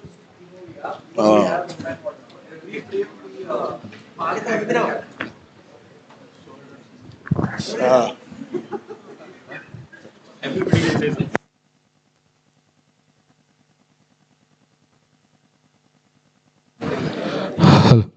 So in the front view, we discussed about that we can track the shoulder symmetry. So because this is one of the key point to indicate the imbalances of the posture, like scapular dyskinesis and also a postural imbalance. So to track this shoulder symmetric, we can we can do the from the shoulder to toe level in the both the side, and we can draw one line from the shoulder width from end of the right side of the shoulder to and the other left side of the shoulder. Through this, well, going squat position, we can see whether the right side or left side shoulder is going to be fall, like going to be imbalanced in the shoulder symmetric. You want to understand? Yeah. So basically he is explaining about the lateral trunk lead. Then going for squat, there is a lateral flexion. It will go hand in hand with the hip tilt, like. What caused that? What caused front lateral flexion when someone is doing squat? If there is a weakness of quadratus lumborum while going for flexion, it's the stability of the upper body. Again, what was that? Quadratus lumborum weakness, if it's there, means normally they will adopt waddling gait. Okay, now what happens while going for flexion, he is not able to stabilize his upper trunk. That's why he will be leaning towards, or if he is any like core weakness is there, that time the stability will be lost. That is my next question. Core weakness can cause that. Core weakness can cause that. So how do you identify what caused that from the video? Yeah, if there is three reasons for that. So how do you narrow down? Oh, I think this or this or this. Rather than you say 30, 30, 30 or 33, 33, 33. From video, you can say 50, 50. How do you reduce? Degree of tilt. Involvement is coming from lower part to the upper. When exactly? So if it is moving with the pelvis, so trunk lean is coming with the pelvis in picture. That means majorly quadratus lumborum will be in the picture. Or else, if it is coming superior, then we can say core is because of the core. or core weakness. So if it is It can be the posterior inferior core, part, it can be, yes, posterior core, anterior core. It can be any. Okay. See, the key point today from one video, how many amount of information can we gather? What can we do? If you are looking at everything, you won't be able to discuss it. If I say, okay, choose, go and see whatever you want, do what, come out with 10 variables, you will not go into detail. Analyze into detail. You won't know what caused that. You know what's happening, but you won't know what caused that. That's what we did. Is there any group? One more group? Thank you. Thank you so much. Okay, thank you.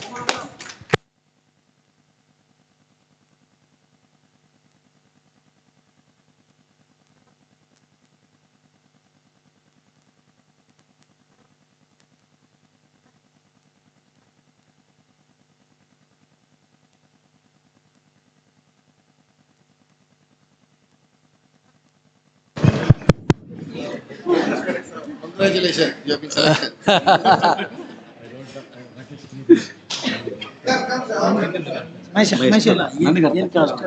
Left temple ತೋರಿಸೋದು move ಮಾಡಿಸೋದನ್ನ move ಮಾಡಿ play ಮಾಡಿಸೋ ನನಗೆ ಅರ್ಥ ಆಗಿಲ್ಲ.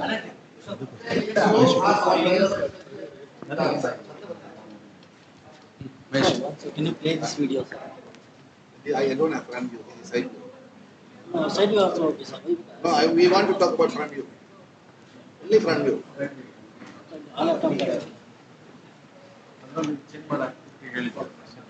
ಅಲ್ಲ ಇದು ಮಾಡ್ಬೋದು. No, just explain what did you do. ಹೇಳು ಮುಂದೆ ಹೇಳ್ಬಿಡಿ. No, that is all right. I want to know from front view, what do you see?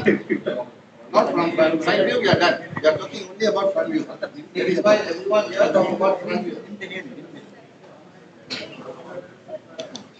In front view, already all of you told something, explain the what is going on, but we can yes, we can say one. I can say one thing, that head will come first move. Head will come first move. Sometimes it will come. Flexion extension. Yeah. This. Talking about front view, this view. They talk about knee, they talk about hip, they talk about shoulder, they talk about foot inward inversion. What else can you see? shifting In the bottom position. Yeah, you already discussion said that shifting here and there, and we can talk. Team player. If anyone. So hip, one thing is shifting hip when you are bottom position, and most of them everyone has covered the things like pelvic tilt, knee valgus, and shoulder drop, and new I can't find.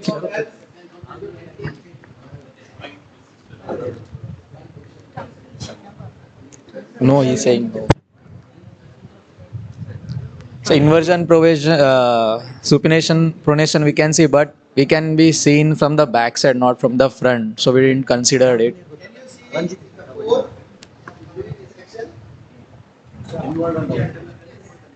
From the front view.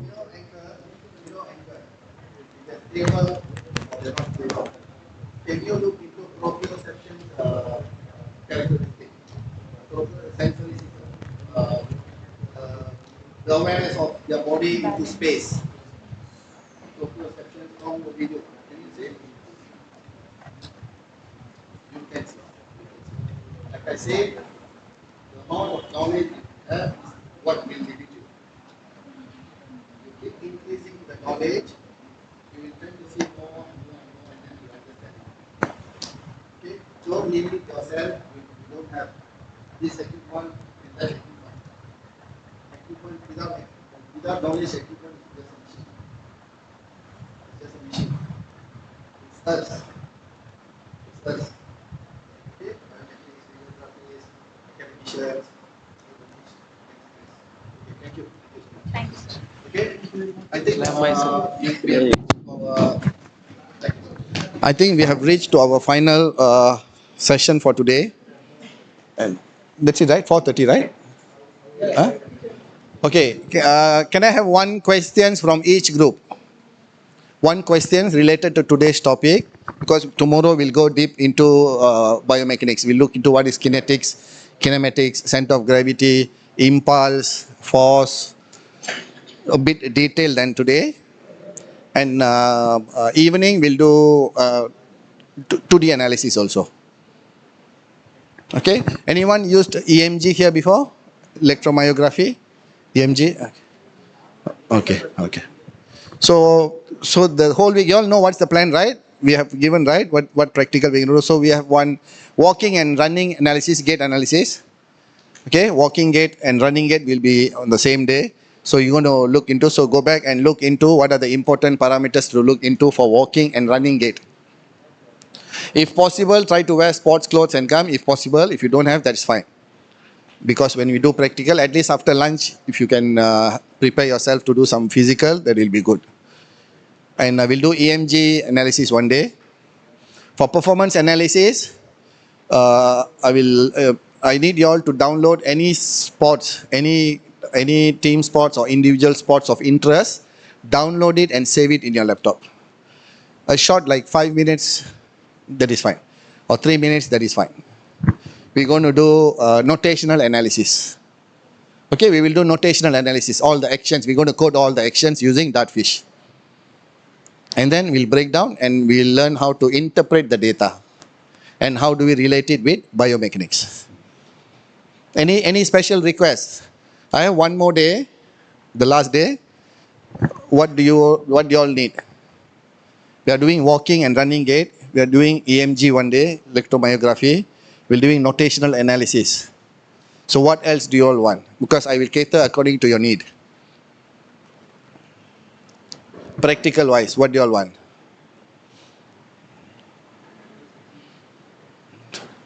Oh, I'll choose. Maintain this group for next session. This will be your group. When I give group project, tomorrow morning you all have one group project. Theory, and then straight away 1 hour theory. Next 1 hour we'll do some theory with some practical. I prefer to teach practical more than theoretical actually. Yes, kinetics, we don't have, EMG is mostly kinetics. EMG muscle activation. So we can do while walking on the force plate. So kinetic will be the step length, running analysis. We don't have force plate. So we only depends on EMG that we have. Because I heard we don't have force plate here.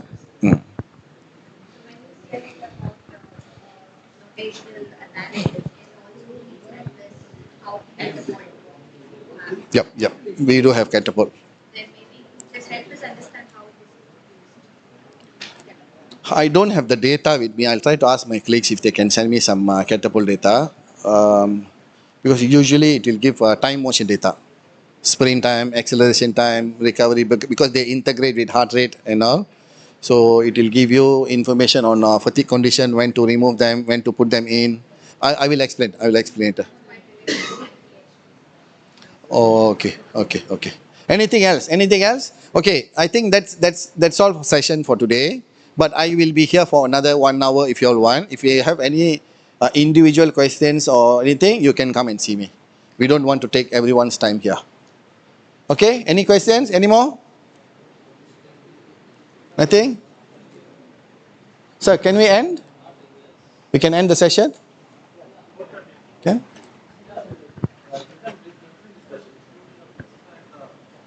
So okay, yeah? Okay, that's all for today. I'll see you all tomorrow morning. What time? 10:30.